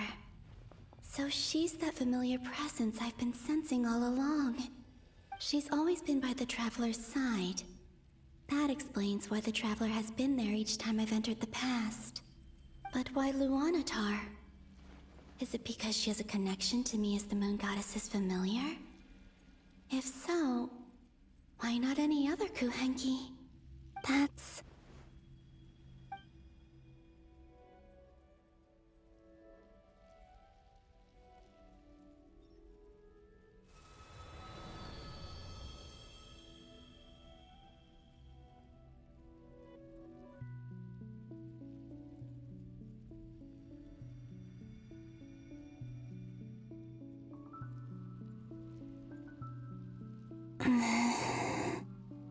I cannot sense any power up ahead.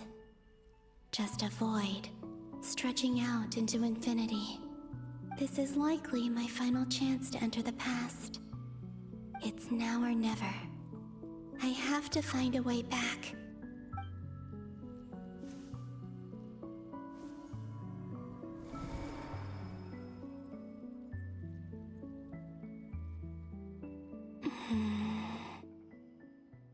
Easy Island?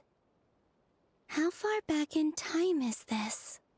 Where's Luanatar? I can't sense her presence this time.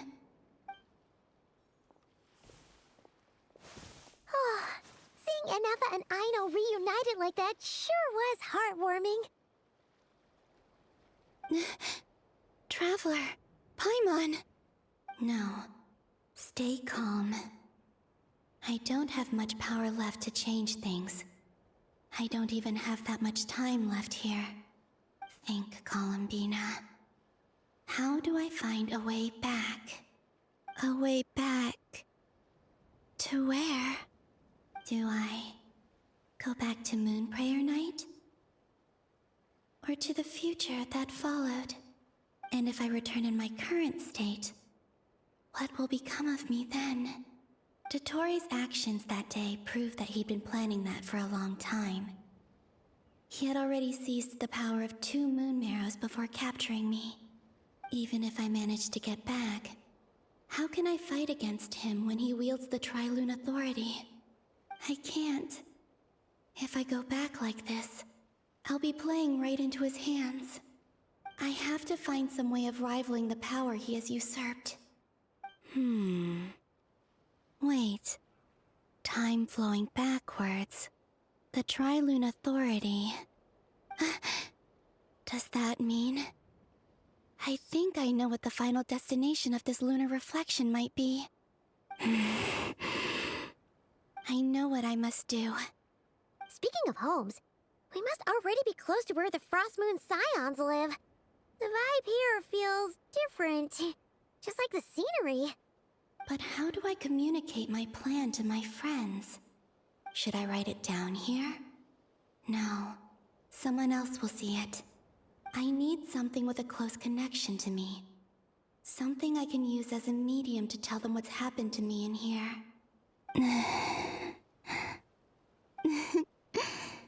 Now it makes sense.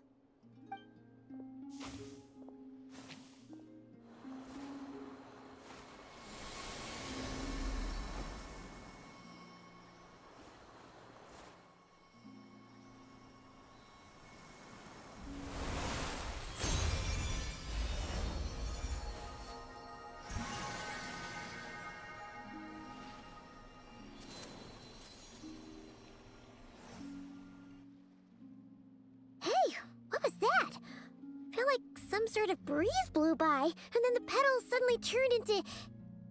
Huh? It was I who brought Luanatar into being. I gave up a piece of my own soul to create her.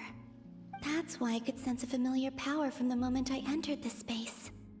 It also explains why she's been present in every past location that I've entered. Because we have a deep connection. Hey there! What's your name? And the reason why there are no more gates to the past after this point is that Luanatar hadn't been born then.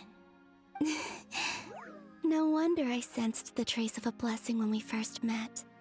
But I still didn't recognize the soul hidden within you. Back then, I was just a little lost dove. I had yet to become Columbina Hyposelenia. Go on now. We've got stuff to do. Best you find someone else to hang out with. Hey, you scared it off. I'll be counting on you. Remember to stay by the traveler's side, guide him, and help him in my stead. Oh, and bring him to the garden where the moon prayer blossoms grow. There's a little lost dove there who will need his help.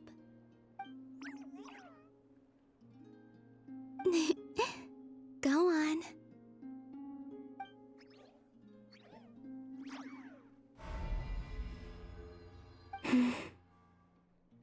You too. Go and live your story. As for mine must go in a different direction.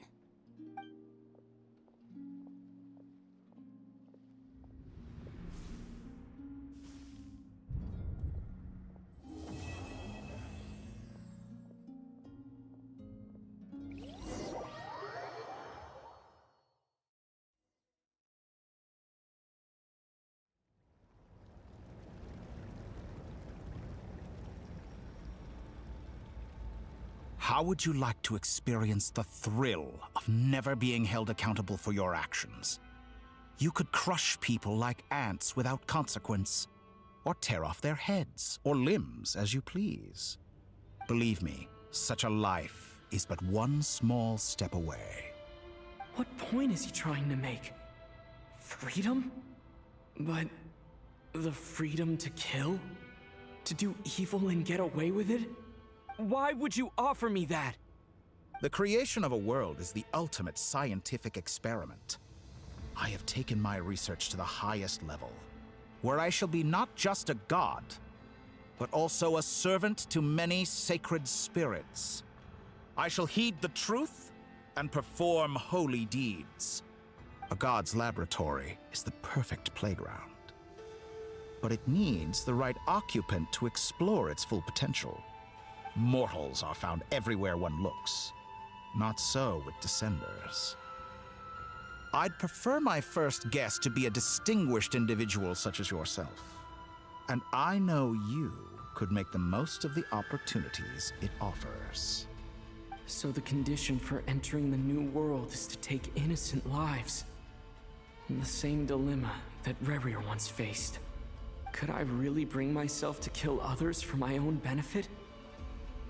Rerir did. And look where it got him. Have you made up your mind? I can't do it. Your playground is no place for me. You're putting your hopes in the wrong person. But we both know I'm not quite the hero you say I am either. I have my own reasons for the journey I'm on. And they aren't all selfless. You've grown a lot since we last met. But there are still things you are unwilling to compromise on. This will only hinder you. Why don't I lower my requirements a little as a gesture of goodwill? I'll give you a little time to learn to be a less noble soul. That'll make things much easier for you. I really doubt I could live that sort of life. And yet you already sound less defiant than a moment ago. The benefits appeal to you because you can read the signs of the times. Why don't we return to my research facility? Your last visit was so rushed. There is much that I have yet to show you.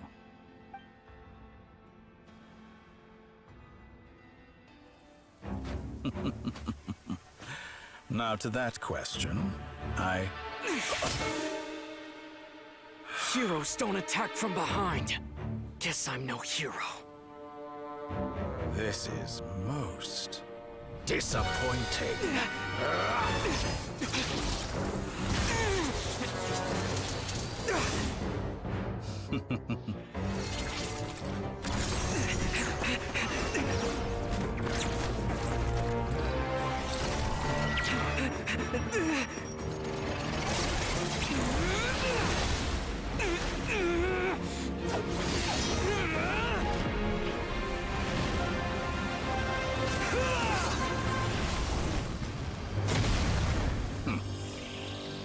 Bro, if only we could actually do that in game.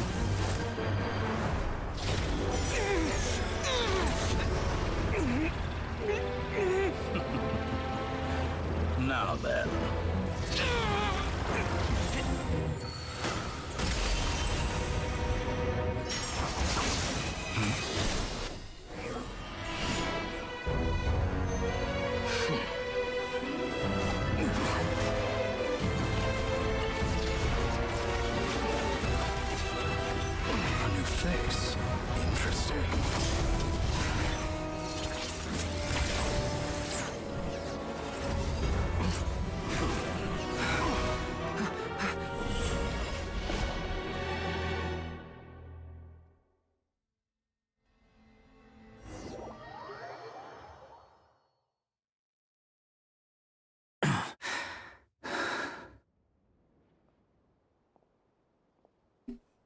How did you get there? You're still gonna call me Hack Guy after that, huh? So you just saved me? I didn't see anyone else in there who needed saving. Oh, thank you. Did you get hurt? It's nothing. I'll be fine. Why are you looking at me like that? Is it that shocking that I'd come to your rescue? I'm more shocked that you caught the doctor off guard. I owed you a favor back in Sumeru. Now we're even. I mean, that's because Distracting he wasn't Dottore part was of tough. I won't lie. his calculations. He's not gonna fall for the same trick twice. That was my one shot. I'd hoped to use it to take him out. Ugh. I never wanted to obliterate someone more than I do right now. Dottore doesn't recognize me, but his segments were originally made based on an analysis of my operational principles. I expect it's only a matter of time before he figures out what I am. So Dottore doesn't recognize Wanderer because he deleted himself from Irminsul. Did he really miss his only chance for revenge by saving me? Why the long face? Hey, I'm not blaming you, okay? And I'm not complaining either. Rescuing you and killing Dottore are equally important goals. Everyone would be pretty stuck without you. It's best you live to fight another day. How are you holding up? Are you all right? Hat Guy said to put safety first, so we agreed to run as far away as we could after leaving the energy field, and only meet up once it was safe. You don't look injured. It seems that Dottore didn't do anything to you. All right. Rescue operation complete. Let's head back. There's a lot more work to be done before this is over.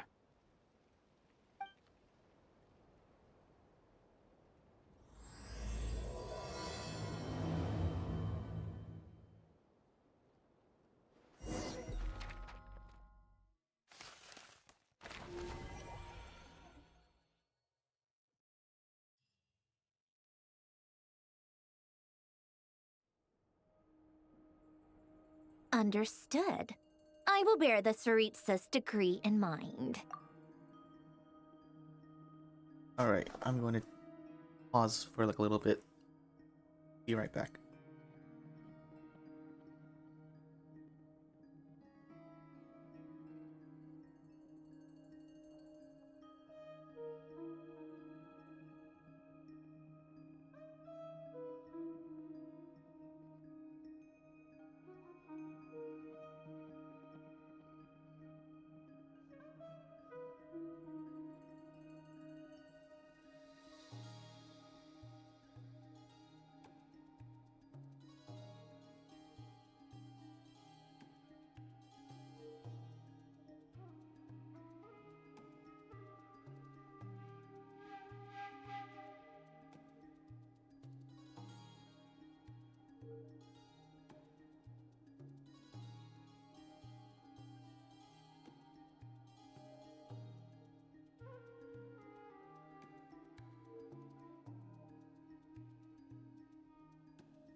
Just realized she blinks, even though she's a doll. I don't see what's so awesome about it, though.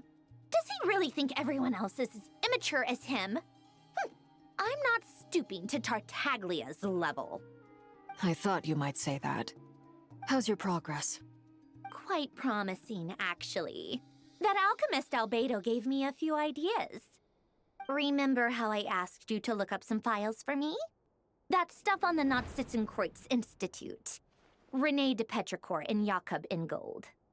Alain Guillotin despised René's theories and methods, but he never managed to come up with better alternatives either. So I adopted some of René's ideas. I thought Alain was like a father to you. He and René were mortal enemies, were they not?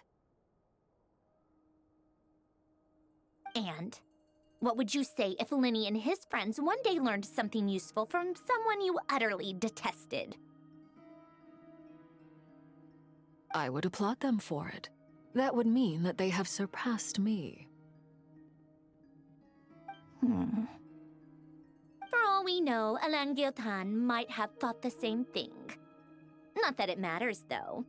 He's dead, and I'm alive. So it's my call to make. Once you die, it doesn't matter how great you were in life. Only the living get to decide what happens next. Hey, come on out. They're back. Huh?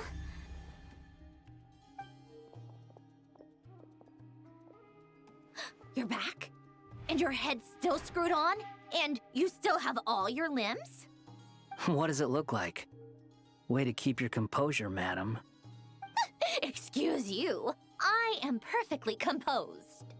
Hey everyone, I'm back. Glad you're okay. Yes, it's a huge relief. Sorry for making you all worry. Worry? Are we going to tell him about the curse? Oh, yeah, right. You think we, the Fatui, were worried about you? We were worried sick. Hey! The Traveler and I were already friends.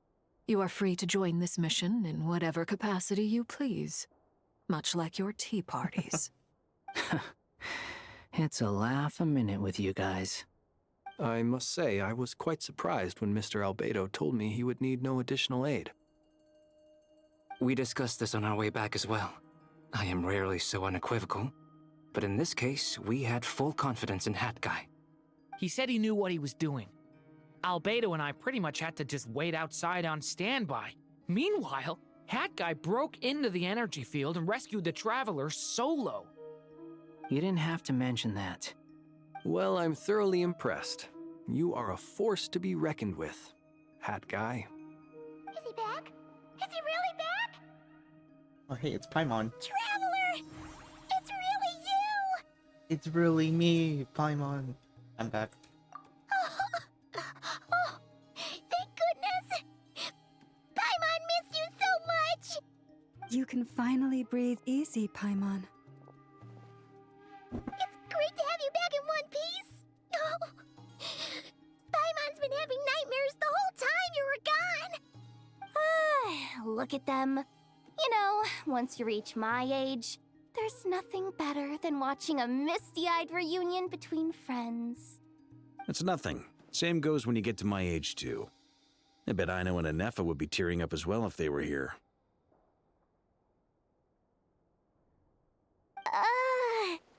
Varka, I'm not sure Anefa can cry. Oh, yeah, good point. Hey, your eyes are looking a little red and puffy. Come here, let's hug it out. What? Ew, no! No, thank you. You're not my dad, okay? Knock it off! Everyone, I'm sorry for all the trouble I caused you. But the silver lining is, I didn't come away from this ordeal empty-handed. While I was being held captive, I learned a lot about Dottore's current capabilities, and what he plans to do with them. Allow me to explain.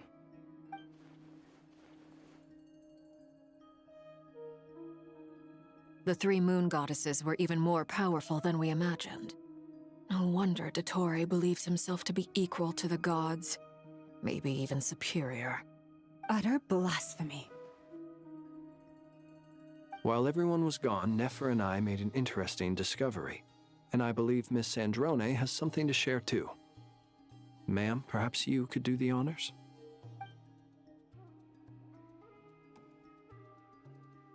Called it. Getting rid of a pesky troublemaker like her is like trying to clean up after a crumbly cake. It always comes back to haunt you. Great, she's alive. Wish she wouldn't give up. Our next step is to find a way to bring her back. A place where time flows backwards, with no destination in sight. Surely it must have been created for a specific purpose. But I fear the answers are buried deep into Vat's history, held by great powers beyond our reach. It sounds like she's on a specific path through time, just traveling in the opposite direction to us. The question is, where does that path lead? Or will it keep going to infinity? We considered that question as well. Strictly speaking, time is not infinite. Indeed not. Every road has an end. Nicole! You sure loved quietly sneaking in mid-conversation. I do, in fact. It's something I've always done at our mages' tea parties. Quiet, mysterious, and persuasive. You wonder what lies at the end of her road. Well, just as the world has a beginning and an end, so too does time. And so, the end of the road is the moment that Tevat was born. Hold up, I just heard her wink. It just went tink. Also, my theory is that, what's his name? From like Honkai Nexus Anima? AK?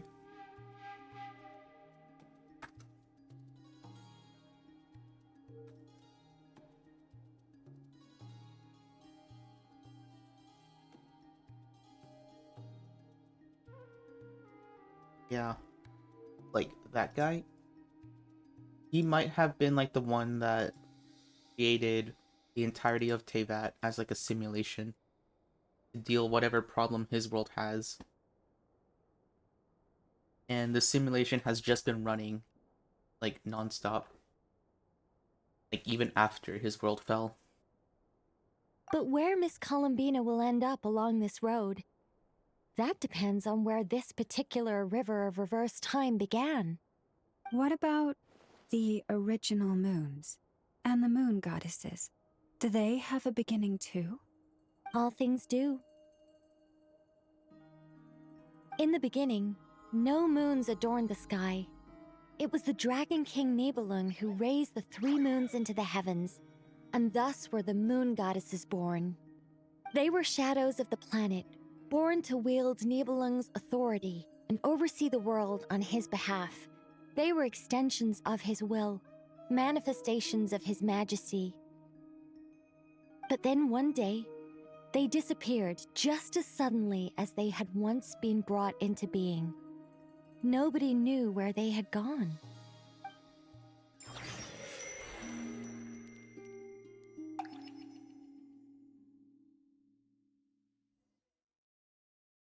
Like I thought, no more paths back to reality have emerged since. But how can I be sure that I'm going the right way without scenes from reality to keep me on track? I can't even be sure of how long I've been walking for. The further I travel, the less stable this space becomes. There are even moments where I can sense something that feels like abyssal energy. They can just materialize out of thin air.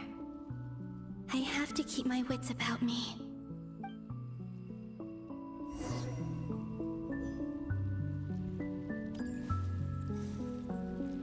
Are we going to have to deal with abyssal monsters? Also, didn't Ether say that the abyss looks somewhat similar to this? Where it's like a void? But like, what I see is like stars below our feet, essentially.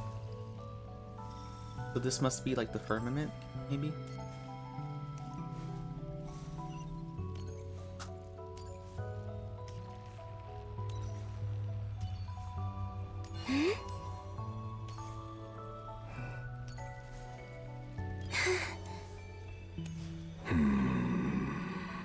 Oh, it's Revere. Is that the Ray here of Solnari? I can't believe he survived. How did he do it?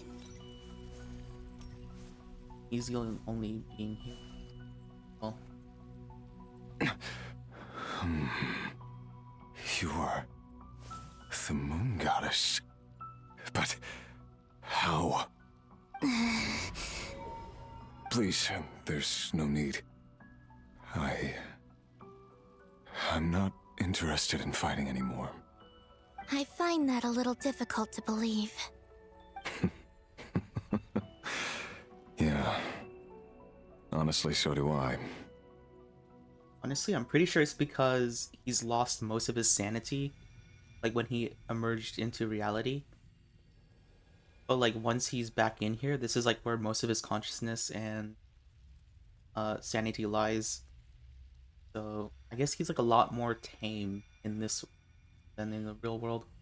The way you used my own power against me it was a brilliant strategy. And then, in the final moment before I was thrown into this space, I got to see an old friend. Mr. Dainsleif. Right. It was so long ago now. But we were friends once. And when I first got here, I was filled with hatred, remorse, and rage. How I cursed and devoured. I tore everything here apart. I was consumed by the desire to leave this place and have my vengeance. But to no avail. This is a place with no exit. This is the second time I've entered this space. Though I have no memory of the first. I was torn to shreds the moment I entered.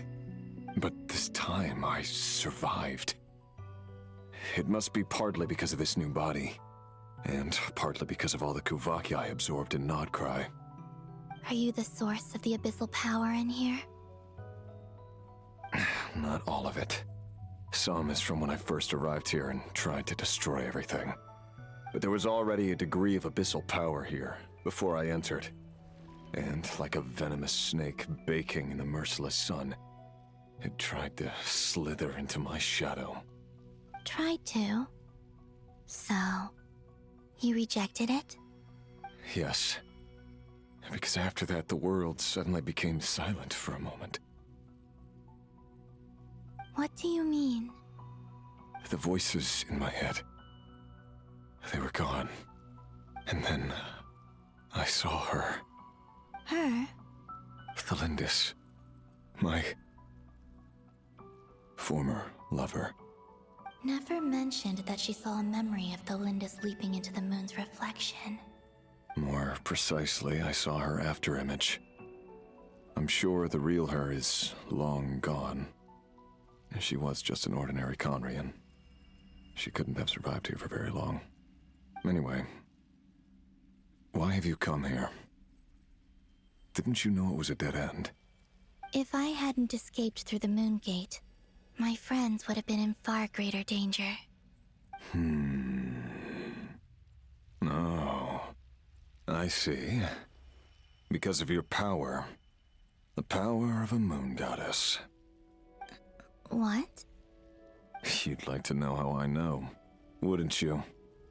The one who resurrected me said so. I could hear a deep lust for power in his voice.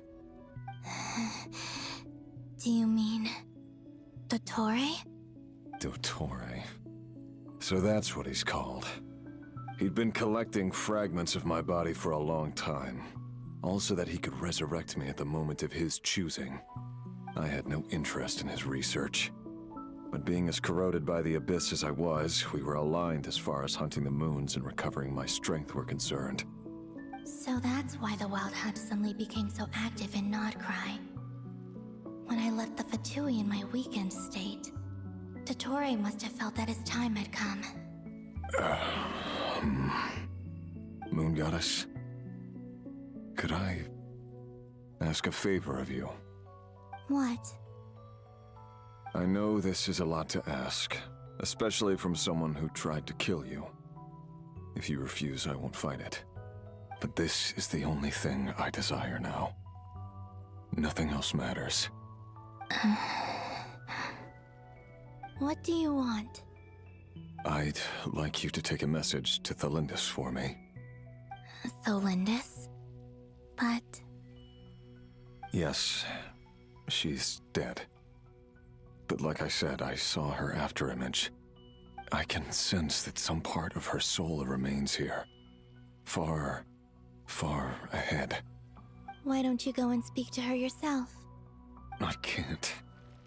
I don't know why, but I can't move freely in this space as you can. All I can see is a glimpse of her, walking away. Just like the moment when I last saw her in life. In return, I will clear these abyssal obstacles for you. No, not in return. I'll clear them for you, whether you want to help me or not. It feels like something I ought to do. Why? Yeah. Why, indeed. I've been asking myself that question a lot recently. Why did I do the things I did? I'm tired of it all. Tired of the person I became. People used me. And then I turned around and started using others. I hurt a lot of people. I think I grew tired of it long ago. But I wouldn't admit it to myself.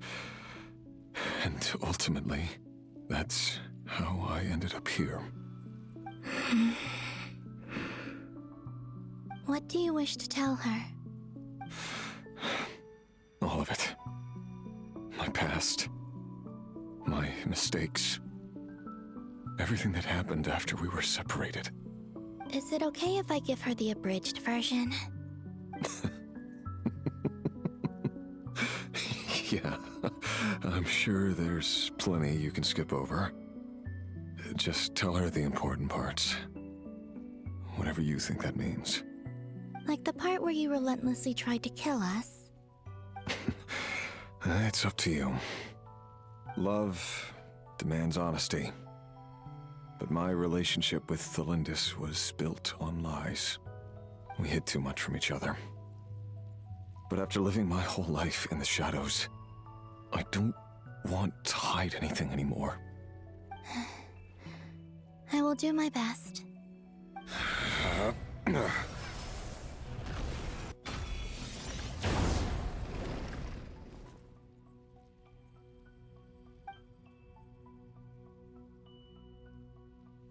There. The Abyss will no longer stand in your way. Even though Mr. Dainsliff felt he had to fight you, I think he still regarded you as a friend. Dane? He said that you betrayed him, but he also felt great remorse at never having understood what you were truly going through. Why tell me this? Because if he'd known that someone could take a message to you, I believe that's what he would have said. Thank you. It means a lot. I know this will sound strange coming from me, but don't die, Moon Goddess. I can tell that you're determined to get out of here.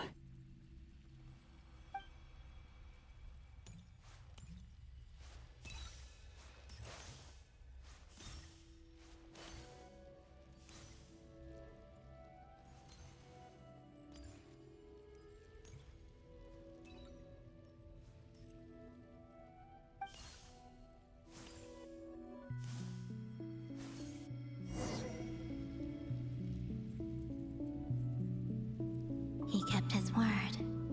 The Abyss is no longer obstructing my path.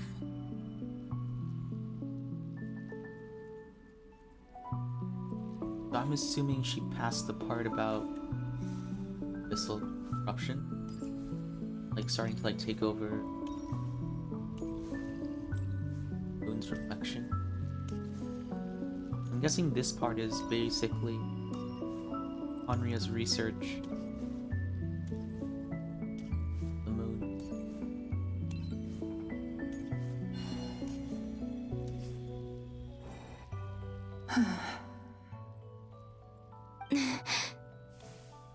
Is that the Lindis? She wasn't far off at all. And yet, they can never meet. Hello, Miss Thelindis. Who are you? How do you know my name? I've never seen anyone else here before. You can call me Columbina. I promised Rerir that I'd bring a message to you. Rerir? My Rerir? Is he well? He's doing better than he was. Better than he was, huh? Sounds like he's had a pretty rough time. Others have had a rough time on his account too. In many cases, their time ran out because of him. And I'm not just talking about the children of the Crimson Moon. So, things got worse before they got better. Could you tell me what happened, Miss Columbina? Are you sure you wish to know? Yes. This is my opportunity to learn the truth. No matter how hard it is to hear, I have to know. I admire your courage. However, time is short. I cannot stay here for long.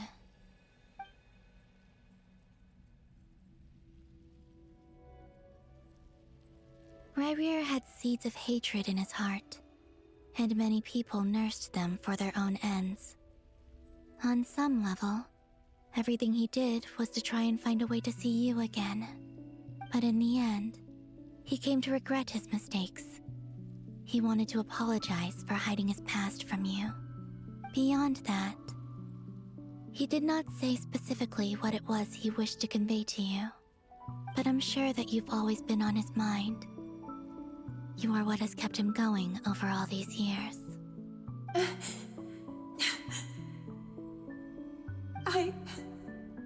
I'm sorry, Miss Columbina.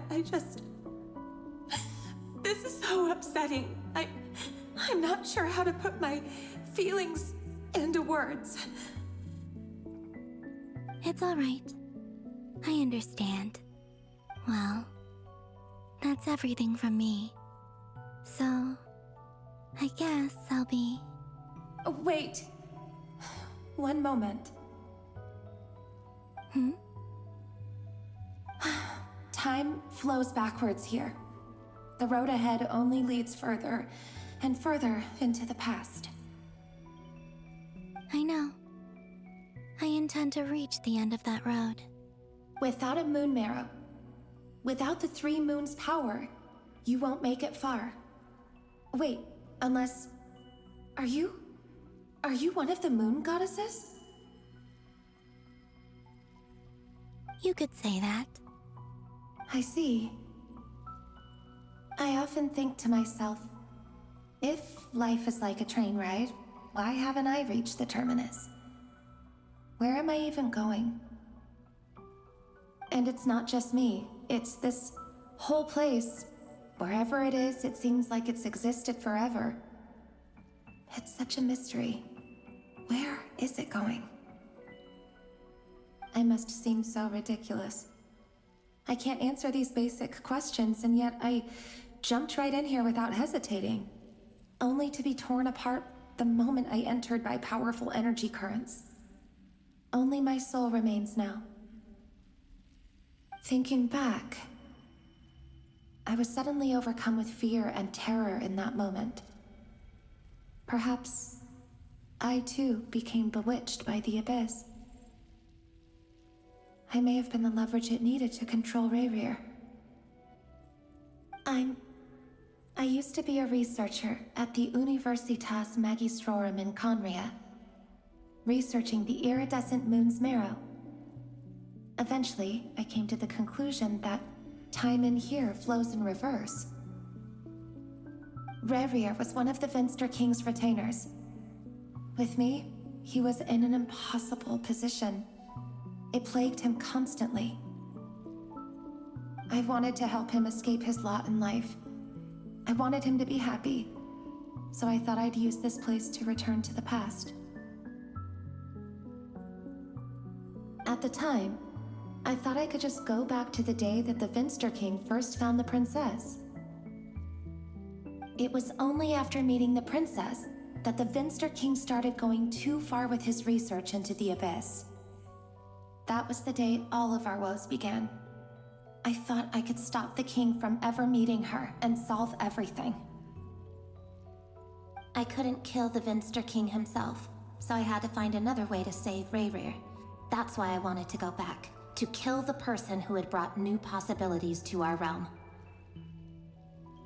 I'm sure it was a futile endeavor, but the abyss probably enhances the basest human desires. So I naively hoped I could change everything. But I was simply too weak. Like a speck of dust against the whole universe. Look at me. I didn't even survive the journey here. Not physically, at least. I know I'm never getting out of here, but you're different. You can make it, and I want to help you. I owe you that much. How do you plan to help me? Have you noticed the golden energy that exists here? Based on my past research and my observations since coming here, I believe they carry you forward faster. I can share what I've learned and help you understand the pattern in which this energy appears.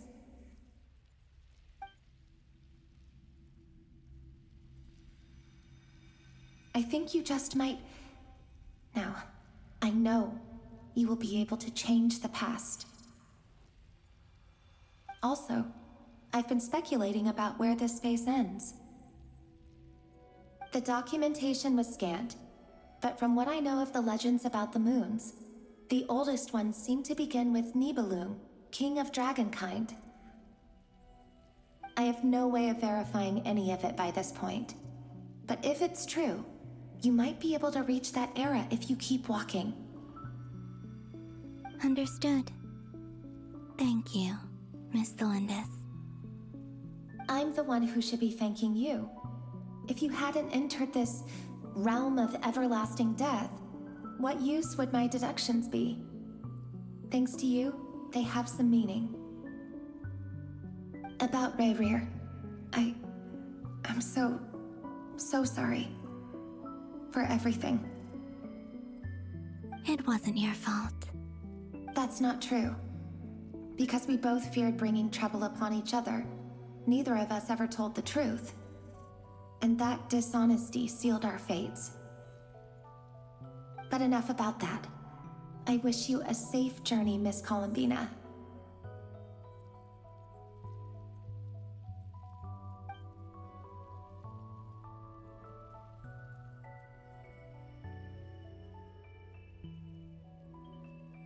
And may the outside world never have to experience pain like this again. Rayrir, you're there, aren't you? I cannot see you, because you exist in the future. I expect we'll be trapped in this prison of space-time for all eternity. But please, gaze upon the past, and then sit for a while. Let's find a place to sit down together, just like we did when we first met.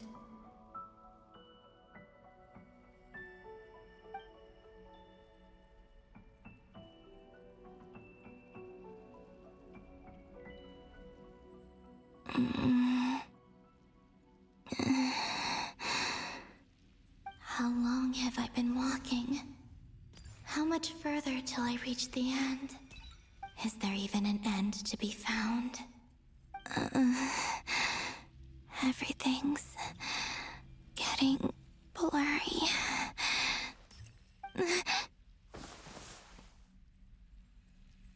Huh?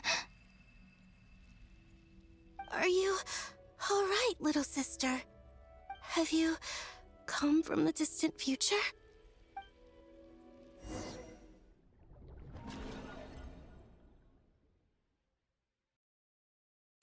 Bro, she gives herself her Did the name? moons just disappear? Shouldn't it be a little harder to get rid of major creations like moons? Wait, I just realized that means she gave herself a name. That means like the 3 moons were created by Nibelung, and a 4th moon was created by the 3 moons. So the 4th moon was never the artificial one, it was probably Columbina. It's just that she had not been born yet, which is why the 3rd moon, or like the 4th moon, didn't exist. But yeah, it means like when they sang her like the lullaby,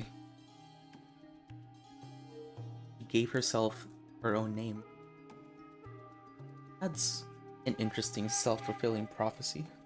The world is a vast and ancient place. On a certain scale, all life lasts for but a fleeting moment. Miss Nicole explained that the moon goddesses likely perished in the War of Funerary Flame. The moons themselves were also destroyed at that time, save for the Frost Moon, from which a new moon goddess was later born. Am I missing something then? 'Cause the stories say that the moon goddesses were born on the moon, but doesn't Columbina say she was born in Nod-Krai? Huh. You're right!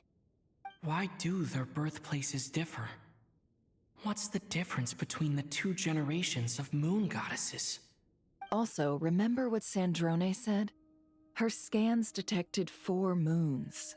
In other words, 4 moon marrows. Technically, the result of the scan means that 4 moon marrows were detected and positively identified as moons in that moment. In other words, this piece of information alone isn't enough for us to know how Miss Columbina is doing right now. Yep. We have no way of staying up to date on whether she's dead or alive. She's on her own for now. But at least she's trying her best to get back to us. Yeah. She's a tough cookie. And a sore loser, too. We have to trust that she'll find a way. Because we really need her power.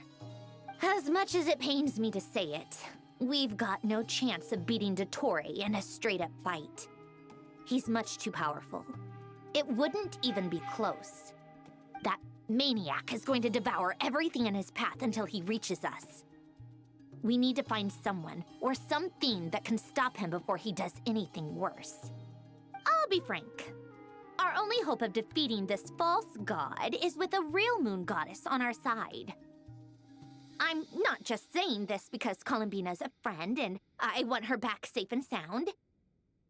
It's just the truth. And I know that even she was no match for him when he attacked, but I don't have a better solution.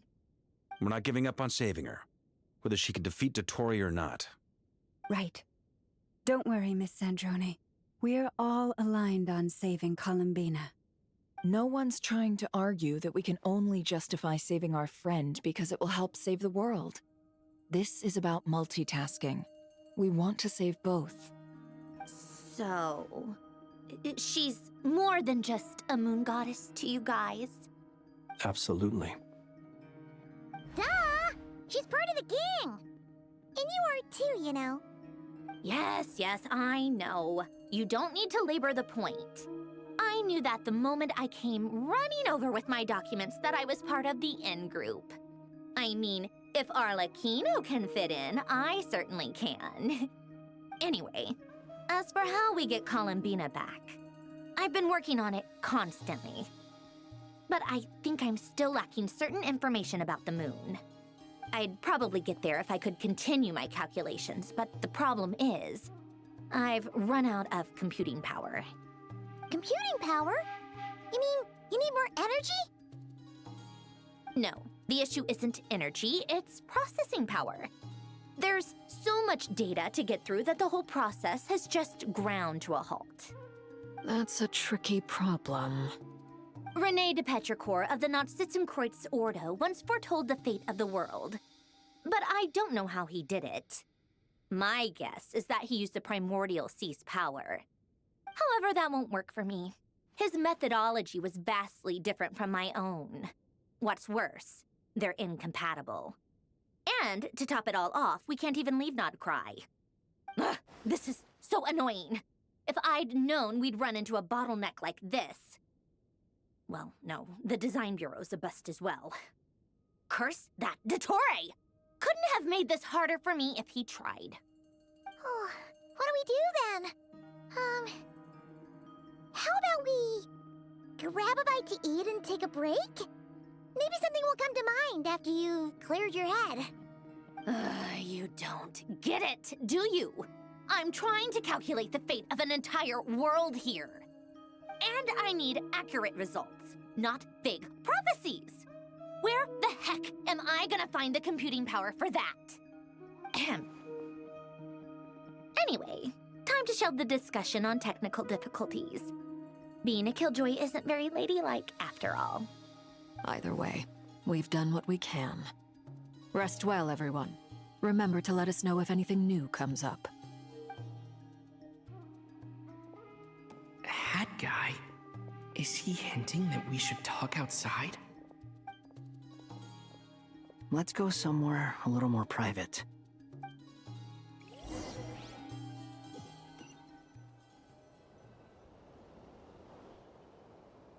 You know that Dory went back to Sumeru, right? Yeah, she mentioned she was planning to head back. Things aren't looking good for Nod-Krai. She's gone to spread the word so that Sumeru has a chance to prepare for the worst. From what I know of Dottore, there are two possible reasons why he hasn't made a move yet.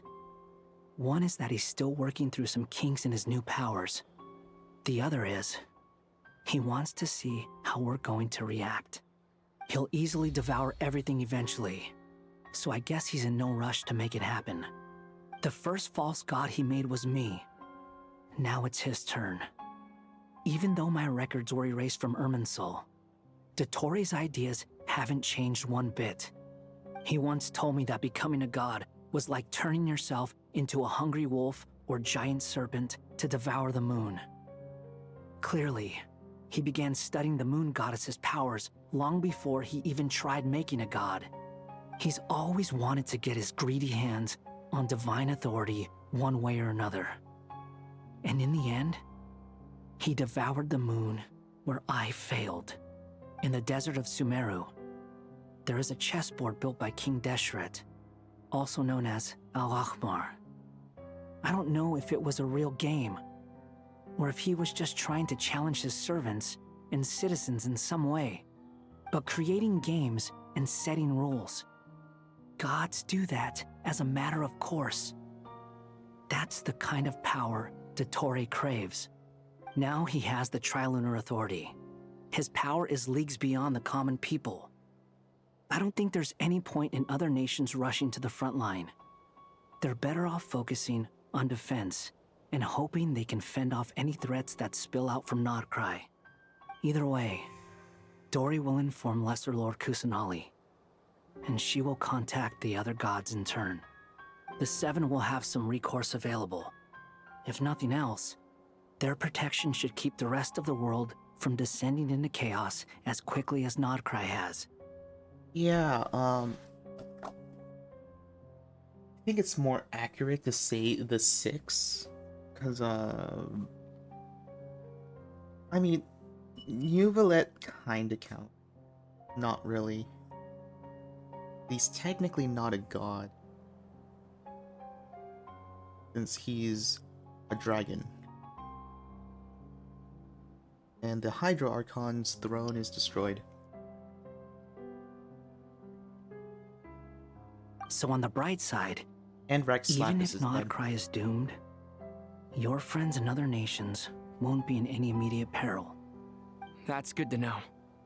But I'm not ready to give up on Nod-Krai yet. There's a word for people who refuse to let anything go. It's called being greedy. Maybe it sounds greedy to you, and probably naive too. But whatever you call it, that's what gives me the determination to keep fighting. Battles are fleeting, but the will to fight is a long-term commitment. Give up for even a moment, and your resolve will shatter. Why do you always feel the need to do the right thing? No one is born to be a savior. I mean, who's gonna criticize you if you fail or give up? Don't take this the wrong way, but Dottore said something similar to me.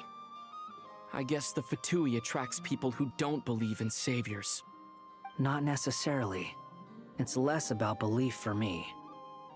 I just want to know how determined you really are. After all, I don't owe anything to anyone else here. Only you. You look kinda worried. If your arch-nemesis was about to achieve their ultimate goal, I think you might feel a little worried too. That's true. Dottore is about to become an omniscient, omnipotent deity. That's gotta be a bitter pill to swallow. Still, you're calmer than I expected. Obviously. I have to admit that my past self was a reckless fool who misunderstood not only the point of revenge, but how to achieve it. And as much as I want my vengeance, I know I'm not gonna get it by acting alone. If the world's taught me anything, it's to think before I act. Too bad it never taught me any other virtues, though. So, I am going to destroy Dottore, no matter what it takes. So, what's your plan? I'll get to that. First, tell me, what do you think of Sandrone? Just like Paimon said, she's a friend, part of the gang. How much do you trust her? This is a serious question. Think carefully before you answer. Although she's with the Fatui, she has her own values, and she's helped us a lot. If nothing else, she's clearly going the extra mile for Columbina. I see no reason not to trust her. If you say so. In that case, the three of us need to talk. I have some thoughts about her computing problem. It can be solved, but it will come with a cost. How much? If I can afford it, I'll cover it. Sometimes your heroism really backs me into a corner. You know that? Come on, let's go talk to her.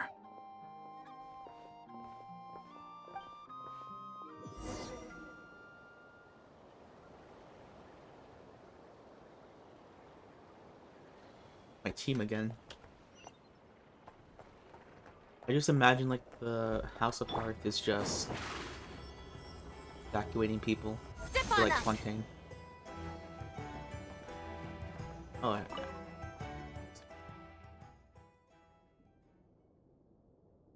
Miss Androne, Traveler.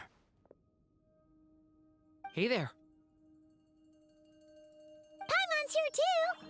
She was just helping them sort through their things. How did your chat go? That was fast. The call only just ended.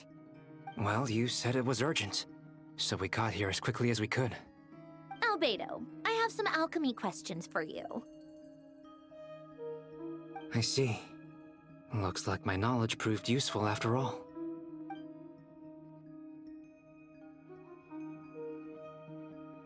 If I might ask, what is the end goal for the modified formula you'll be using? I needed to predict the future of the entire world. But I've run into some teething issues since trying to implement Renee's theory of the four Orthants. I see. I'll have a look at it. Still, computing power is the real issue here. How do you plan to solve it? About that, it's been sorted. Oh, with the Traveler's help? You overestimate me. Actually, you're not wrong. He found the person with the solution. Was it Hat Guy? Yeah, it was him. Wow! Go Hat Guy! Seems like all that time studying at the Academia is paying off big time. But where is he? Wasn't he the one who asked Albedo and I to come here? Come with me.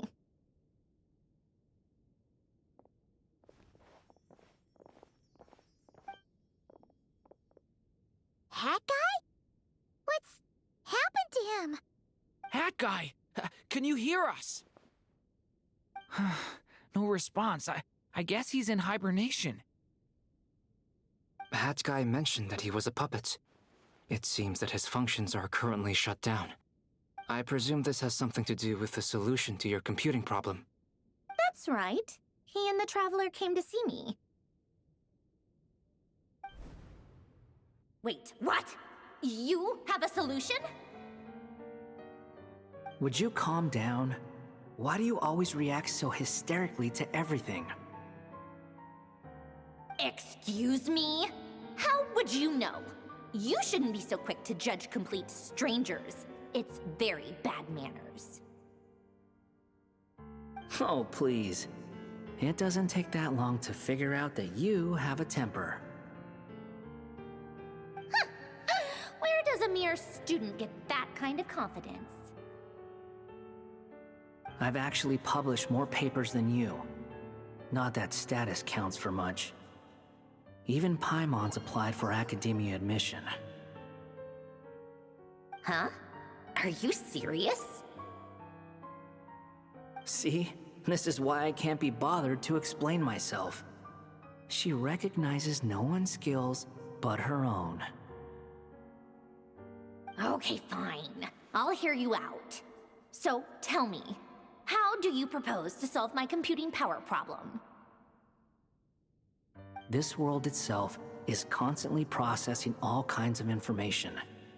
If it's the world's future you're trying to calculate, you need a processing device that's designed to cope with that volume. Easier said than done. Only Irminsul can handle that kind of... Wait, is that what you're suggesting? But surely we can't just plug my formula directly into the ley lines. You should be able to tell that I'm not human, right? Yeah, I noticed. The technology, though, seems pretty ancient. Very different from Fontaine's. It's a completely different system. Conrian, to be precise. I'm what they would have called a puppet. Puppets need an energy source and processing power. The artisans who built them sought out the materials most suited for that purpose. You? Do you mean... The Traveler and I have talked it over. He's willing to vouch for you. So, I'll allow you to borrow my core for your calculations. It was built using wood from a silver-white tree, which makes it a small part of Irminsul. Conrian technology and Irminsul wood. Who in the world could have built you? Are you sure about this? A puppet without its core will cease functioning completely. And if it's left in that state for too long, it might not recover. You could die if you do this. You do realize that, don't you? I can put two and two together, yes. No need to rub it in. I won't lie to you. This has never been done before. I cannot guarantee your safety. Doesn't matter. I'm prepared for the worst. Did you two actually talk this through? Is he... Are we really considering this? Yes, we discussed it. The bottom line is, he trusts me, and I trust you. Let's give it a shot, shall we? Honestly, I have no clue where this kid even came from. But for whatever reason, he lent me his core to use in my formula. I'm very close to finishing my calculations now, and the core is currently in use. So I'm sorry, but I can only show you a sketch right now. This is what the core looks like. A silver-white branch. It certainly matches the legends told about Irminsul. Is Hat Guy gonna be okay? He's not gonna die, right? Right? In theory, he should be fine. As long as we put his core back in time. Beyond that, all I can say is that I'll try my best to avoid risk and make sure the core doesn't sustain any damage. I think I know why you called us here now. Someone needs to watch over his body and make sure it's protected until the process completes. Correct. He said that the only ones he trusts here are you two, and the Traveler. And the Traveler will have other work to do. Look after Hat Guy for me. He will have our undivided attention. Aww, Hat Guy. On a more positive note, things are progressing steadily on my end. I'll call everyone in for a meeting once the results are out.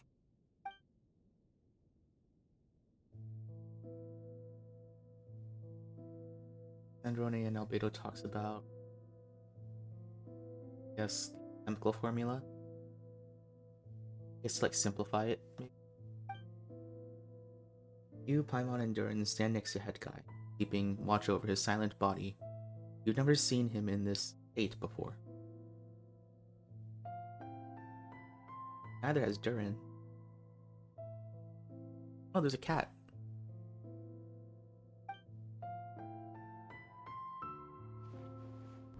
The worst case scenario with the core removal is either a system reset or a total loss of function. But I'm not afraid. A quiet death should have been my fate long ago. A core is completely different from a heart. It's like another vital organ entirely.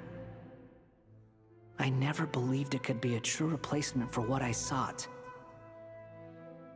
But in the end, it turns out the core was more useful to me.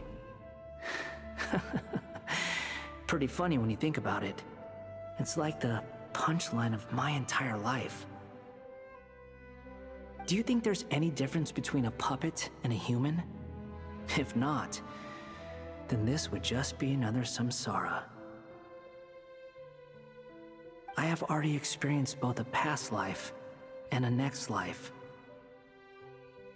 Part of me wonders whether I'm only capable of making this decision because I've become a real human. What's with that expression? Isn't this a good thing? Sandrone will succeed, won't she? She has to.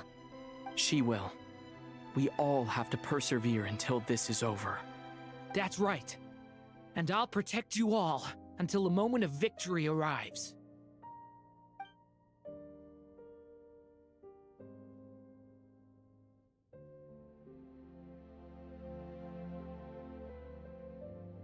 I feel like the concept of time has become blurry. It is forward for you, yet marches backwards for every step that Colomina takes.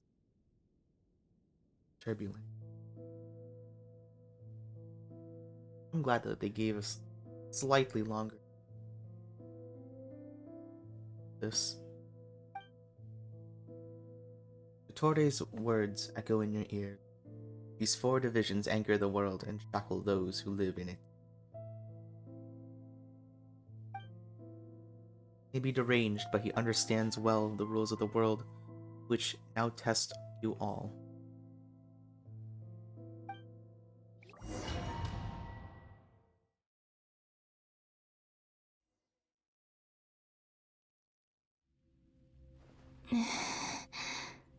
Who are you? Call me Sonnet. You have the same power as Canon. Sonnet. So, you're the goddess of the iridescent moon? Oh, goodness! You recognize me? Well then, what's your name? Columbina. Columbina Hyposelenia. Hyposelenia? What a lovely name.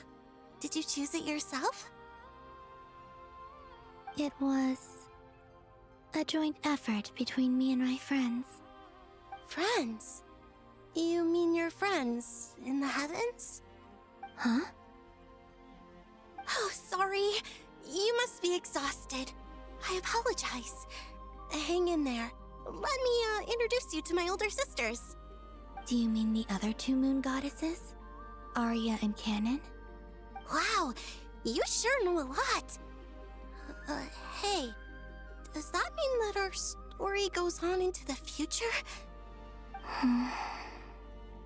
Oh, I guess that wasn't the best question to ask. It's alright. We were prepared for that possibility.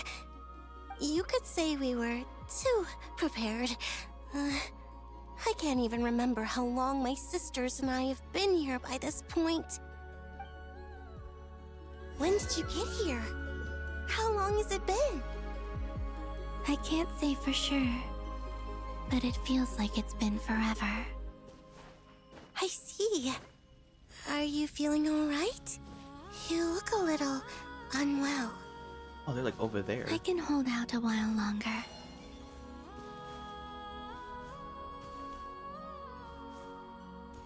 I guess they finally have faces. We don't have far to go. The place where my sisters and I are based is just up ahead. Don't worry. They're both really nice. I'll introduce you. Yeah, so then 4 moons. It means like they haven't completely died yet.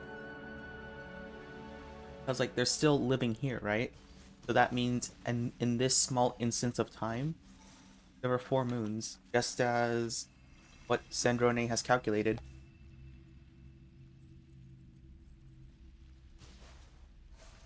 Like how they all have faces now.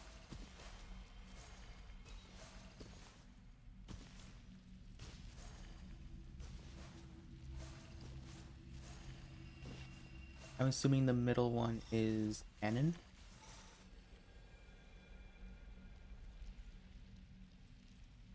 Sisters! I'm back! And look who I've brought with me!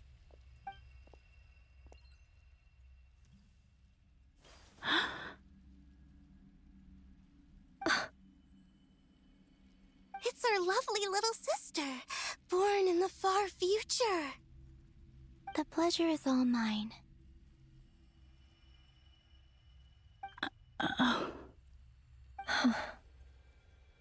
Allow me to introduce you to Columbina Hyposelenia.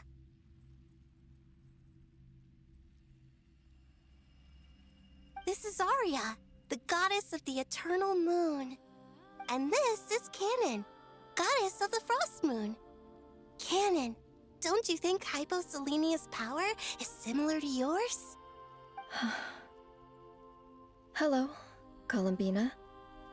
I apologize for our startled reaction just now. And please, forgive our little sister if she's been annoying you. She tends to talk a lot. It's fine. You seem shy.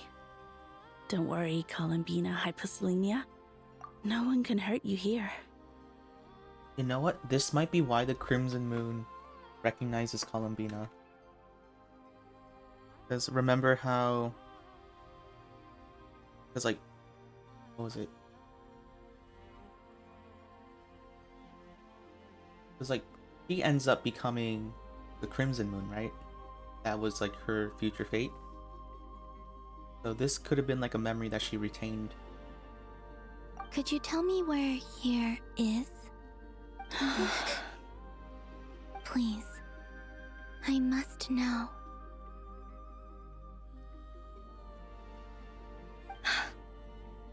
My dear sister, this is where Tevat's original ruler, the Dragon King Nibelung, imprisoned the moon goddesses. What? You're scaring her, Canon. No, I'm fine. Please, continue. Nibelung, our original master, created us in the distant past to maintain Tevat. But he left this world and traveled into the dark universe beyond, to explore worlds vaster still. Day and night, we fulfilled our duty in the heavens, until the day that the first Descender arrived. The great ruler of the firmament. The heavenly principles. Is that what later generations call them? I see. But we did not reject them at first, nor did they seem to harbor ill intent towards this world. We coexisted in peace. They were like a guest in our home. Slowly, however, we came to realize that our guest had a growing desire to change and dominate the world. And you didn't stop it? No. There was an order to the rules they set up that Nibelung never taught us. We wanted to know if this order would bode good or ill for Tevat.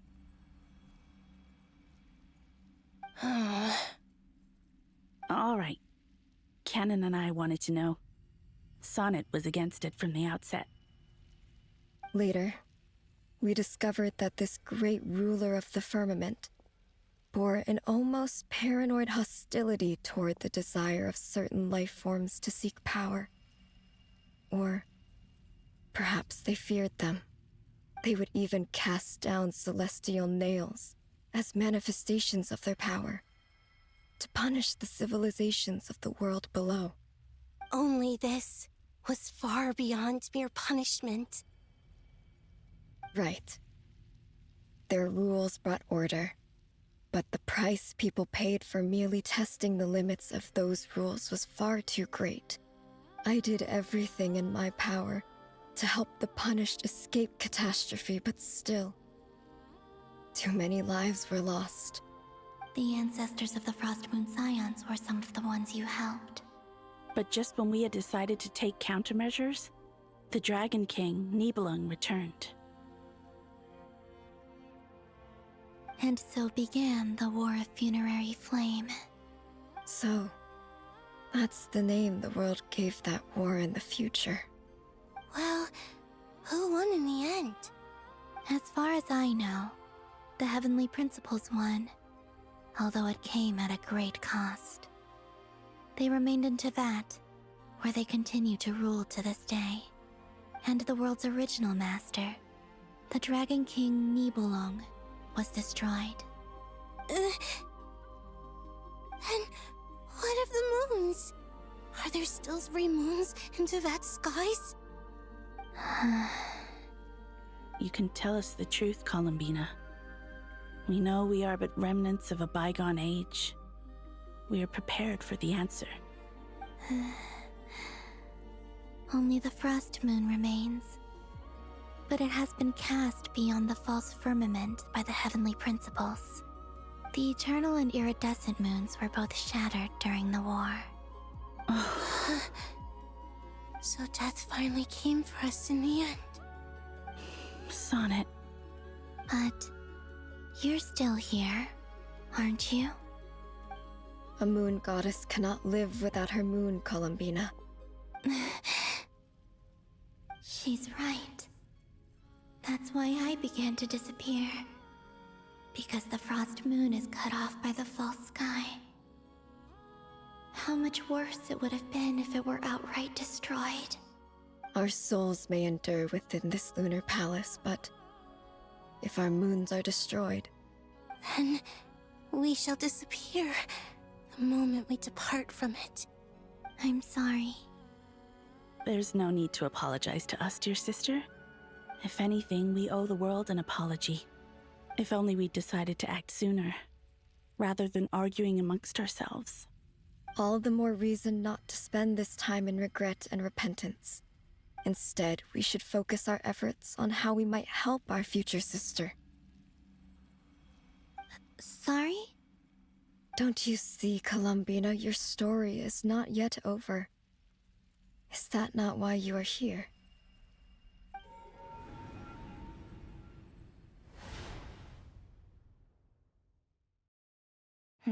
It's done. Initiate numerological array. Continue running primary process. Calculate the world's fate through extrapolation. And identify nodes of potential change. Secondary process, scan for moons. Still 4. The number of moon marrows hasn't changed. Wait, let me think. Is it possible that there's something I've been misunderstanding about the moons all along? Variables. Variables in the world. I know where potential variables within the world come from. So what about the moons? Are there any variables there? Like their life or death, for instance. What if being alive or dead makes no difference to a moon?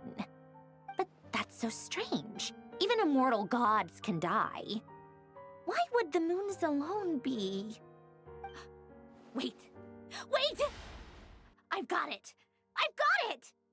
If alive or dead is considered a variable, we might have had this wrong the whole time. No one ever said that a moon marrow equals a living moon. We just made that assumption ourselves. Initiate secondary process. Scan again. This time filtering out interfering perimeter, moon marrow. I don't care if they're natural or artificial. Get them out of my search results! Why? It says 3 moons still exist in Teyvat, even after excluding the moon marrows.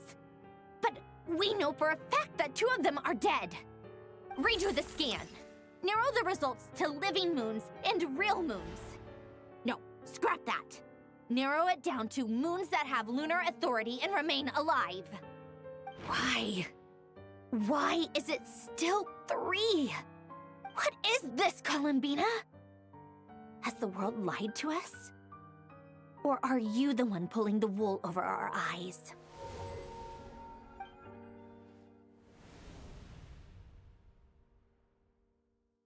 So, you think that the moon's reflection might be where Nibelung imprisoned the 3 Moon Sisters?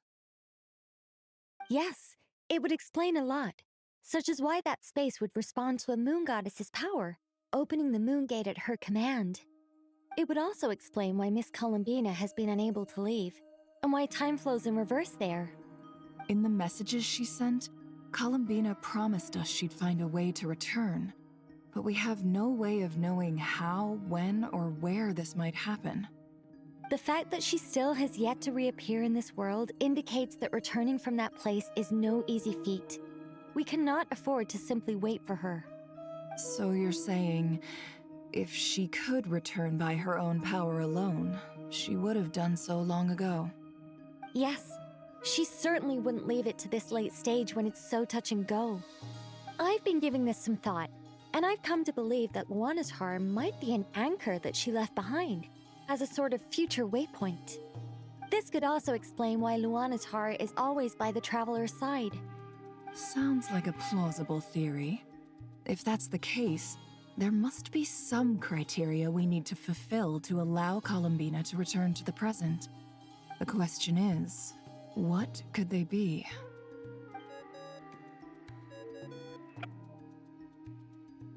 Hello? Listen up! This is extremely important!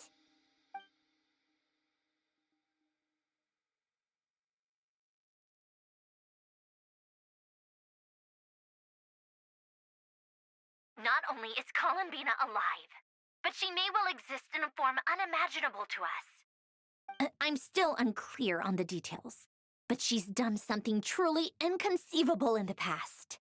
And the clue to what she's done lies in the moon and Tevat's sky. Truly amazing. Oh, I'm so delighted for her. I'm sure we all feel the same. And I'm sure Columbina is ready to get back here and fight by our side. I'll keep my calculations going and try to find some way of coordinating with her. But that's not an excuse for everyone else to slack off, okay? All of you had better keep trying to think of solutions. How can the dead moon still live? And Luanatar...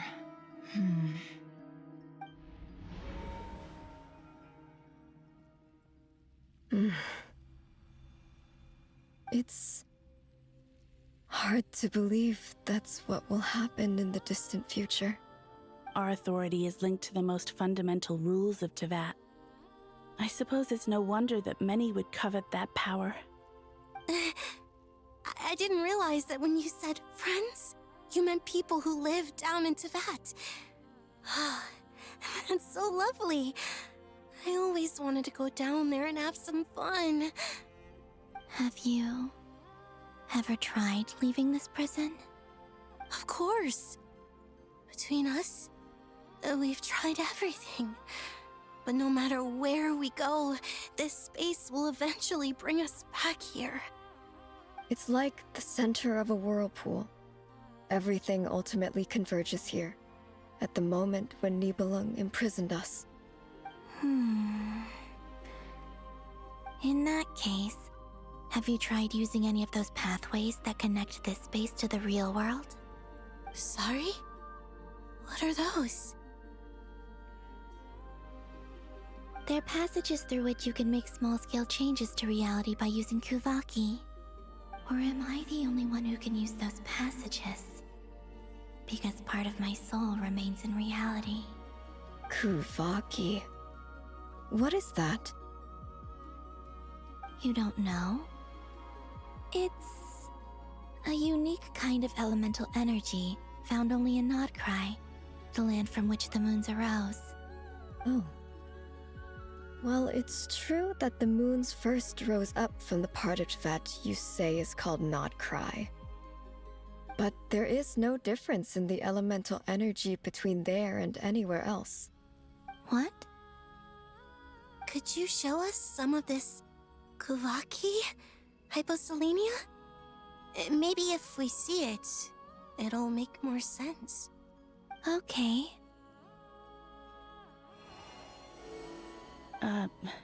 Isn't that just your power? What? But it's everywhere in Nod-Krai. In the air, in the land. Even the creatures who live there have adapted to its influence. How curious. This Kuvaki certainly did not exist anywhere in the world before we were imprisoned. Let alone influence living creatures. So, how exactly does it affect them anyway? Can they float in the air like us? This is so strange. Why would their reality differ so much from mine? Columbina, you're looking for more than just a way out of here, aren't you? Yes. If I am to help my friends, I will need tri-lunar authority on par with that of our foe. You mean... you'll need our power?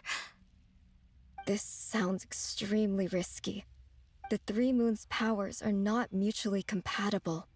Concentrating them into one goddess will be a very painful process. And if anything goes wrong, it could tear you to pieces. I know. But I'm willing to take that risk. Even so, let's say we successfully transfer our authority to you. How will you take it outside this prison? Niblin constructed this realm specifically to prevent us from using our powers to interfere in his war. No moon goddess can leave this place alive. What if I don't leave alive?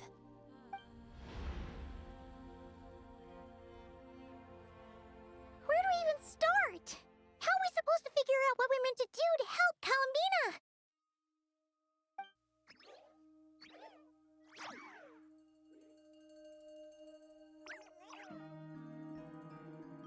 Columbina? What do you need from us? If she really got to the beginning of time in there, how do you think she'd leave us a message?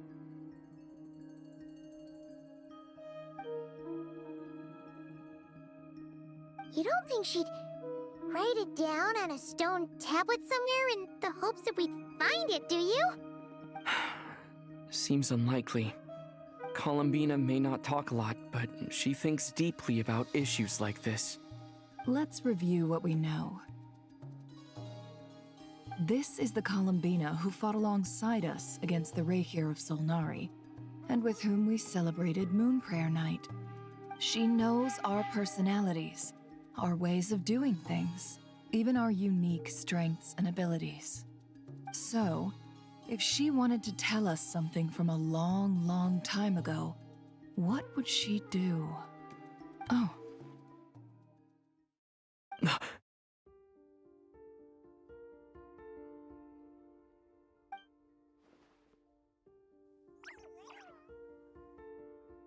Traveler, you once said that those golden ripples also appeared when Luonatar was born. What if Columbina left Luonatar here, not just as an anchor to the real world, but for some other purpose?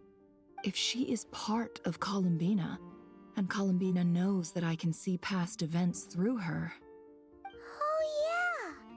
Like when you peeked into Rarer's past through his heart! Nefer, wait! If you're right about this, and you can really see past events through Luonatar, your eyes, they'll... Oh, I know.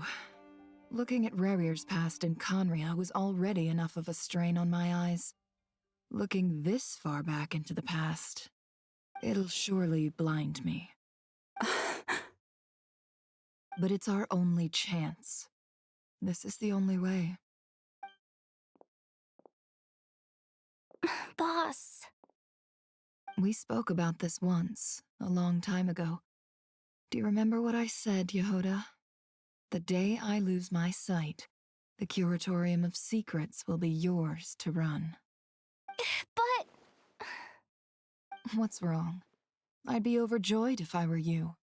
This day's come a lot earlier than either of us expected. I need to know you'll honor our agreement, Yehoda. Promise me. Yes, Boss Neff. I promise. Are you sure you don't want some time to think this through? What is there to think through?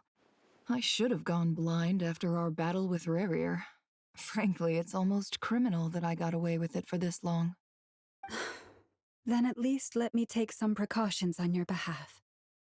And if you really do lose your sight, I'll visit your office every day and make sure you're well looked after.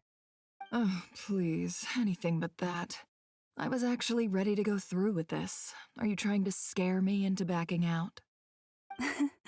As if I could ever scare you. I'll assume you're just joking to calm your nerves. All right, enough chit-chat. Let's do this.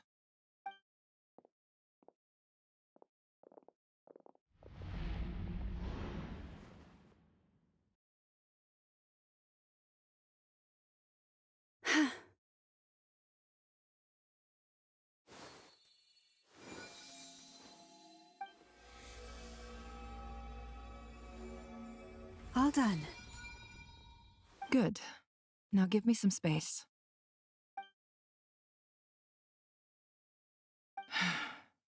Come on then, little one. Show me what happened in the past.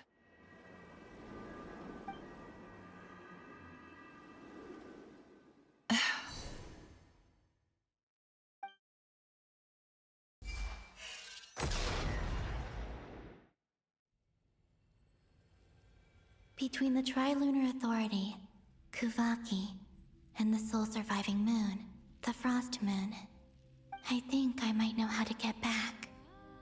But I will need my sister's help. Time to go talk it over with them.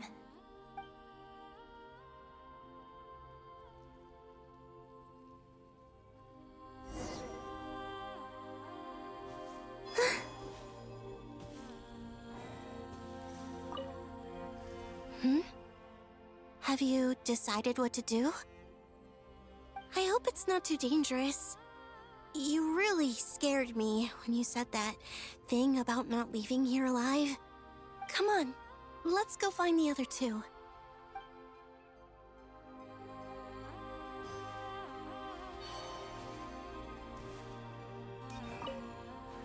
It seems you have reached a decision. I'm all ears. What do you propose?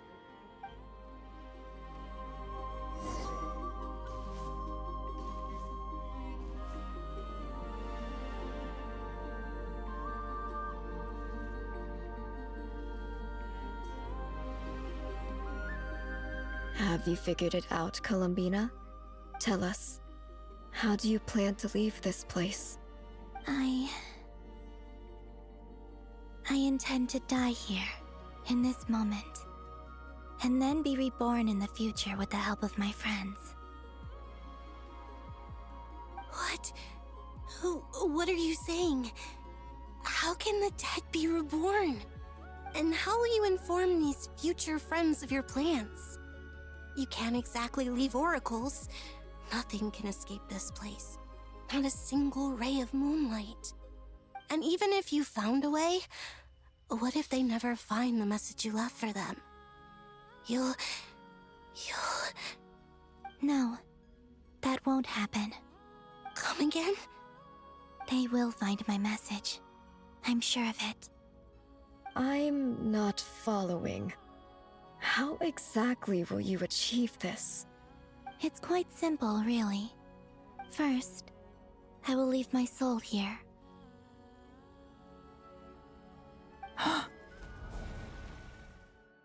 I see it. Your soul? You mean you're a divinity? Yes. I once left a portion of my soul in the future. One so small that this prison barely noticed anything.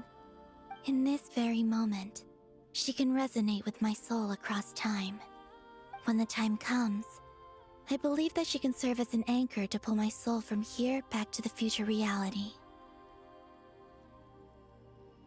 Just as gravity connects the world to the moon. Exactly. In the future, where I came from, the moon has been cast beyond the false sky, but I can still feel that it is there. In a similar way, I can feel a connection to the soul fragment I left behind even now. My friends can use it to detect my presence. But how do you just leave your soul here? Is that even possible? On my way here, I met an ordinary mortal who entered this place long before I did. Her body is long gone, but her soul remains.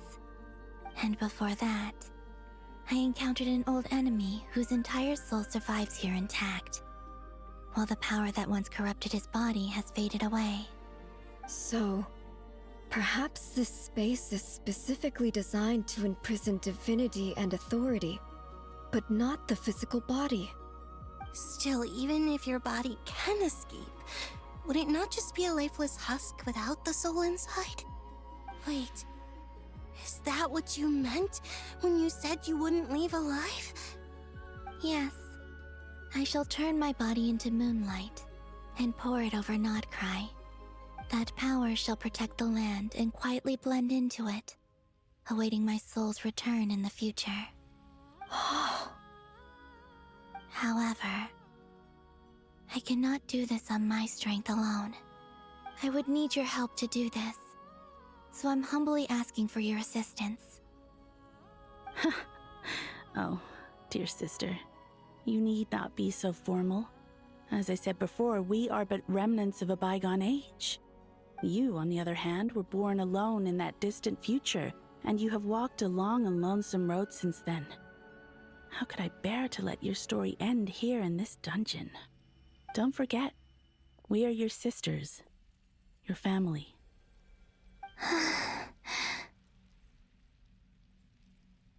Arya's right. Actually, I've always wanted a little sister. Can you imagine how it's been for me? Getting nagged by two older sisters all the time. Now, I finally get to be the big sis. And not just that, but I get to help you return to your world, too. How could I say no to that? Sonnet. Canon?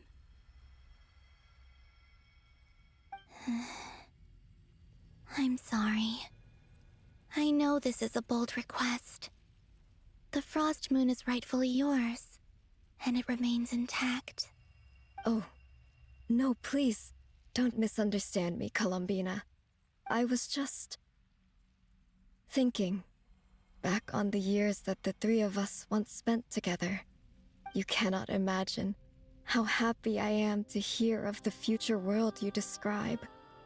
The Frost Moon Scions, your lovely, kindly friends. For the three of us, whose purpose in life was to maintain the peace in Teyvat. It is a great relief to know that the people of this world live in such an abundant future. If your plan can save them, and save Nod-Krai, I will gladly give you all that I can. Besides, the three of us have been together since the day we were born. I could never abandon them to live on alone without them. Canon. Still, I do have one question I would like to ask you before we proceed. Certainly. What is it? Why do you cover your eyes?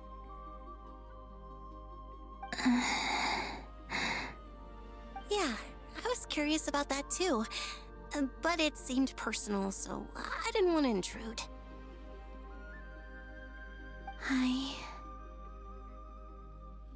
There was a time when I refused to look upon the world. I believed it was full of nothing but lies and falsehoods. I wished to hide my feelings, seal my heart, until I could return to my true home. I see. Perhaps that decision saved you from ever having to see the false sky again. But at the same time, you likely missed out on many true and precious things. like the smiles on your friends' faces. Promise me this, Columbina. When you return to the future, open your eyes, take a look at the world around you, and see your friends. I'm sure that you know this already, given that you long to return, but that is your true home. Give me your hand, Columbina. Arya, Sonnet, you too. Okay. All right.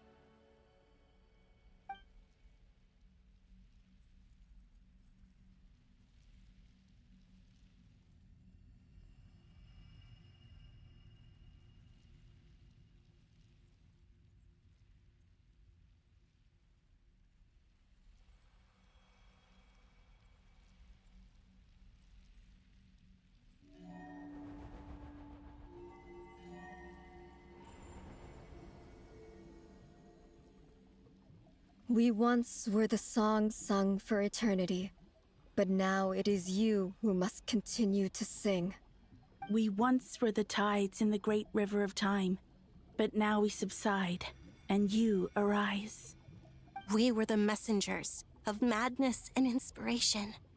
But now, the lies have faded, and your truth must endure. We are souls awaiting the sun. You must return to be with those who smile when they see your face.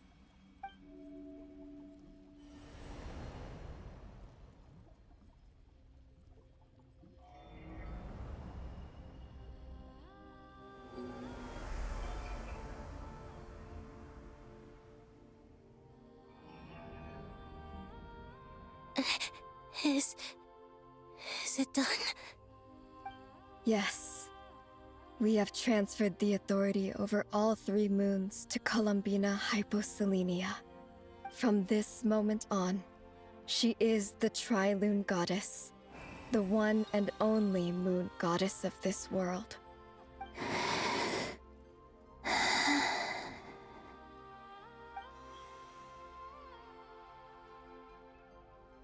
Thank you. Thank you, my sisters. Now go, and do what you believe is right, Columbina Hyposelenia. Be aware that we cannot grant you the power of the 3 moons beyond these prison walls. The conflict that arose over their remains following our disappearance will still take place. I understand. Sisters! Oh, my body. It feels... Now that we have given up our power and authority, our bodies are merely mortal shells. This prison is dissolving them as we speak. It's okay, Sonnet. The end must come for every god, just as it does for every human. That's all this is. The final destination of our lives. Canon and I will be by your side the whole way. We have one final request, Columbina. Could you use the 3 moons' power to send us back into the real world? Now that we have lost our powers, I doubt this space will seek to hold us further. It's just... we would like to spend our final moments together in the only place we ever called home. Of course. Gladly.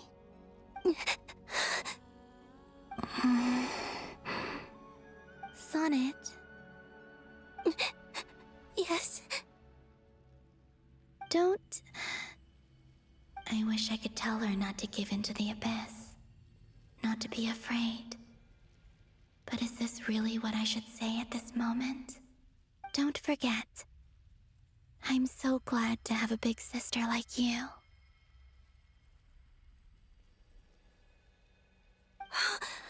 No, Hypo... Thank you. I'm okay. I'm not afraid. As long as my sisters are with me, I won't be afraid.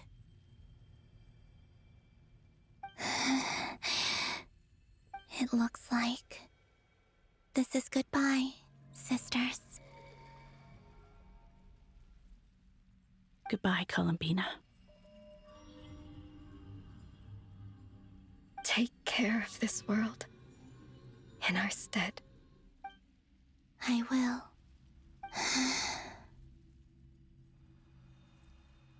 And now, it's time for me to bid farewell to my body, too. May it become the moonlight that keeps Nod-Krai company through the long years ahead. So this is why Nod-Krai was not always home to Kuvaki. It only appeared after I poured my body out upon this land, and only this land. Kuvaki responds to me because it is me, my body, answering the call of my soul. And the golden energy I've encountered on my way here was, in fact, that very soul, which I am about to leave here to guide me. O power Trilune, eternal moonlight. I, Columbina Hyposelenia, lay aside my body. Let it be cast into the dark night to illuminate the future. May it be a companion to all who dwell beneath the moon.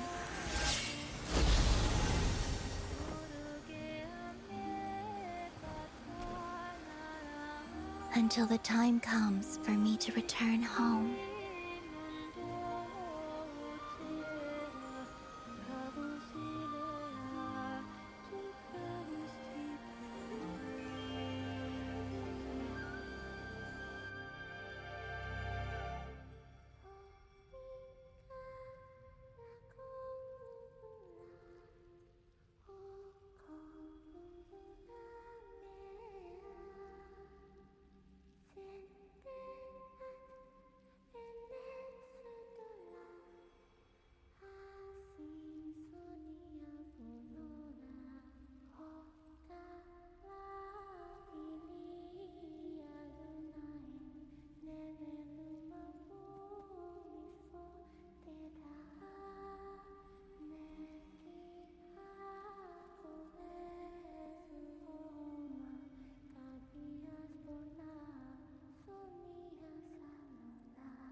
That was crazy!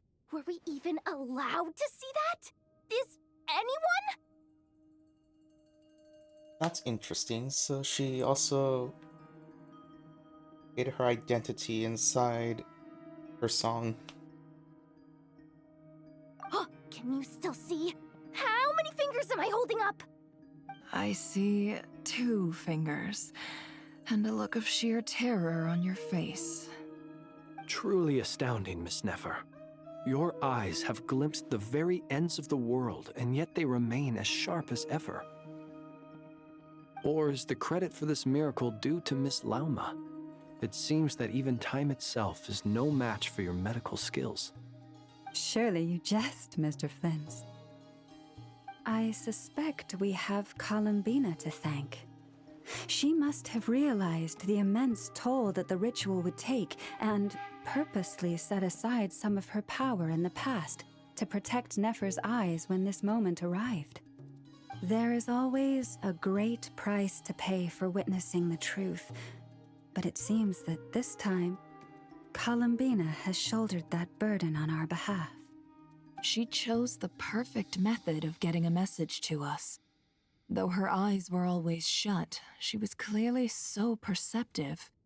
She knows us well. She knew exactly how we would think and what we would try.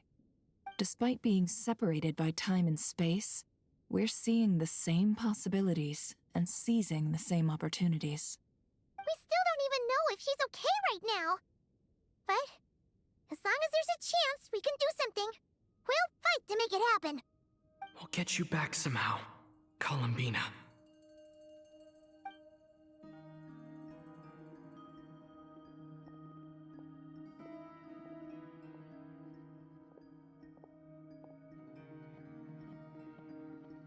based on the information we now have, let's figure out our next moves.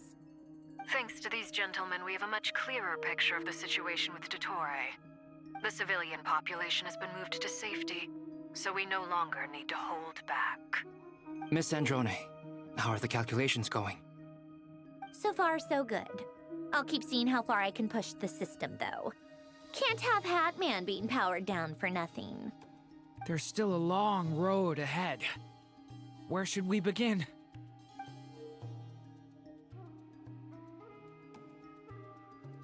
Everyone exchanges looks, then starts discussing a plan of attack.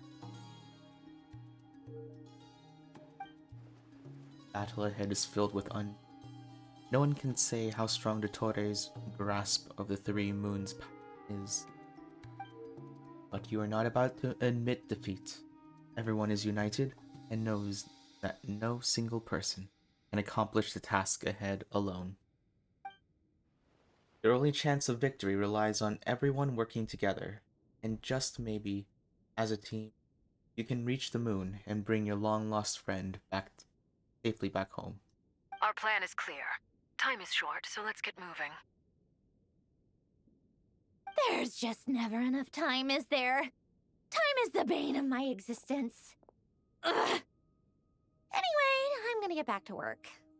All right, we'll do our part too.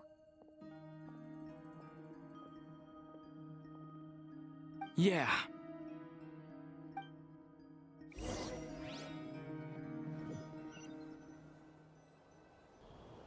Albedo's theory says that elemental energy can dilute the Light Realm's power, but I'm no expert in building elemental defenses.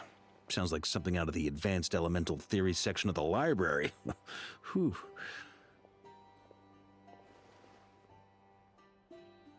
You seem quite troubled. Well, yeah. I mean, who doesn't get a little flustered when they're completely out of their depth? You were the very picture of confidence back when you approached the Hexen Circle. Yeah, I could have been faking it through that whole meeting for all you know. Who's to say I'm not just a ball of nerves in a charming and gregarious package? Oh gosh, really? I'm so sorry, I had no idea. Well, you're all the braver for it. Still, I was much more in my comfort zone than I am here. At least in Mondstadt, you can cry for help from a cliff top and actually stand a chance of summoning Barbados himself. Things have never looked bleaker than they do now. If we don't pull this off, Tevat's doomed, isn't it? Oh, you think so? Actually, yes. Yes, it probably is. It's a shame. Don't put too much pressure on yourself. Tevat has faced annihilation many times in the past, but it also gave us you, didn't it? Hey, don't give me that. It's not like I'm anyone special. I disagree. Every human born in this world is special. We angels have always believed that. In that case, this humble human being has a big favor to ask of you. I thought you might say that. I'm sure Alice, in her great wisdom, sent you here precisely to help us in this difficult time, yes? Well, that has less to do with her wisdom, and more to do with my power. Of course, of course. Well, the thing is, these elemental defenses we're about to build, I don't think it's a question of if they'll fail, but when. Durin's findings from his patrols make it clear that Dottore is constantly expanding his territory. First it was his lab, then the design bureau, and now this. It's not realistic to completely stop him encroaching on the rest of Nod-Krai. Rather, our goal should be to stall him for as long as possible. If Miss Androne's calculations are correct, well, they're the closest thing to certainty we have in this situation, so let's assume they are. Anyway, her calculations suggest that our best hope for victory lies in Miss Columbina's return. It's up to us to slow Dottore's advance and buy time for her to make a return. Are you asking me to help you with building the defenses? No. I'd like you to prepare for what comes next. When he eventually reaches us, we will have to fight him. You were an angel once and a mage now. I'm asking you to lend us your protection. Oh. Can I take it that you're triggering the terms you fought for during our three-way talks? Well, technically those terms were about protecting Mondstadt. But if you're happy to agree to the change in location, then yes, let's do that. You're cashing in on this much sooner than I'd imagined. Well, yeah. The way things are going, I might not get another chance. Very well.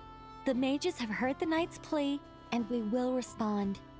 To tell the truth, Alice and I had already discussed how we might help you all, so I didn't come empty-handed. I always like to be prepared.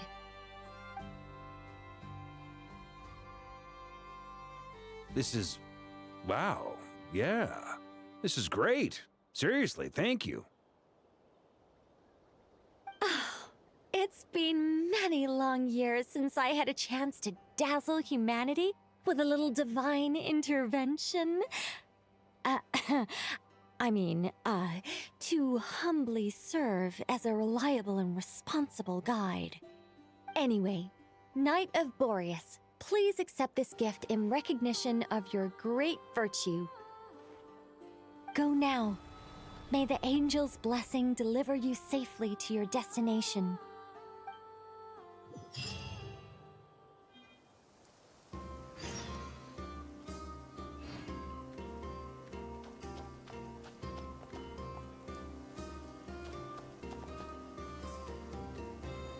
Wait, so basically she just created a shield. Essentially. Barrier. A safe zone for us.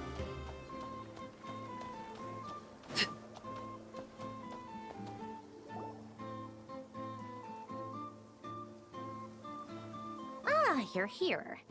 Sandrone! How are things going?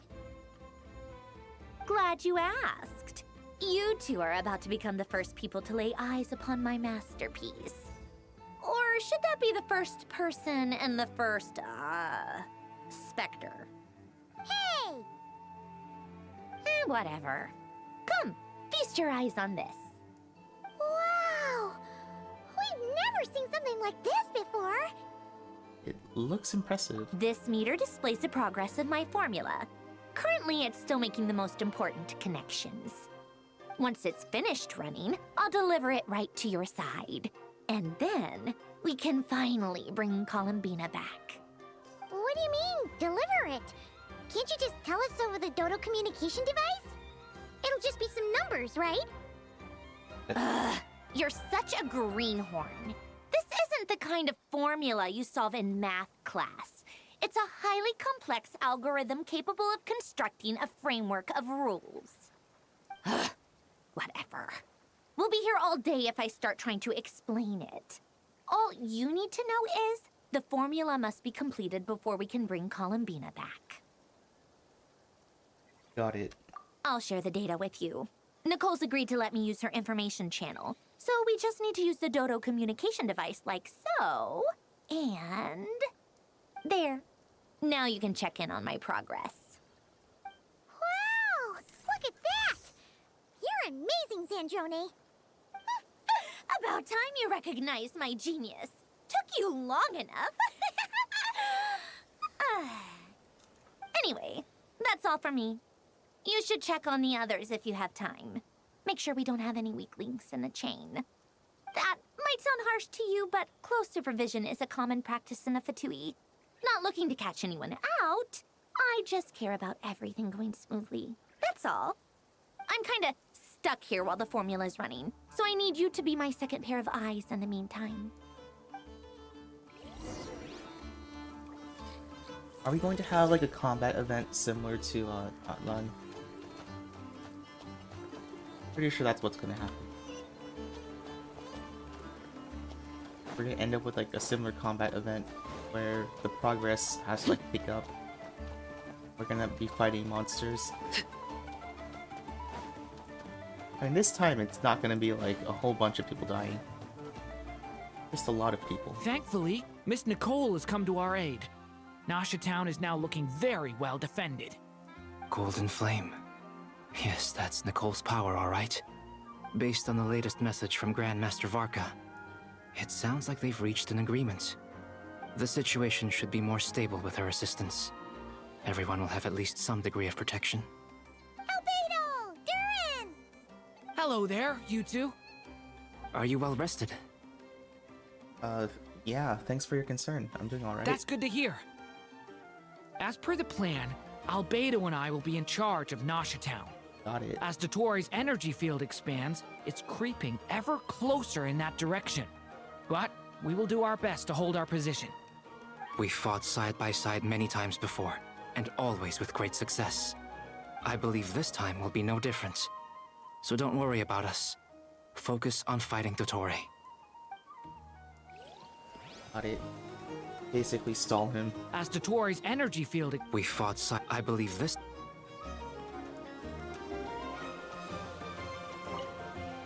Doing alright? Traveler, Paimon, a pleasure to see you both. Friends! How's everything coming along? Fairly well, if I do say so myself. Personally, I am ready to confront Dottore head-on. Ooh, you sound much more serious than usual. I mean, he To did be honest, Persephone. I am not usually fond of exercising my full strength. For one thing, it's hardly conducive to maintaining a low profile. Besides, I believe one should have the right to choose when to show their hand.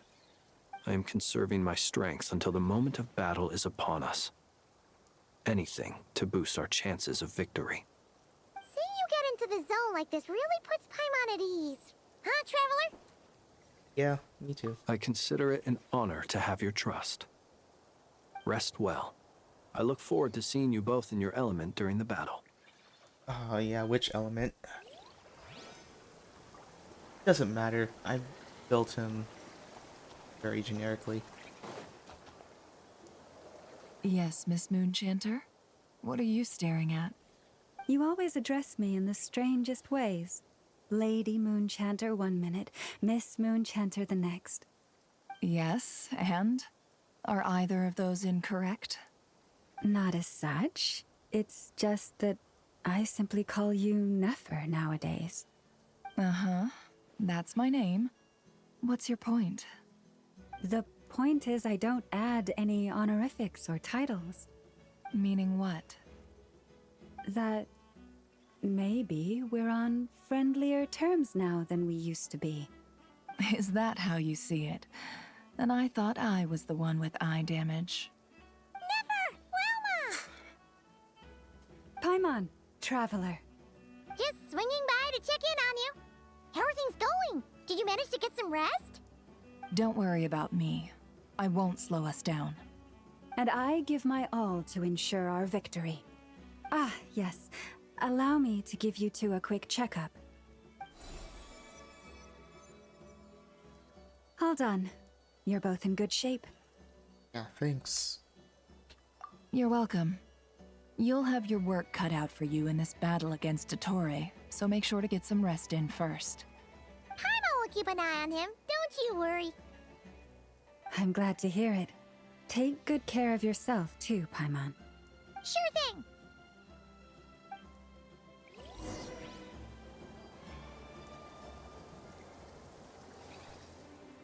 Oh, cutscene.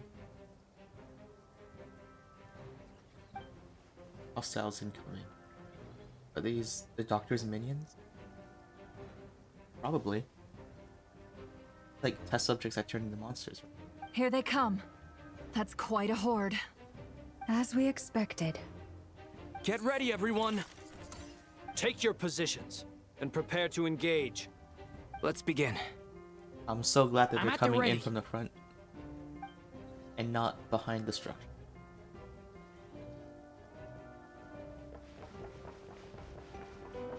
Because you know, there are no flying enemies that exist.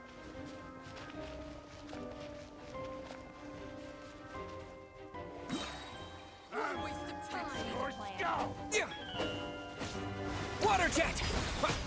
Wipe out! Be silent. Step. Keep your distance. Be silent. So glad that it's raining. The Just night do this.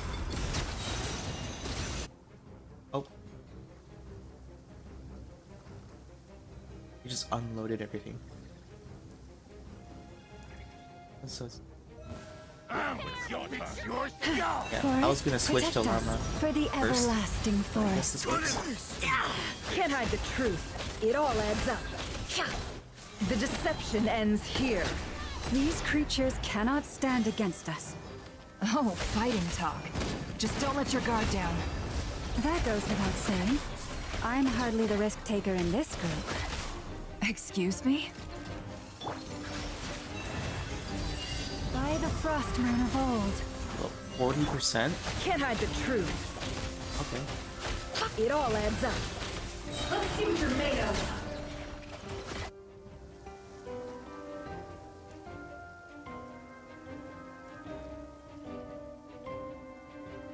Durin and Albedo.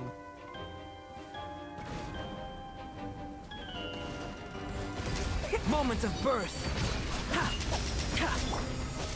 Alright, I forgot about that. We'll do this. Stay away from me! That was easier than I thought. Naturally. What do you mean? Is it because... Whoops. I think I just dealt too much damage.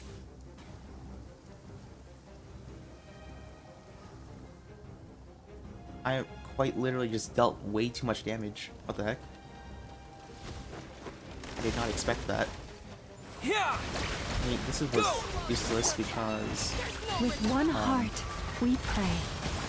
People have always used fire to drive away wild beasts. Wouldn't a lantern work just as well? You read my mind, my dear friend. I was just about to say that.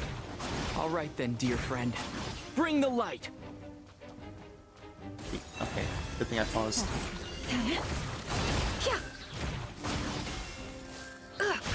Seek within. It all falls into place. Oh, there's one more.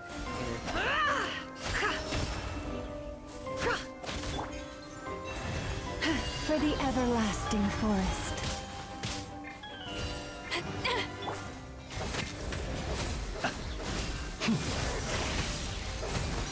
Night falls. There we go. I stalled long enough. Oh, the Dottore's here.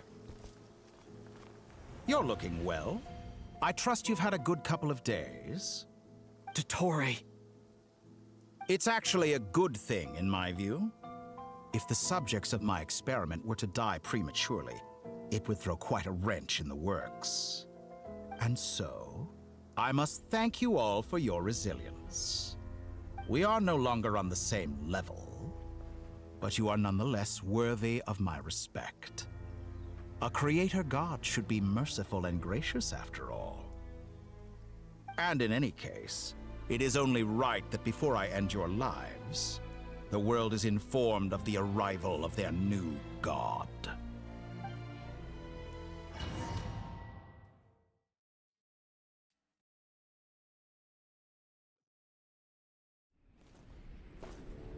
Cutscene.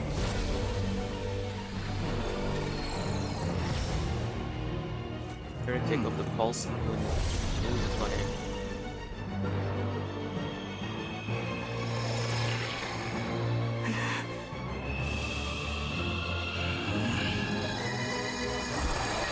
Oh, he's tearing open the firmament.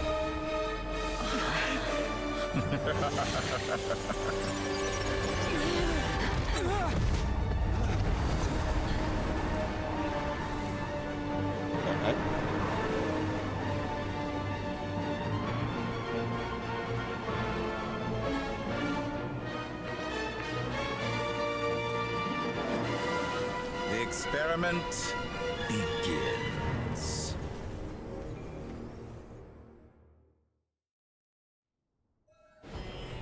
With the marrow of the three moons in my hand, behold the false moons fall! Like this. Did you honestly think that would hit me? No. I didn't even hit you. Be shackled! Go! Found you! Moon's remnants.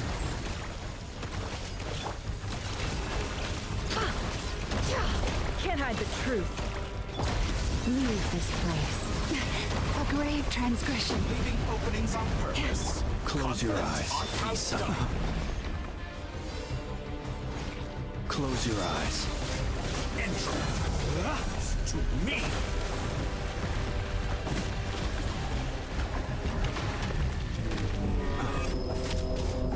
Observe. Water jet. It all adds up. Can't hide the truth.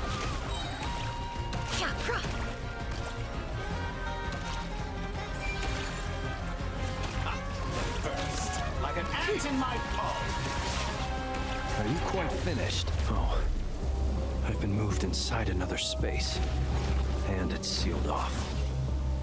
Oh, Looking at the structure of it, it seems like Dottore intends to trap us here. There's no exit. Our endurance is about to be put to the test. Did you honestly think that would hit me? Oh. Water jet. Okay. Pathetic. No more lies. But he just takes one random character. Poor lost lamb. Oh, you know what? Water jet.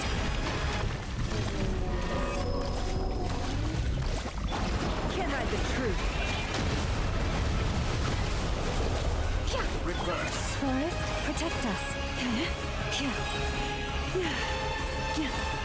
With one heart, we pray. The mystery unravels. It all adds up. I'm still collecting data. With the marrow of the three moons in my hand, behold the false moons fall!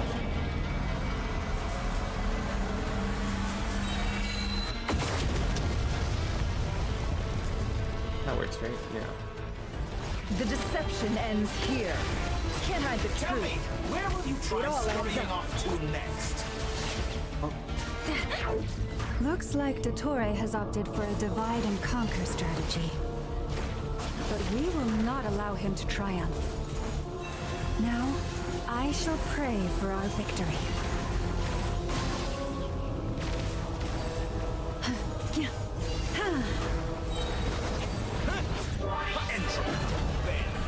Water jet!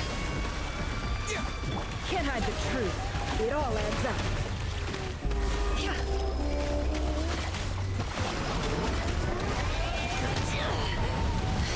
No more Did you honestly lies. think that would hit me? Yes. Excellent. You barely managed to touch me shackled.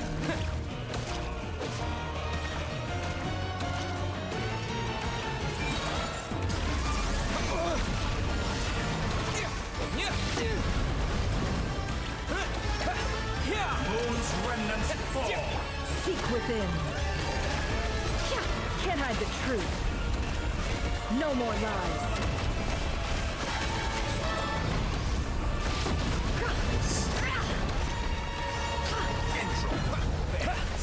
Me.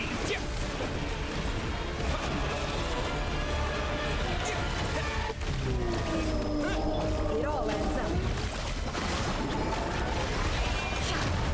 What a joke. Pathetic. Go! Be shackled. It all falls into place. Be annihilated. That which cannot stand against me. Absurd. What's this supposed to be? A knockoff version of the space Columbina got trapped in? There really is no way out. We'll see about that, Dottore. Can't hide the truth. Did you honestly? My apologies. I had not intended to take your teammates from you. But you have a choice, Lunar. No problem. Obey, and I can release them. An excellent deal, if you ask me. Won't you consider it? No, all I'm doing is just stalling you. I'm at 17. Go! Pathetic. Go! Don't know if it's permanent. Reverse. Like letting us use Aino's Go! Well, technically that's Aino's ult, right? But if it was permanent, Bombs away! I'd say that was a pretty good upgrade.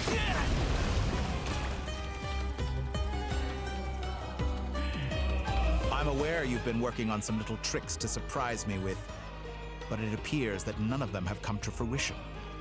My guess would be that you're trying to bring Columbina back. But then, where is Sandrone? Or are you trying to buy time for her? I always found their friendship to be a curious phenomenon. Two highly incongruent personalities, and yet they share a deep connection. Speaking of Columbina, I once saw her as like a younger sister. We got along quite amicably while she was with the Fatui. But then one day she suddenly decided she would refuse to take part in any further experiments. To this day, I truly don't understand what I could have done to upset her so much. It's such a pity. I could have had a sister, a family. But alas, she grew to dislike me. I mean, you're quite dislikable. You're not fit to be family to her. That I can't deny. So many people, all obsessed with playing out the same tired old dramas. This world is rotten to the core. And then there's you. You had every opportunity to reach the right conclusion. The thought of killing you off like this? But I maintain that I approached you in good faith, so I will offer you another chance. Will you work with me? You have until I count to 10 to make your choice. 1, 2, 3. Not in a million years. Huh?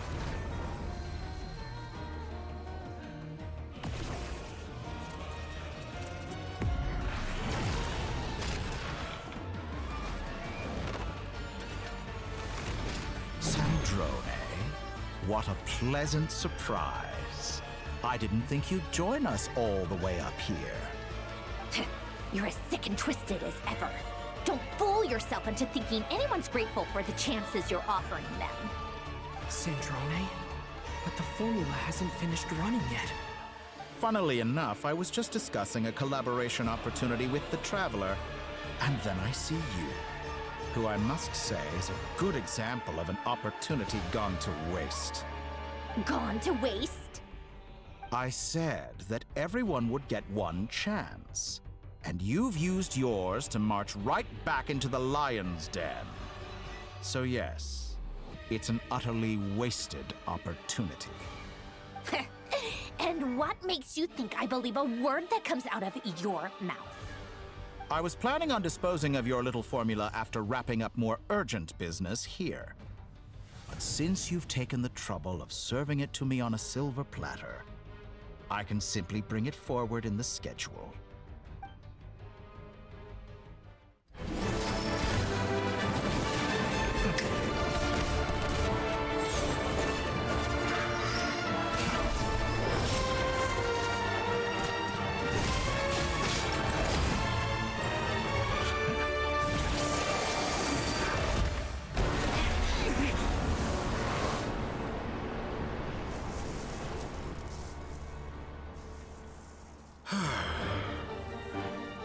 Is this your life's work?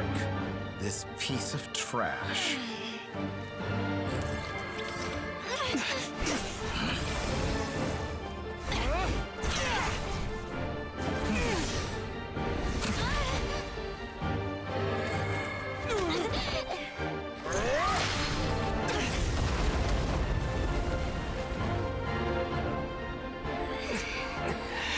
Your formula runs too slowly, Sandrone.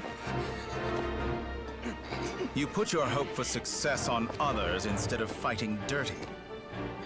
That is why you have failed. Now, whom should I slay first? Any volunteers? No one?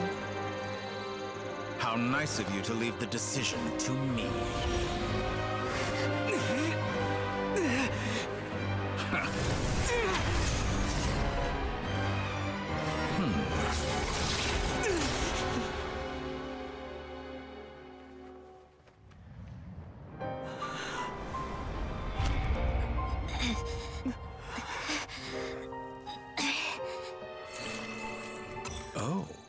unexpected. Sandrone, any last words for me, comrade?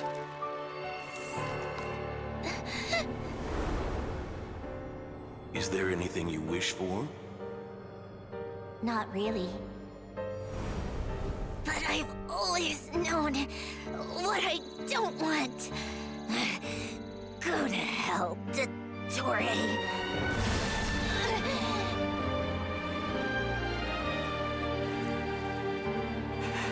No!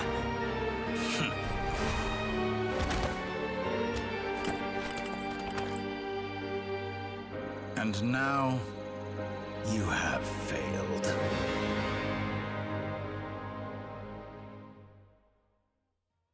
Sandrone! Now you see how fragile mechanical contraptions are. Just a gentle tap, and they fall to pieces. However keen of an inventor Sandrone may have been, her death spells the end of the formula that was running inside her body. Of course, I have to commend her for making it this far. As her colleague, I have to admire her stubborn tenacity. Now, it is time for you to take your place by my side. My count was interrupted, but the second chance I extended to you still stands. Once again, you are welcome to join me. By now, I'm sure you have gained a greater appreciation for the power and authority I wield. What is stopping you from embracing a new world of endless possibilities? Wait, I thought the formula was inside Wanderer's body.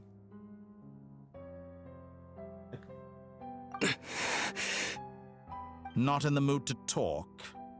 As you wish. You seem less talkative than usual today. I'll change the topic to something more apropos.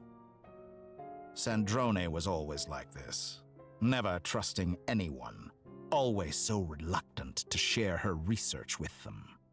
Objectively speaking, she had her strengths. It is remarkable how she extracted and even optimized the world formula from so much data. But her inability to trust was her undoing. Had she allowed someone else to monitor or run the formula for her, you might still have a chance at victory even now. But regrettably, she was a stubborn fool. As much as it pains me, she had to go. Dottore. Maybe this is news to you, but people can change. Columbina surprised you when she escaped. And I think Sandrone would surprise you too. Change? You can twist the truth however you want, but I see it clear as day. You're the one who can't trust other people. Is that how you see me? By this point, what can you hope to do about it?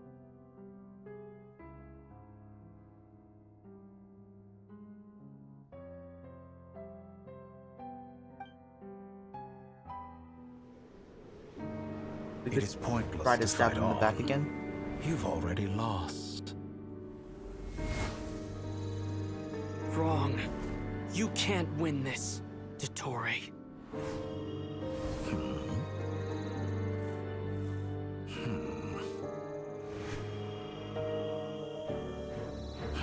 What?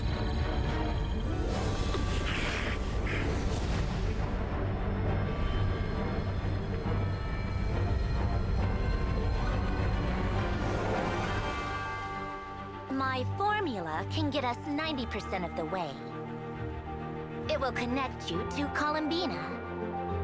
Then, I will bring the formula's output to the Traveler's side. For the last 10%, do whatever it takes. Just bring the moon down.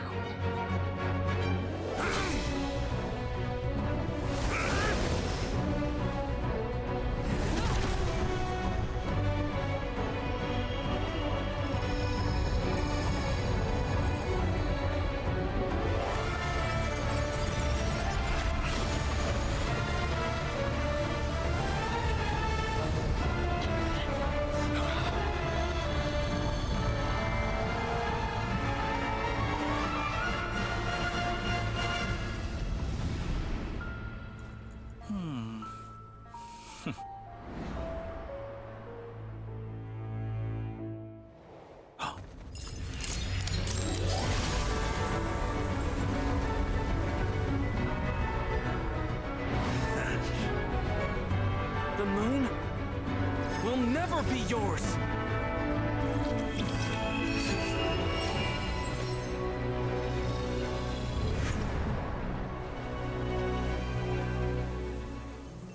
I turn my body into moonlight and pour it over Nod-Krai.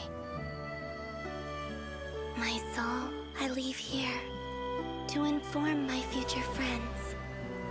Lastly, I will hide the Tri-Lune Authority within the Frost Moon. And when my body, soul, and authority are reunited, finally... Columbina!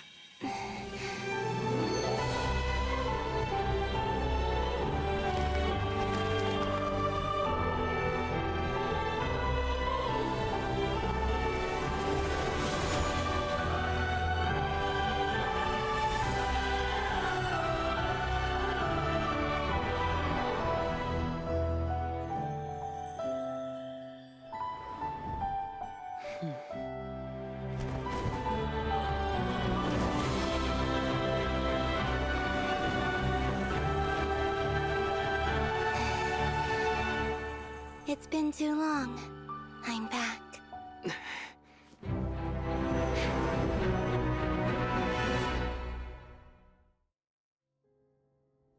Stay focused on the battle, Traveler.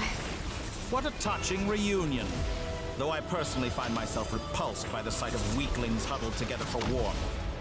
Now, if you're quite finished patting yourselves on the back, show me how long you can struggle before you drown. Watch out, Columbina! He can manipulate space itself! I know. Wait for the right moment. We'll strike together. Stalling for time. How inefficient. Pathetic. Wayne. Oh, I can't use ult. Bends to me. Water jet! I'm surprised that we didn't switch to Electro.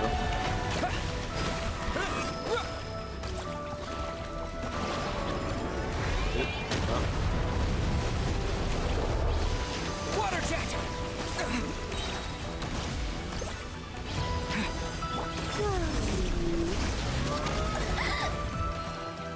Be shackled.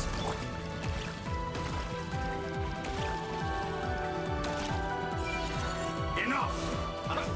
First, like an ant in my palm.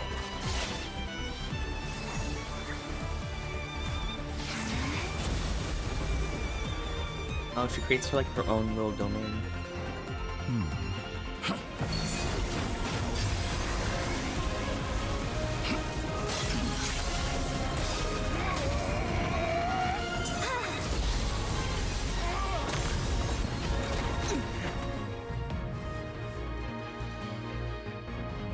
I grant you the new moon's blessing.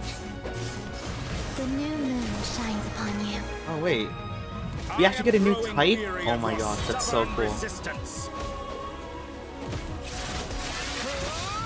It's over, Dottore! Oh, I can't check? Okay.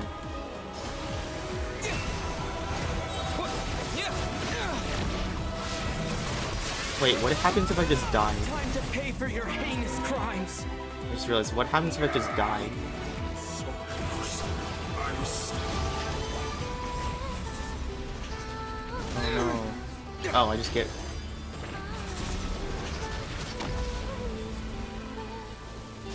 No longer must the world cower in the cold night. Our future is not yours to command. Let the moonlight dispel the darkness. Does Hydro get upgraded? Or is this just a special state that the Traveler is in? Everlasting as the moon. Oh my gosh, that's... You know, I was like, wait, that's someone else's voice line. Yeah, that's Arlecchino's voice line. Oh shoot, he could only resurrect himself. So close. I was so close to the new...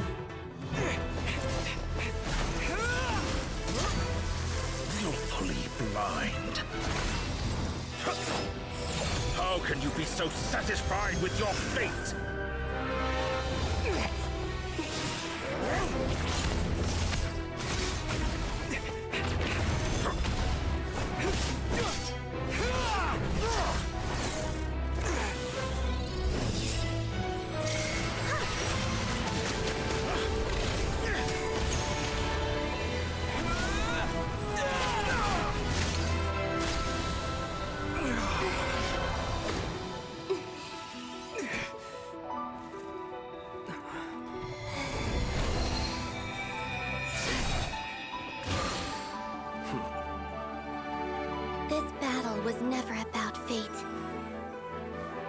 It's about friends, family, and the home you stole from them.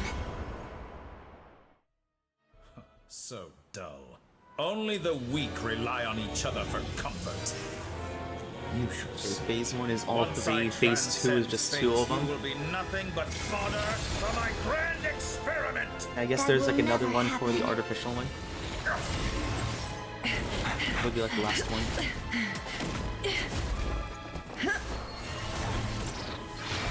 Oh, forgot about that. Almost missed that quick time event. I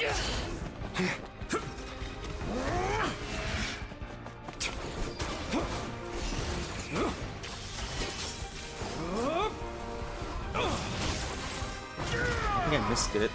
Whoops.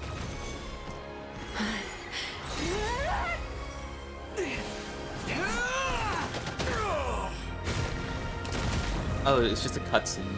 It's not actual phases. That's right. Today, the moon lights up this world once more.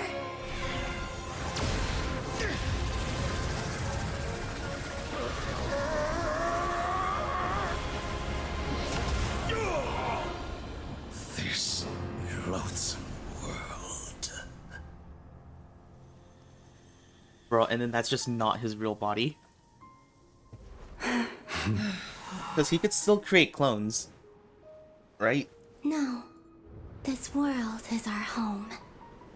So we've literally just destroyed one of his clones.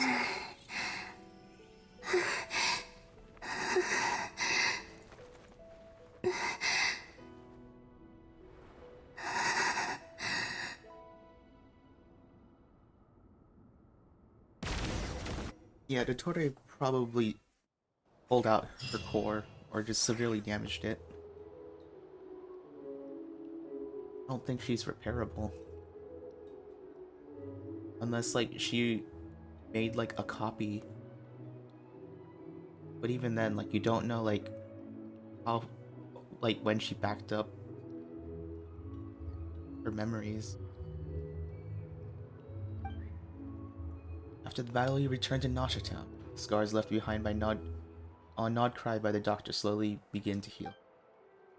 After learning of the crisis end, people gradually return to Nod-Krai, and the frost moon in the sky also remains within this world. No, you're doing it wrong. The moon looks like this now. What are you drawing, children? The new moon, Mom. It looks different than before, doesn't it? Also... Can I go buy a sugar sculpture today? Please? Just one? All right. I suppose today is a special day after all. Almost like a festival. Extra, extra! Get the latest Nasha Express here! Post-disaster report! Nasha Town reborn beneath a new moon! The voyage begins today! The future looks bright thanks to the League. Want a copy? I knew things would be different, but I didn't think that would include the moon. They say a new moon goddess has been born. A new moon goddess? Who's saying that? The Frost Moon Scions? I guess so. I'm not too clued up on the details. As far as I'm concerned, the moon's still in the sky and it's business as usual. Hey, since we've come all this way, shall we grab ourselves a free meal while we're here? Are you a convert now? Or are you just here for the free lunch? Oh, come on. What does it matter? After everything we've all just been through? That smells good. All right, that's it. I'm hungry. Time to eat. Come on! We gotta get there early, or there won't be any good spots left! Shh, keep it down. This is a residential area. What if people are still sleeping?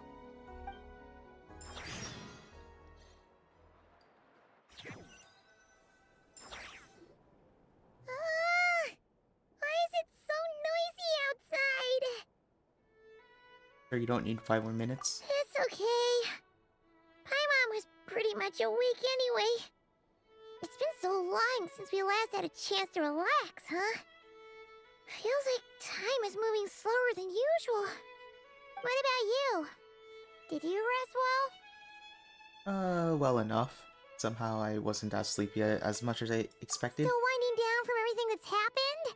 Or are you wondering how our friends are doing? Or is it about what Dottore said to you? A bit of everything, I think. Don't worry, I'm feeling okay. Okay, if you say so. But don't push yourself, alright? Let Paimon know if you need to talk. What we just went through was a lot. It's totally normal if you need some time to get back in your groove. Lunar disappeared after Columbina came back. Apparently, she was part of Columbina's soul or something. Still, Paimon kind of misses Lunar somehow. But anyway, you did great. So did Paimon.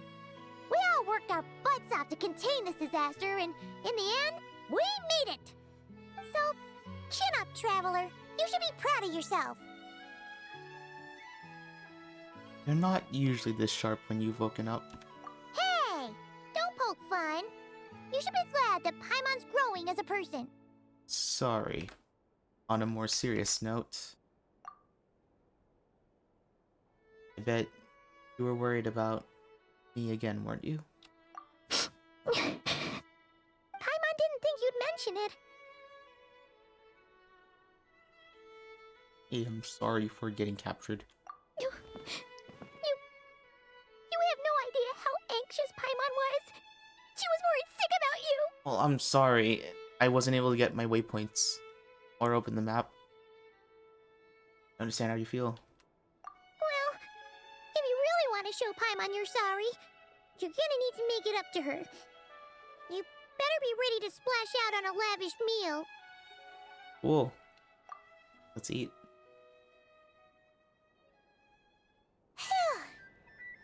Okay. Paimon's full now. Really? Huh? Oh, well... Hey there, Traveler and Paimon! Good morning! Good morning. Morning, Yehuda! Here for some breakfast? Oh, I've already eaten. Just need some water. I was mostly worried you might forget what day it was today. So, I came over to remind you. Careful there, Paimon. Too much food will make you drowsy. Don't let anyone catch you hiding at the back and nodding off during the League meeting. Yeah, she'd probably be saying that to Aino. She's the baby of the group, if anyone. True. You know, I'm surprised that all these competing groups are actually coming together to try to solve things together. Definitely a first for Nod-Krai. Well, nothing like a region-wide calamity to bring people together. After that, surely even the most self-interested people have to realize that going it alone isn't worth the risk, right? Try telling Boss Neff that. She's not exactly convinced that people are gonna get with the program. Really? But if she's so pessimistic about it, why'd she agree to be the Curatorium's representative in the League? Probably 'cause even though Unity sounds like a pretty far-fetched idea, the benefits it would bring make it worth a shot. I think things will work out, though. I swear, Nod-Krai feels like one big family now with everything that's happened. More than it used to, anyway. Paimon's with you on that one. And it seems like plenty of other people agree, too. Just listen to the bustling streets. All right. Everyone's been rebuilding these last 2 weeks, and the evacuees have been coming back in droves. Life's slowly returning back to normal. Which means my workload's probably gonna shoot back up. Were you about to head out? There's still some time before the ceremony begins, you know. Yeah, we were gonna take a stroll around the square and say hi to some friends first. Sounds good. See you later then.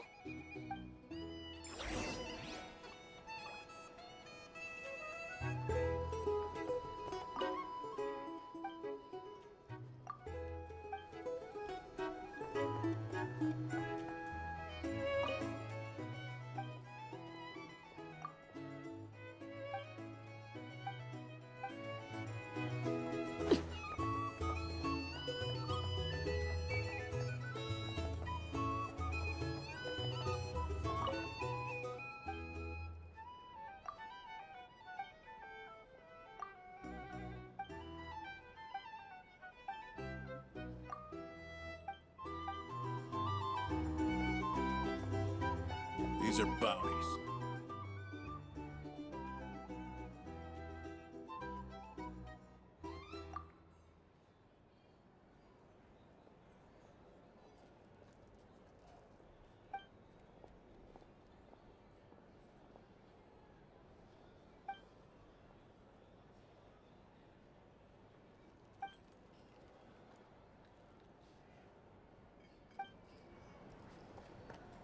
Here's the thing.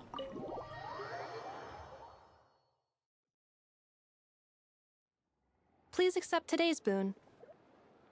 Have a nice day.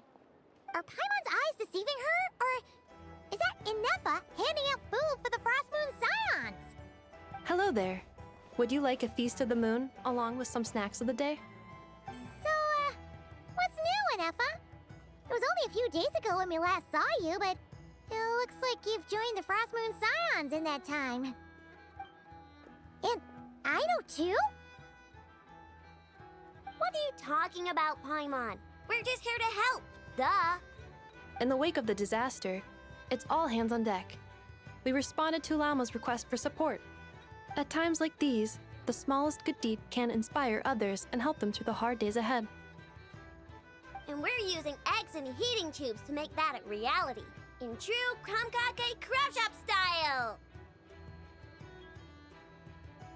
Great work, I know. Enough!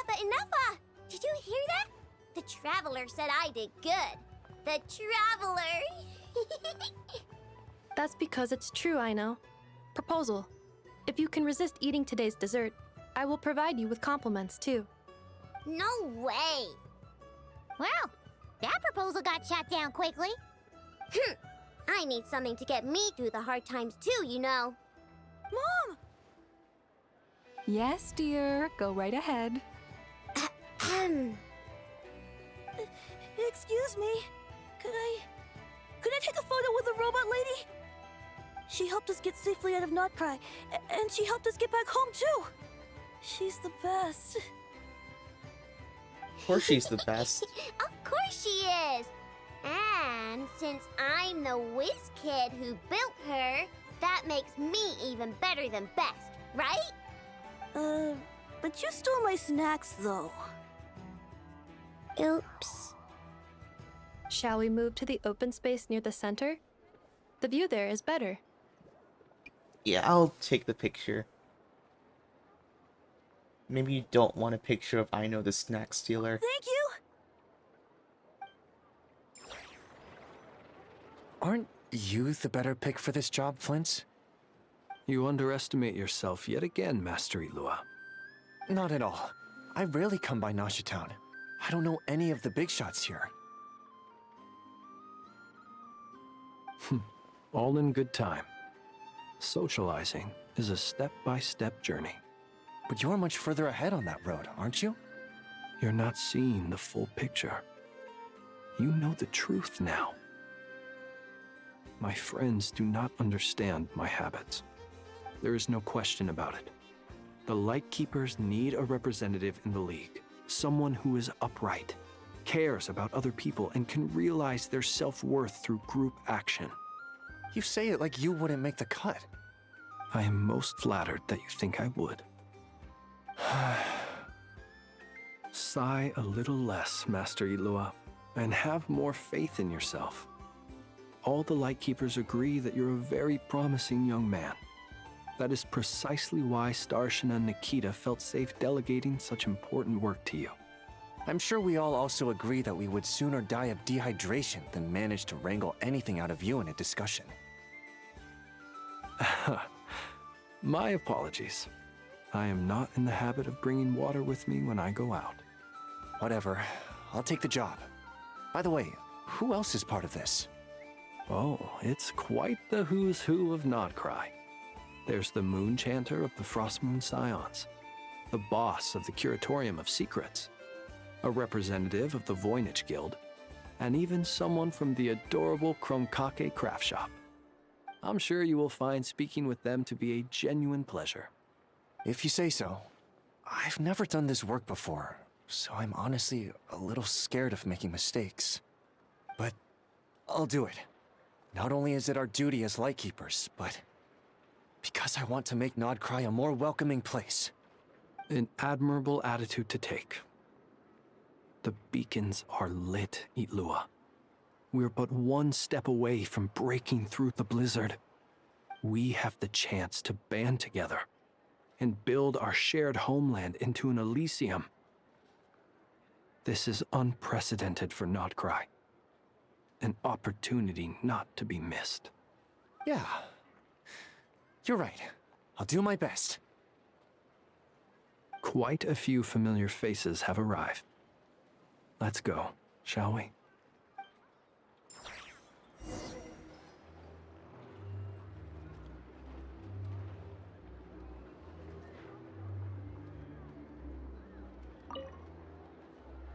You look so cool when you fly, Miss Robot, and when you use your spear, too! And even though you took my snacks, it's pretty cool that you could build stuff like this. You've got so many inventions. It's amazing! Also... Micah, we need to go now. 1 second! Please take this Feast of the Moon, as well as some snacks. Share them with your mother and your lovely family.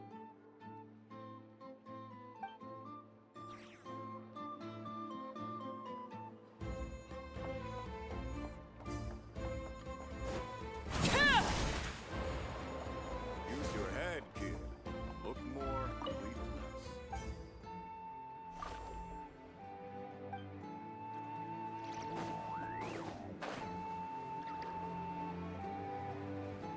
I wonder who else is here.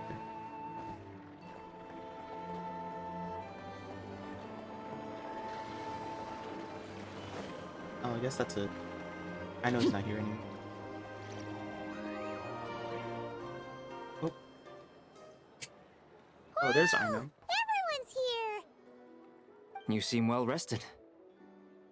I know no one's asked, but I'm sure you all want to know, so let me just say, we're doing great. Thanks. Well, great, but not perfect. I'm starting to lose my mind from boredom. Can't drink a drop of alcohol while I'm waiting for my wounds to heal. I'm sure you had a sneaky swig or two. Wait, how'd you find out?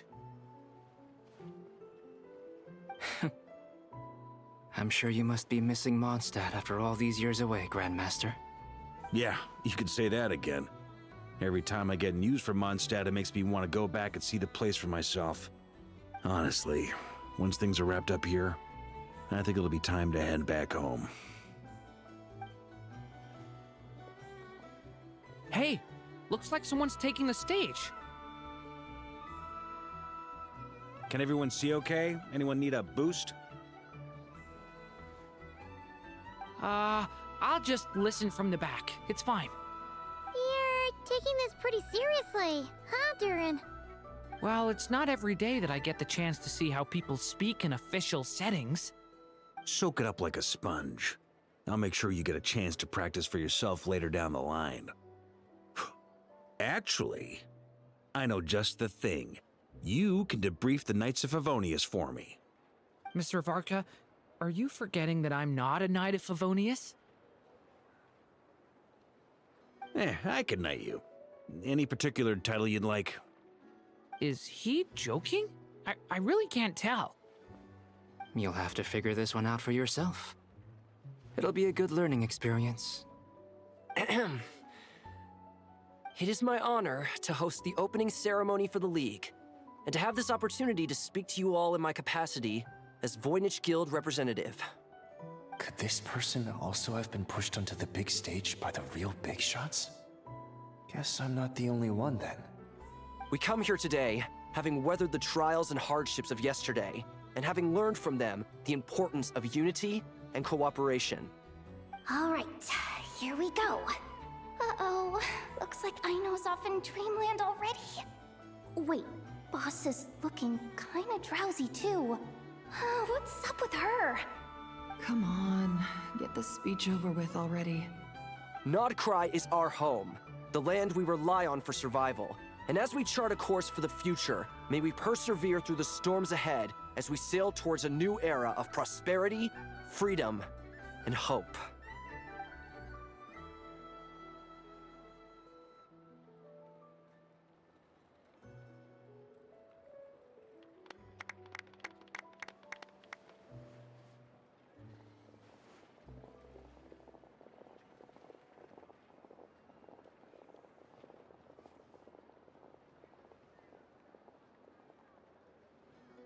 Looks like we'll have more opportunities to travel in the future. I'm sure you'll cope, Lady Moonchanter, given how fleet of foot you are. Unfortunately, I suspect I'll be too busy at the Curatorium to act as your host. We have a busy schedule, not to mention an international network of contacts to manage. It'll be all right. I'll just check your schedule with Yehoda well in advance. And if she's not available, I can simply ask Ashru. You... So giving my employees extra workload isn't enough for you? You're really going to drag my cat into this too? I thought you'd approve. Aren't you forever increasing your employees' workloads? That's a bold statement. Are all the Frost Moon Scions feeling more audacious now that your moon goddess has returned? Columbina's return has brought joy to all who care about her. That includes both you and me. As for the Frost Moon Scions, we are learning how to thrive independently, without relying on the moon goddess. It is up to us to make our home a more livable place. Joining the League is one of the steps we are trying towards that end. I like the word try. It's nice and non-committal. You can opt out at any time and still say you tried. You don't see a bright future for the Frost Moon Scions? Or did you mean the League? I'm just not as optimistic as you. The Frost Moon Scions should count themselves lucky that they have a leader as stubborn and enterprising as you. But Nod-Krai's a big place, with all kinds of people. Most of them don't enjoy answering to a leader, or even listening to reason. Well, that's where you and your methods come in. Unless the Curatorium of Secrets is only here for appearances. For now, yes. And that won't change until this venture becomes worth my while. What would make it worth your while? Getting out more than I put in. Right now, I'd barely break even, but I'll grant that it's a good start for Nod-Krai. Then maybe it's worth a try. All right, you can stop now. Or do I have to join the Frost Moon Scions before you'll get off my back? You'd be very welcome to join us. Hey, you two! Congrats on all your hard work! What are you chatting about? Nefer was trying to dissuade me from adding to her employees' workload. Also, she's considering joining the Frost Moon Scions. Sorry, what? Your conversations are always the most interesting.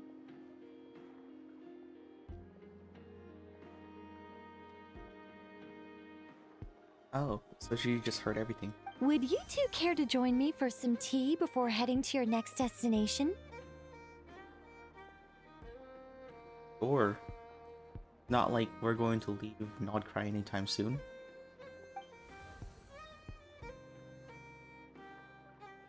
We have like a whole 10 months before our next Nicole? destination. Wait, where are you? Aren't you gonna show up today? Sadly not. I'm otherwise occupied right now. I'm sorry, Paimon. I can hear how disappointed you are. If it's any consolation, let me say that how things appear on the surface is a far cry from what they are at their core. Perhaps you'll feel better if you focus on the fact you have a special line of communication with the great mage herself. Okay?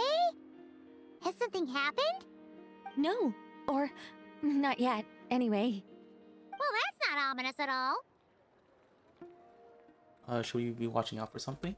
Not for the time being. Just think of this as a general check-in to make sure this communication system is still running smoothly. Besides, it's good to chat once in a while if we want to maintain our friendship. You could've just said so. Paimon got all worked up for nothing. Still, the best friendships are built through face-to-face interaction, you know. It's never gonna stop being weird having tea with you when you're not there and just talking to thin air. All right, fair point. I'll bear that in mind for next time. Mind if I ask what's keeping you occupied? Yeah. Any update on that crisis at the world's borders? Alice just informed me that they had their work cut out for them. And now everyone's thoroughly exhausted. But they did finally get things back under control. Still, we can't let our guard down yet. That The was disruption caused by probably this when disaster has Dottore, made Tevat easier to detect like, from the sliced outside through the universe. firmament. She plans to wait for things to stabilize, then reschedule her Mondstadt vacation plans. Well, vacation could wait until Somehow seem even freer than those in June. When the winds of freedom blow too strong, we're in for a storm.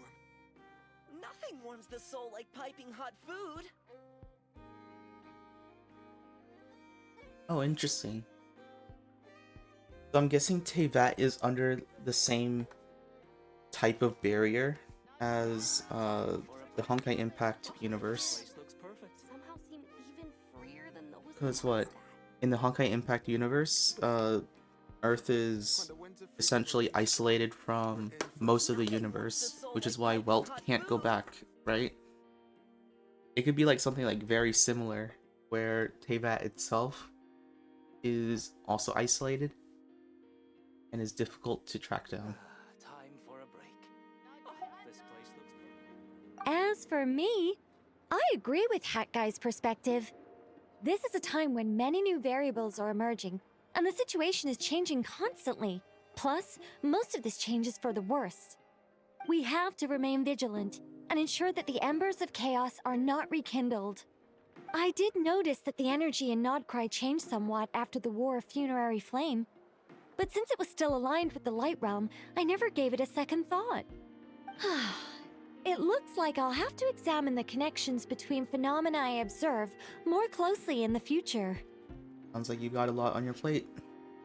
Just doing my duty. It's more or less second nature by now. Of course. To give you the full picture, I'd have to start with the substance from which angels were formed.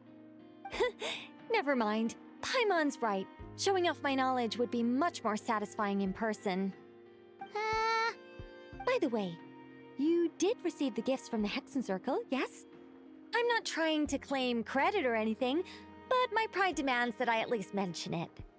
They're quite similar to the protective talisman that Alice gave Dory, but with some very special enhancements. Oh! So that's what kept our friends safe when Dottore trapped them. Does that mean that, like, we get upgrades from Indeed. every... We went to great lengths to make sure they were invisible to his eyes. So I'm guessing we're going to eventually get gifts that could upgrade our abilities and stuff. Give them like new kits. That would be interesting. Hey, thank you. I'm so happy they came in handy. Still, not fishing for gratitude, by the way. I just want you to be aware that sometimes your friends may be protecting you in ways you cannot perceive. Anyway, I'll contact you if anything else crops up.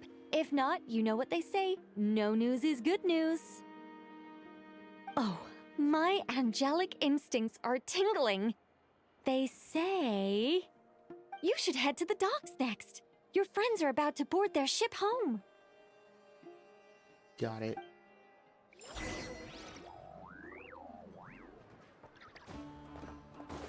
I'm surprised that she didn't manifest a teapot.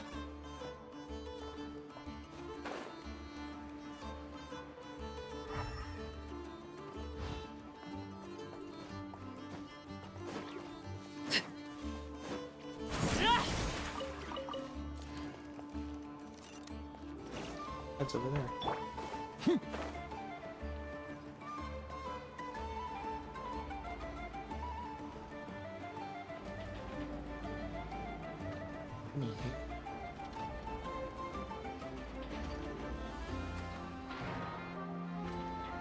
I just...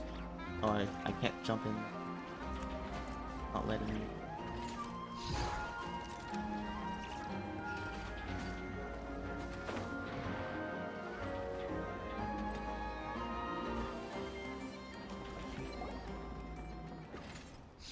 Oh, there they are. You're here. You're here too, Hat Guy. Are you heading back together? No. I'm bound for Sumeru, and she for Fontaine. We just happened to cross paths at the harbor. How's your core? Everything seems fine. Sandrone may have an abominable temper, but she's always been very responsible with important calculations, and things entrusted to her by valued friends. You always speak as if you know us inside out, Mr. Hat Guy. Maybe I'm just a good judge of character. I certainly hope that's all there is to it. Regardless, you have been a significant help in this matter. For that, you have my gratitude. So, what's her condition? I didn't do anything special. Sandrone's the one who completed a seemingly impossible formula and turned the tide of the entire battle, even giving her life in the process. She's the one we should be thanking. Even we were unaware that Sandrone had hidden the real formula inside Polonia's body. She managed to fool Dottore into thinking the formula was running in her system by installing an identical-looking decoy within her. She probably realized that she didn't have the strength to stop Dottore.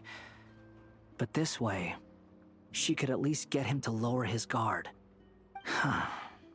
She always worked like that. Always had a backup plan.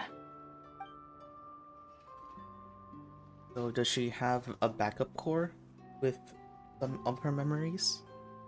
Well, that's why I'm traveling to Fontaine. She made a request of me long ago, and the time has come to fulfill it. Think of it as her will.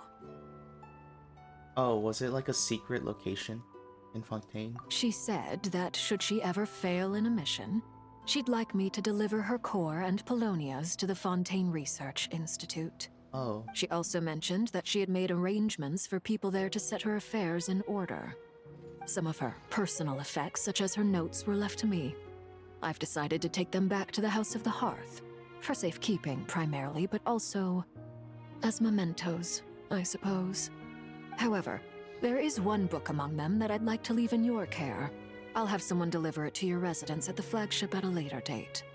Does Columbina know about this? No. I was specifically warned not to tell her. This is her last wish, and I will abide by it. Is it also some kind of backup plan? I can only hope so, but none of us here can know for certain. I bade farewell to Columbina earlier today. As promised, she turned the iridescent moon's marrow over to me. She spent a long time with Sandrone's body, saying her goodbyes. Oh, is she alright? Sandrone's passing has left a great wound in all of our hearts. It will take time to heal, but Columbina surprised me. She offered me some words of comfort before I departed. Despite being grief-stricken herself, she showed an awareness of the feelings of others around her. She never used to act like this. Clearly, she has grown. And I suspect that we have you to thank for much of the change we are seeing in her. It was a group effort by all of her friends. Huh. After these recent events, the Tsaritsa has revoked the Pale Star Edict. Snezhnaya now realizes that the arrest warrant for Columbina was just a ploy by Dottore, who coveted her powers. I shall return to Nod-Krai to see her as soon as I find the time. I hope that from now on, she too will explore more of the world. Columbina Hyposelenia's journey is only beginning. My ship is here. Traveler, Paimon, we shall meet again. You too, Hat Guy. What are you still bumming around for? Isn't Columbina waiting for you? I thought today was the day you'd agreed with her to go find out the truth about your sibling. I'm a little nervous. You're afraid you won't like the truth when you see it. Well, this is new. I was starting to think that nothing could scare you. Don't say that! Wouldn't you be if you were in this situation? I mean, Fair point. But I'd say I have more experience facing up to unpleasant truths than the Traveler. They say blood's thicker than water, I know how much you need your family back. More than you need any of your friends. And I'm sure that all your real friends understand that too. No matter what the truth turns out to be, they will stick by you and support you, whatever decision you make. Finding the truth is important. But more important still is what you choose to do once you've found it. Music. At least, that's the life lesson I've learned from my experience, grappling with the truth. You feel better now that you used to? Wait, better now than you used to? What? Now that Dottore's dead and gone? A little, I guess. But it hasn't solved everything. He's not Maybe dead. I regret not getting to end his life with my own hands. Or maybe it's something else. But for whatever reason, I still feel like I have a chip on my shoulder. Either way, I'm going back to Sumeru.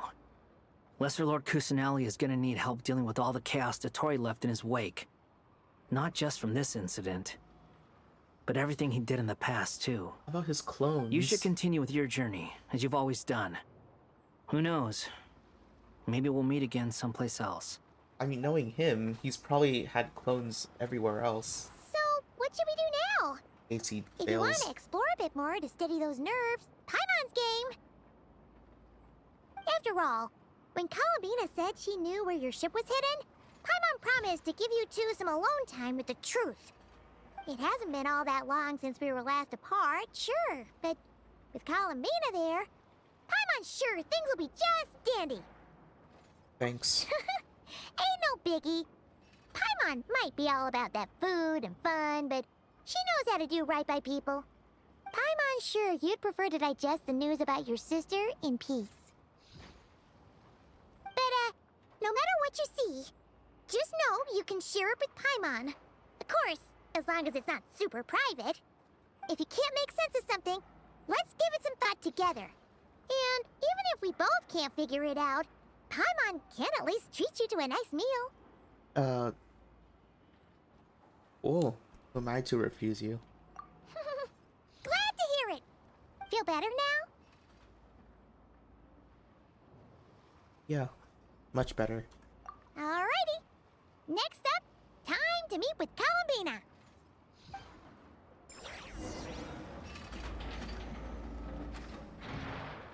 Yeah, I'm pretty sure Sandrone has at least a backup core somewhere.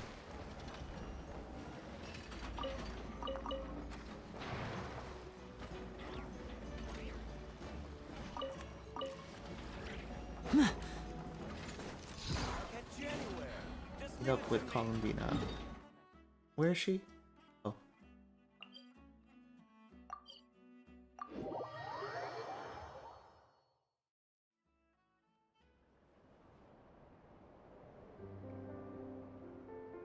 Columbina, we're here! Can't quite believe we're meeting out here. We've gotten used to walking over to Silver Moon Hall whenever we go see you. Yeah, I was gonna go there too. Well, you're still welcome to go there whenever you want to see me. It's just, now that it's all over, I've decided to make some changes. Try and fit in with the Frost Moon Scions, like Lama suggested. And how's that been going? The older generation are still timid around me. They don't dare get too close, and they bow their heads when I walk by. But things are much better with the children. I see more curiosity in their eyes. Hopefully, by the time the next Moon Prayer Night comes around, I can enjoy the festival with them as myself, without having to pretend that I'm only dressed up as the Moon Goddess. You'll do fine, Columbina. Paimon's sure they'll realize you're super nice once they get to know you better. You really think so? When we first met, you thought I was a little up in the clouds. Yep. Oh, we were just starting out then, come on!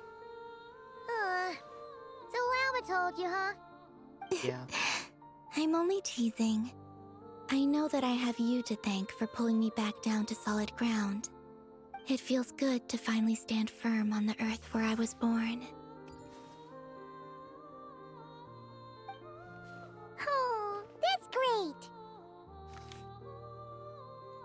Oh yeah, right, here you go. Thank you. I'll make sure not to lose it this time. Well then, are you ready? Lumine, what happened to our spaceship back then? Why did you leave? It's time to learn the truth at last.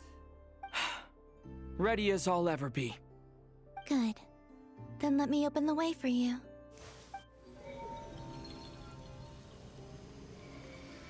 Where does this lead? To our shared destination. Huh? Do you remember me telling you about my missing prologue back when we just met? I said that my story began on the moon. But while I was inside the moon's reflection, I realized that my prologue was really hidden in the future. I just had yet to discover it at that point. The story of the time before I was born was in fact the story of my distant future.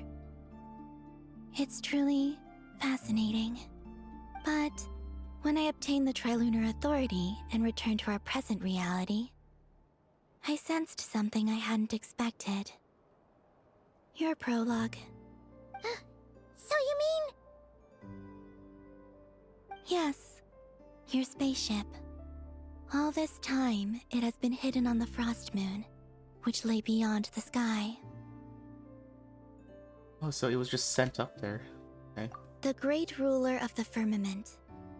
The heavenly principles. Wait, them? Wait, so... Why would they do that? I don't know. Perhaps your ship contains something that is incompatible with Teyvat. Or something that cannot be known. Okay, so what happened, right, was... the ship probably got dragged into Teyvat to distract Lumine, and then flung back up after she leaves Conria. That's like a diversion tactic. Did I pick a bad time to say this? I know it must have been hard to work up the courage to do this. Maybe I should have waited until you were on the moon, with no chance to back out. That would have been kind of mean, you know.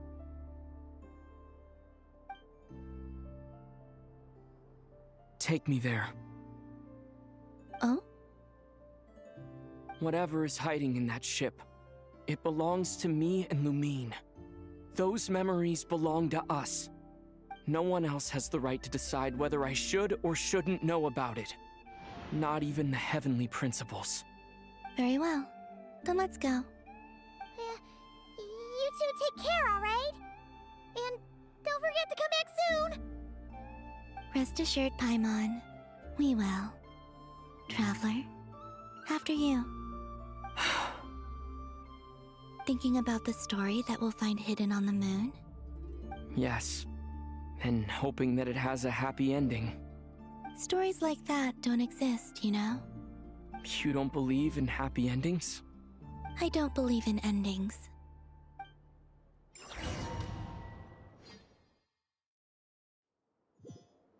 Where am I? This is the pathway I built between Teyvat and the Frost Moon. The moon is very far away from us, so it could be a long journey.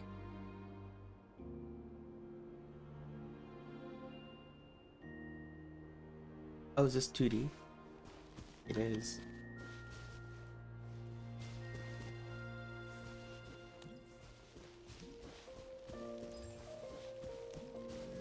After I obtained the Tri-Lunar Authority, I unwittingly saw past events from many of my friends' lives. Oh. One was Lauma. She was so young when they chose her to be the Moon Chanter. From then on, the Frost Moon Scions looked to her to bring messages from their goddess. But, for better or worse, I had left Hisi Island before she was ever born. It was not until much, much later that she met me. I think it's for the best. Because of the way things turned out, you had the opportunity to become friends. You're right, in that sense. I think we were both very lucky.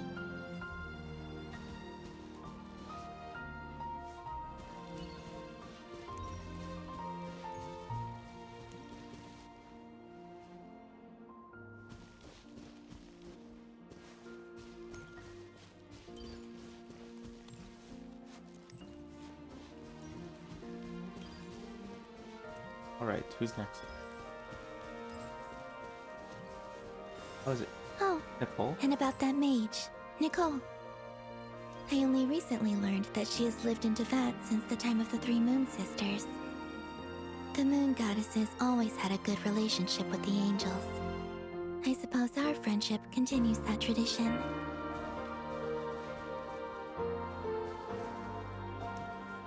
That was kind of short for Nicole.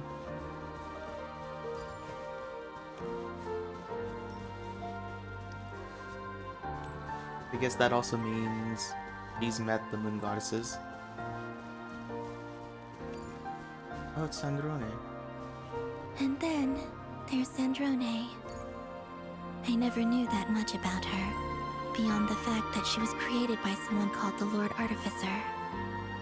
She, too, suffered for a long time before joining the Fatui.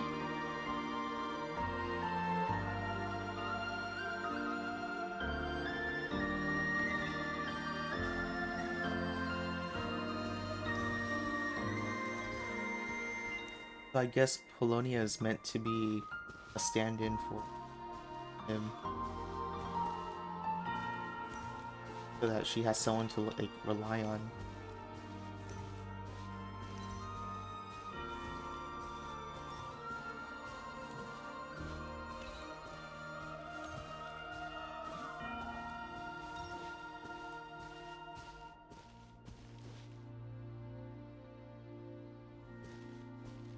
How I wish I could talk to her again.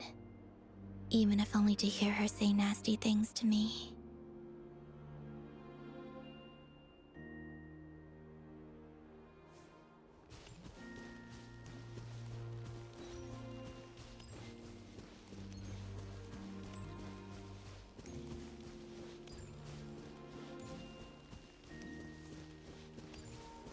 Also, I saw your siblings' story.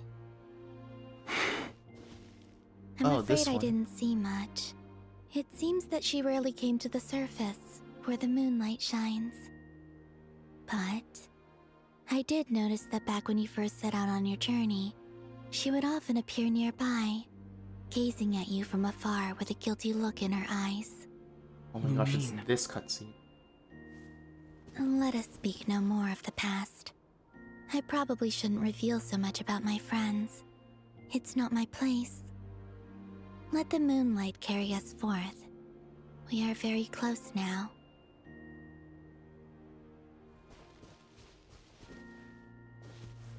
How about like her journey afterward? Oh wait, no, never mind. That's not recorded in Irminsul.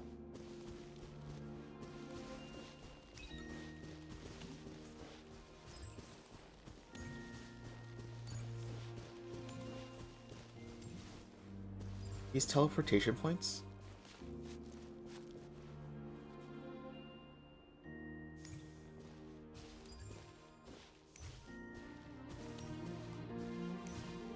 Ooh, is he going to reveal the spaceship? After this, I'd like to bring some Kuhenki to the moon as well.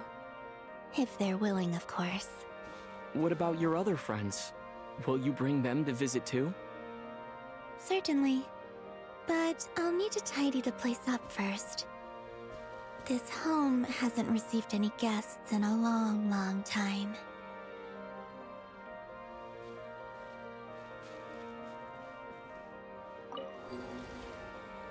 Oh, it's a boat. I remember writing something similar with you on Moonprayer Night. I believe it was called... Dotoko's Whirligig. Yes, that was it. You asked me if I was afraid to return to the moon, and I said that I was. The idea that I had gained something precious, only to lose it so quickly. That frightened me. But I'm not afraid anymore. Besides, this time, we're traveling together.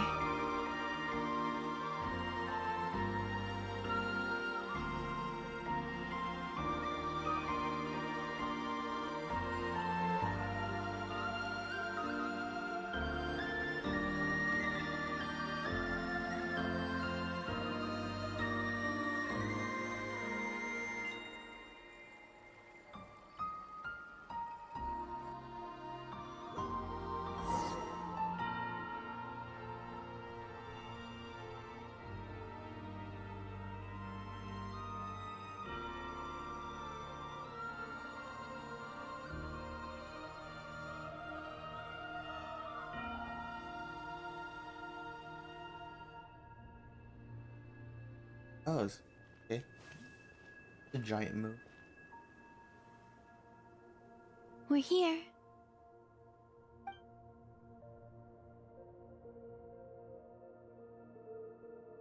Over there.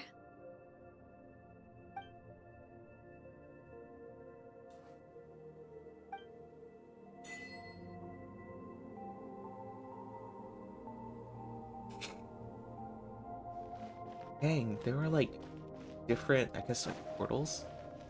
Or I guess this was like a temple at one point. I'm guessing that's the star. That's the world to that.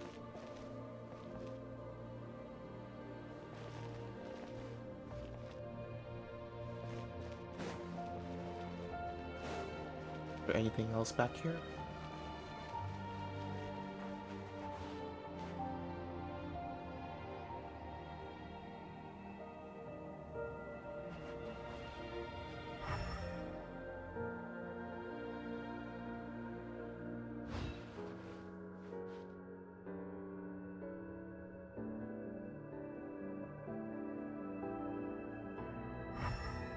I guess I can't really use elemental sight for some reason.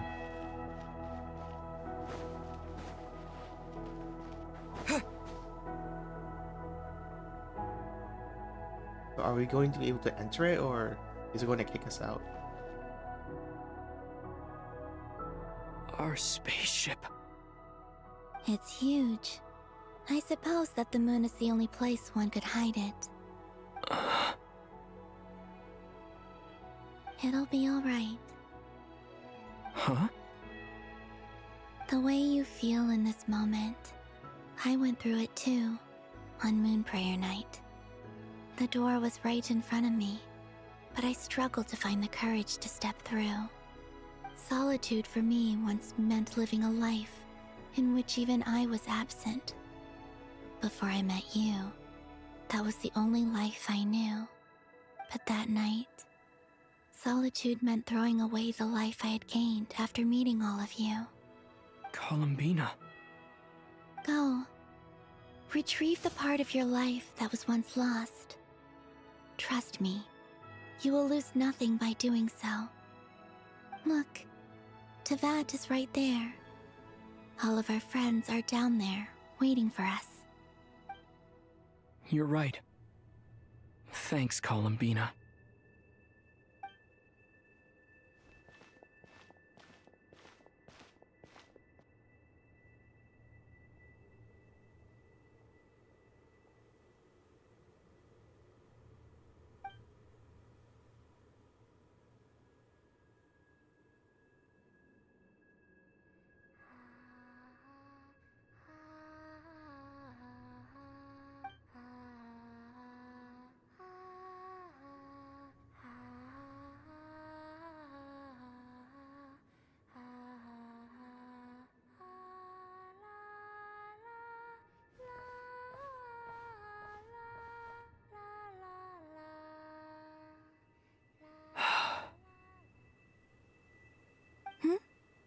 Finished? Yeah. Why did you take your eye mask off? Well, since my return, I've decided to take more opportunities to see the world with my own eyes. Besides, I've always wondered how Teyvat looks from the moon. I wonder if like the And spaceship is what do empty. you think? It's beautiful. I could spend a whole day here just gazing at it. What about you? What do you think of the truth you found? I haven't looked at another person's expression in a long time, but I think yours is saying it was neither good nor bad. Keep this up, and it won't be long before you give Nefer a run for her money.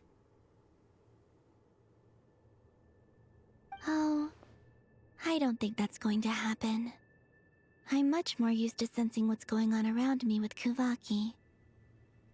I think I'll save my eyes for seeing special moments I really want to remember. I read the spaceship's flight logs. I always assumed that this was my first time in Teyvat. I thought that Lumine and I must have been hibernating in space for centuries on end. But the logs show that our spaceship flew over the skies of Teyvat once before. A long, long time ago. Flew over? So you didn't land? No, the ship barely came to a stop before flying on again. After that, it continued traveling through space for a long time. Some of the data is corrupted, but I suspect that it kept flying for thousands of years. It was only after that that the ship made a forced landing in Nod-Krai. When Lumine found me, she came from outside the ship. Could this mean that she left the ship long before I did? Maybe even during our first pass over Teyvat. Are you alright? Yes, I can feel that the truth is coming together, one small piece at a time. I remember Lumine telling me that when she first arrived in Conria, she could not recall the past. So this might be something that even she doesn't know. Here, I made some space for you. Your mind must be racing, and this seems like the perfect place to relax and clear your head. Oh, wait, there's one more thing. What is it? Wait here a moment.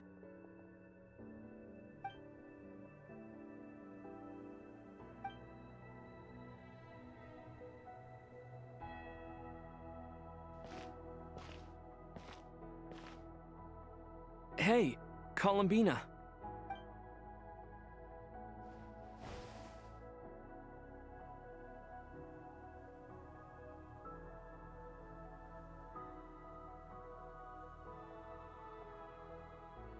I forgot that they got new outfits.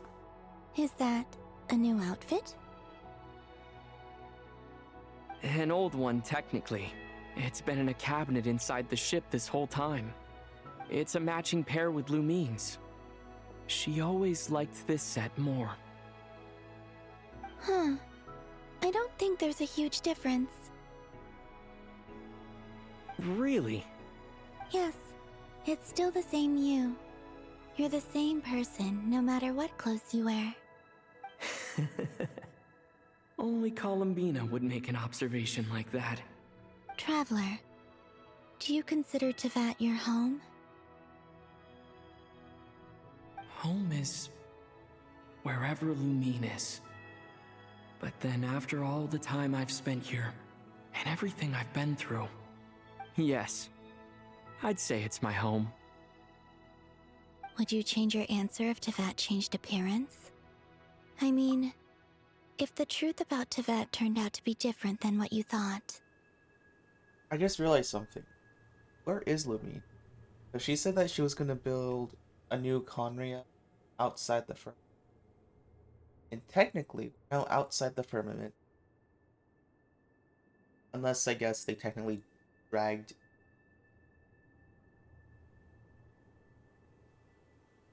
But maybe it's not outside anymore. It's in the firmament now. I don't know. But I don't think so. The truth is not what matters most to me about Teyvat. When I was first born, I longed for a home. And when you get something before you're mature enough to understand the world, you just take it at face value. I thought that a home was a transaction. You give me what I want, and I'll do the Home same is for where you. everybody you But care you about and your is. friends taught me what a true home should look like. You never asked for anything, yet you gave so generously to me. That's because your friendship matters to us. It was worth it. In the past, I thought that my birth in Nod-Krai must have been a mistake. But after journeying to the distant past where the story began, I realized that it was I who chose Nod-Krai to be my future home. Now, I am glad that I made that choice. I'm sure your friends are just as glad. In fact, I intend to make the same choice today as I did back then. What do you mean?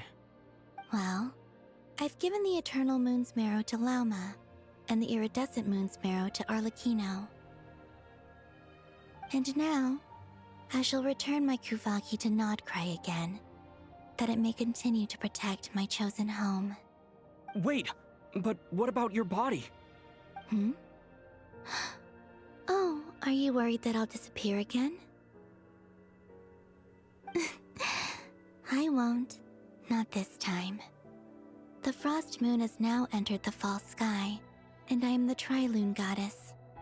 I am only returning to Nod-Krai the part of me that it needs. I am giving what I can, because my home is worth it.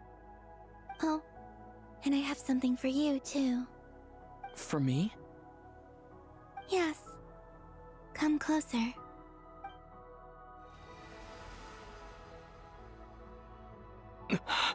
Holy hand-holding.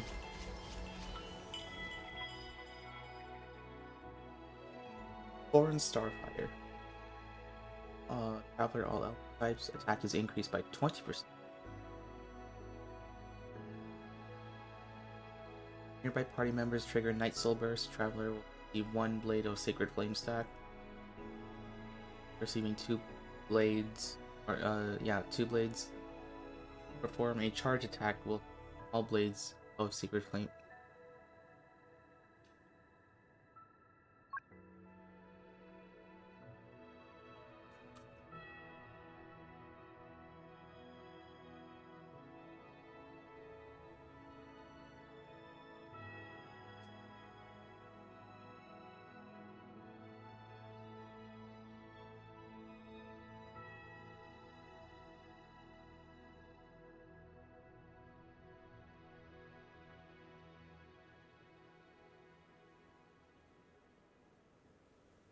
Oh, interesting.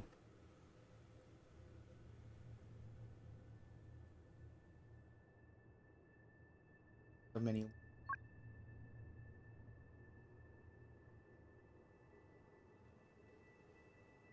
What increases elemental mastery?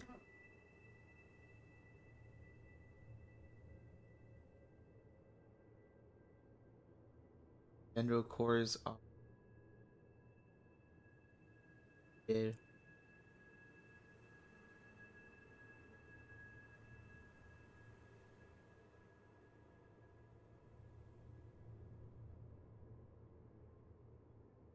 Heals Dendro. We finally get a charged attack. Oh my gosh, we finally have an elemental attack. That's so cool.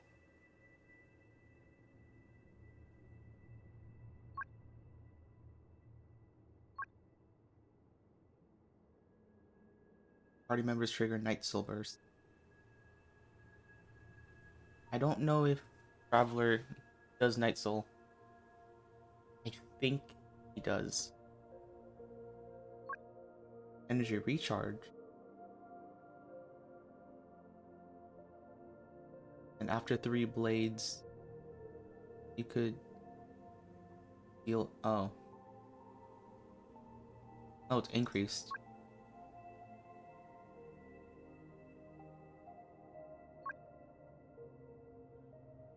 Never mind. I thought it was like infusion.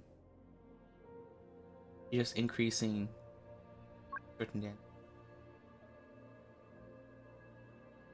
Oh, 1 extra lightning strike.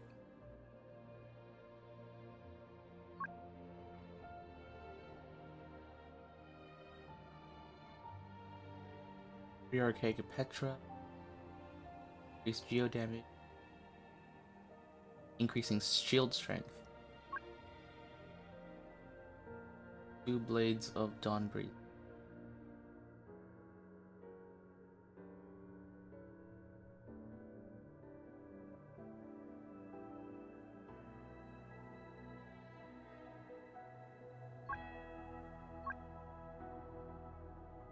Probably one for Clark. Okay, so crit rate, defense, energy recharge, elemental mastery, HP, attack.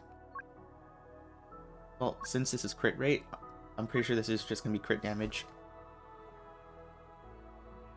So for Cryo, he's probably just gonna increase crit damage.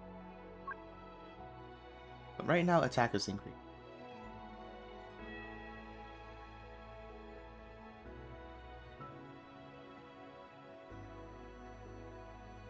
Hold up, wait a second. All element types.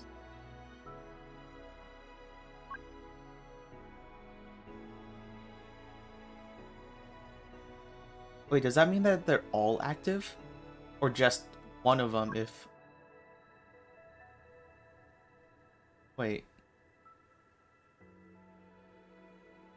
Oh. Okay. This part is always active. This part is just for the element, I think.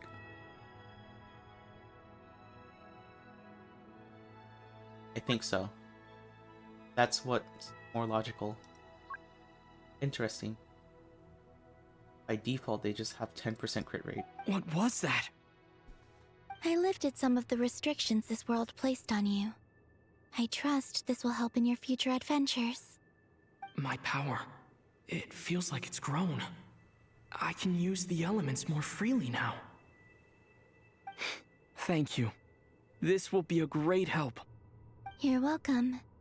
I see you as family, and after everything you've done for me,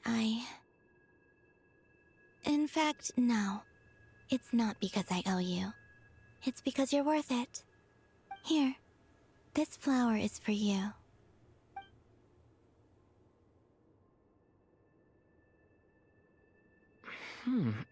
Isn't this a moon prayer blossom? Yes. Don't worry. You will never see these flowers lose their color again.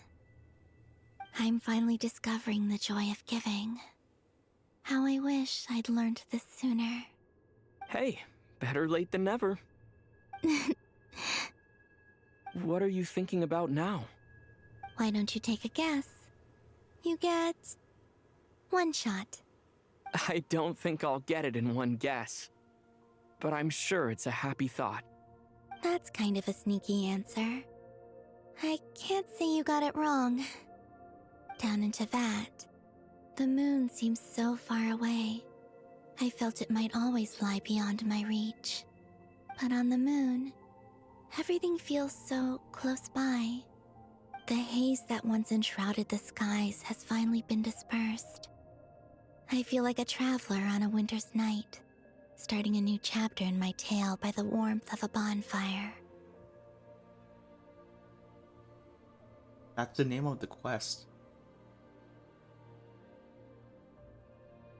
I don't have a lot of luggage, but I do have a lot of hope for the future. Well, what's next? Next? To start with, I want to stay here just a little longer. After that, let's return home and continue our journey.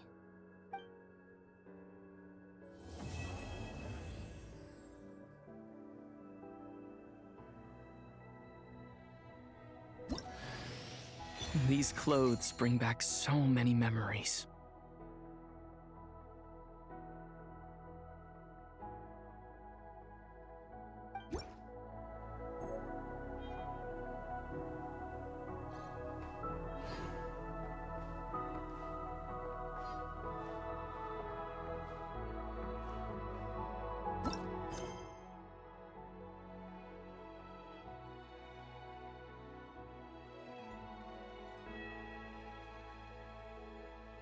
Oh, interesting. It went up to Act 8. What the heck?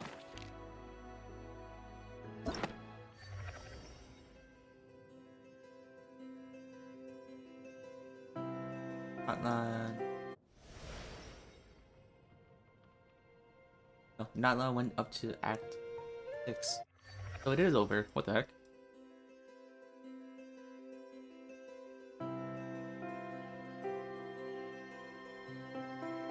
I think it's just trippy just because I'm not used to like having so many acts that are like going past one another. I think we got like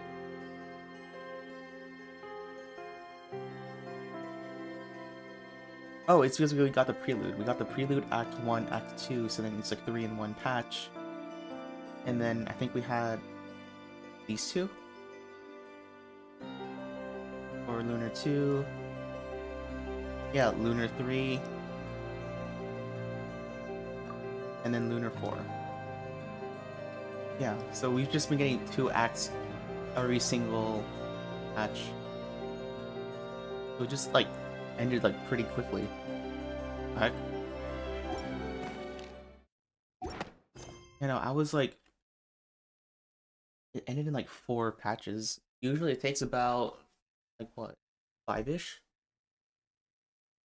Like 5 or 6 patches.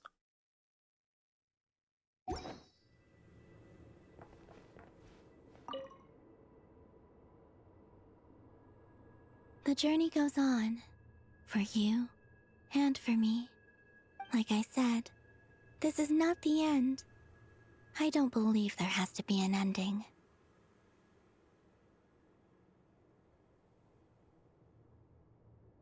Oh, is that your next destination? Most people would probably tell you to pack some warm clothes. But I experience things differently than most people, so I can't know how cold it is. In fact, it is home to quite a wondrous heat source. I think they call it Kreshnik's torch. Every city in Snezhnaya is built around one of those. I sensed the energy it gave off as I was passing by on a railway train. It felt grand and distant. I also recommend the Korolievsky troupe in Snezhnograd. They give performances quite regularly, and entry was free for harbingers. I liked them a lot. So, I'm assuming it's gonna be like Belobog. What do you know about the Tsaritsa? Ice cold and sharp. Crystal clear in some ways, yet profoundly unfathomable in others. Like the thick layer of ice on top of a frozen lake. That's just the impression that Tsaritsa gives me.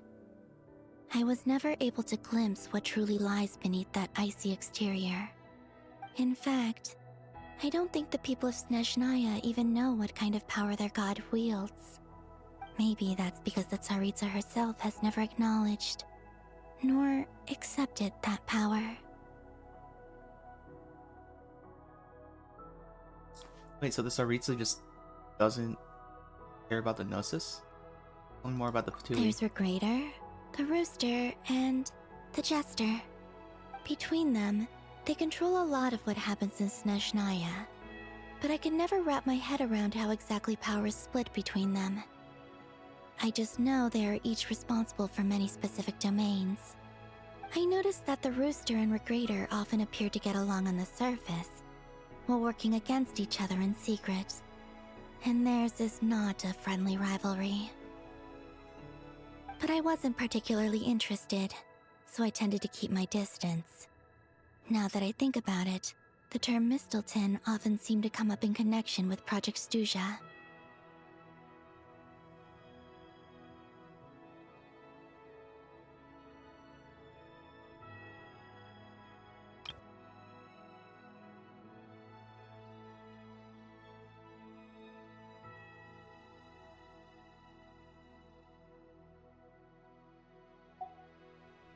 Cool, so we now have a keyword to like think about, but we're gonna forget it when Snezhnaya comes around in 10 months. What are your future plans? Once things settle down in Nod-Krai, I'd like to explore the world beyond Snezhnaya. You've told me so many stories about the other places you've been to, and all the friends you've made there. I'm curious to visit those nations and see them for myself. It would also help me learn more about the journey that has made you into the person you are today.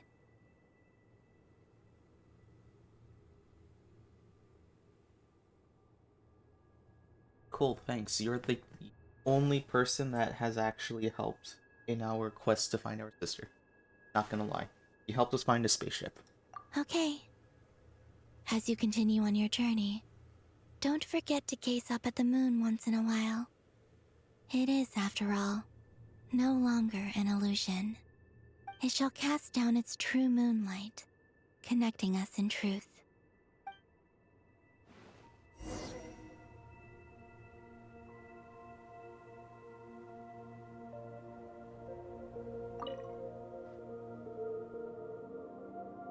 The journey goes on, like I said. This is okay. It shall cast. Cool. Oh. Whoa, what the heck? You get a heightened jump? Oh, that's so cool.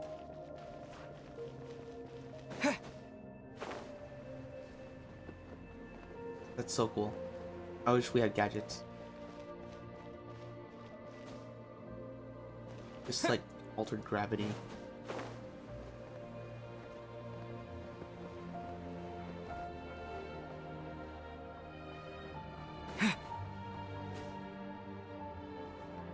This thing? Oh, does that mean that we could like come here anytime we want?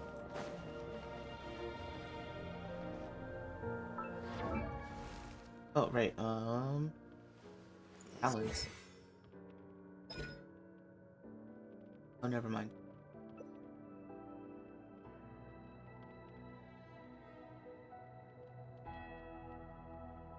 Hey, I knew it was crit damage. It says so, like, right there. I mean, it was obvious. Anyone would have, like, deduced that, because crit damage was just one of the stats that weren't there.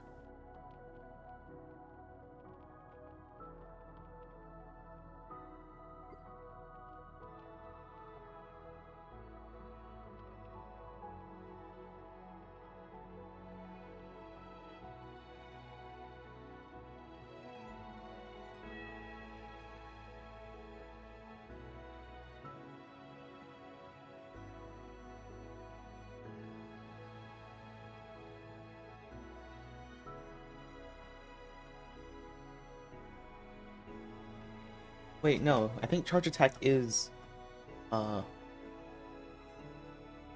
damage. It's not increasing pyro damage, it's Night Soul aligned pyro damage. Oh, okay. So basically, we now have a way to put down attributes. Oh, profile. Oh wait. Costumes.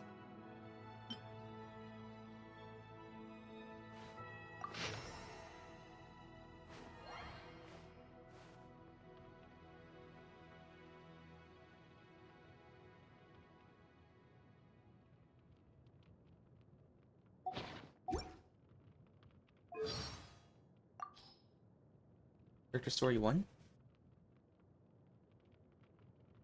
Hold up. Is this new?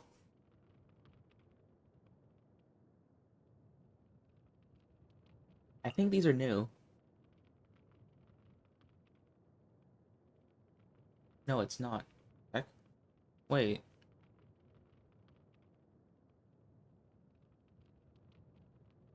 Wait, that's 2. This is 3.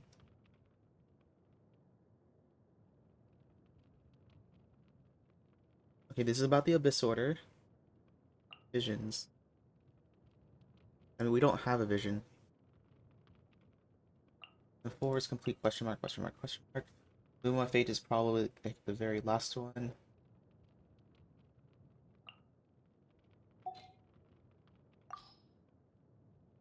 I've heard that if you give tavern owners a considerable tip, they'll be willing to give some information on the down low. You mean the angels share? But Master D-Luke seems like a very rich man. How big a tip is considerable anyway? Maybe I might have heard wrong. Or maybe I might have heard this rumor in another world. You sure have been to many worlds, haven't you? I think not all of these are new. Some of these are old. You just ended up there. Okay, that's fine. Yeah, it means I could enter this place anytime, right?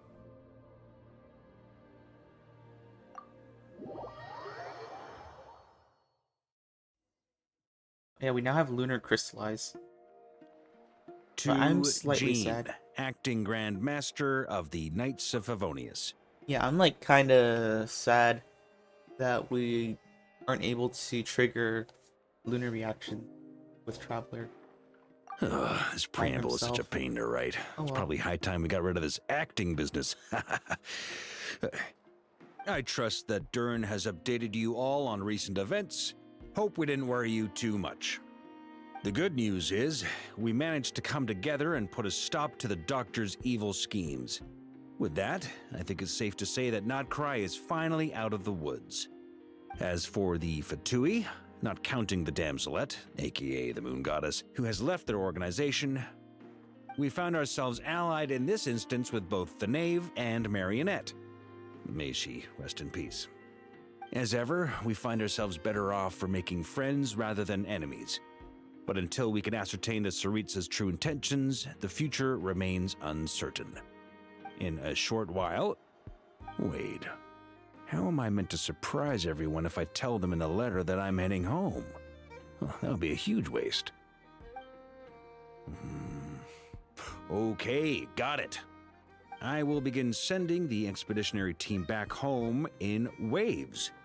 I'm sure they'll be able to answer any questions you still have. I hope they won't gloss over the details of my many heroic deeds. But if they do, I'm sure it'll be because they're just too exhausted from the long journey. My assumption is that the next patch is going to be a Windbloom patch. Just because Varka's going to be there. And I'm pretty sure... Oh, actually, it would be interesting to, like, what happens with Godwin's daily commission. Because he's been lying about going to Nod-Krai. I think of Mondstadt daily. Please give everyone my best regards. I mean, one way they could change it is have... Or, like, just talk to Godwin and then feed him, like, what happened in Nod-Krai. So that he could tell Glory. P.S. The honorary knight went above and beyond this time. Are there any other honors we can give him? I'll leave it with you. P.P.S. Please be extra nice to Klee for the foreseeable future. I cashed in on the last favor that the Hexen Circle owed us, so we need to earn some more goodwill. If there's any serious problems, feel free to stick me in solitary confinement when I get back. I'll do the time for her. Whew. And that, as they say, is all she wrote. End of an era. And with the moon shining down brighter than ever, I think everyone is going to sleep well tonight.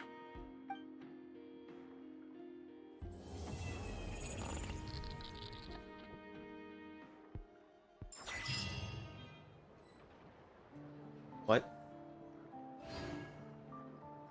What? So I'm assuming that's to tease Conria?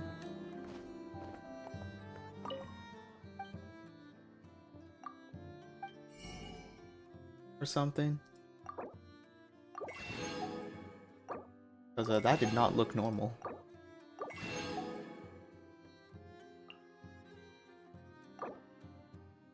My assumption is that... Because it was like all blocky and corrupted. So I'm pretty sure it's just Conria. So I'm assuming like when Dottore split the sky, like a bit of like abyssal corruption from New Conria like fell into Nod-Krai, probably. But it shouldn't be too bad.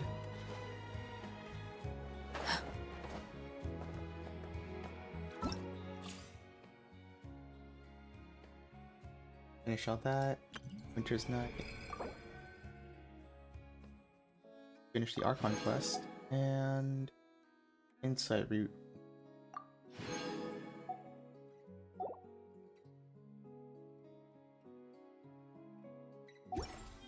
Ooh, the next one that I would be playing from Genshin would be Lantern, right?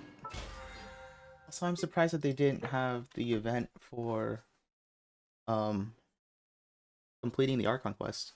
Sometimes they have it. Or am I thinking of a different game?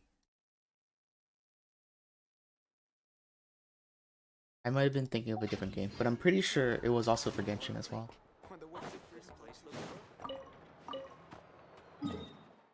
Anyways, I still have like nothing here. I just straight up have nothing.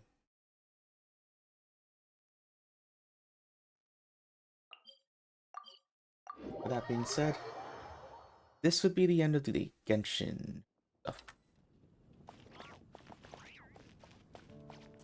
So yeah, I guess I'll see you guys tomorrow, maybe. Bye.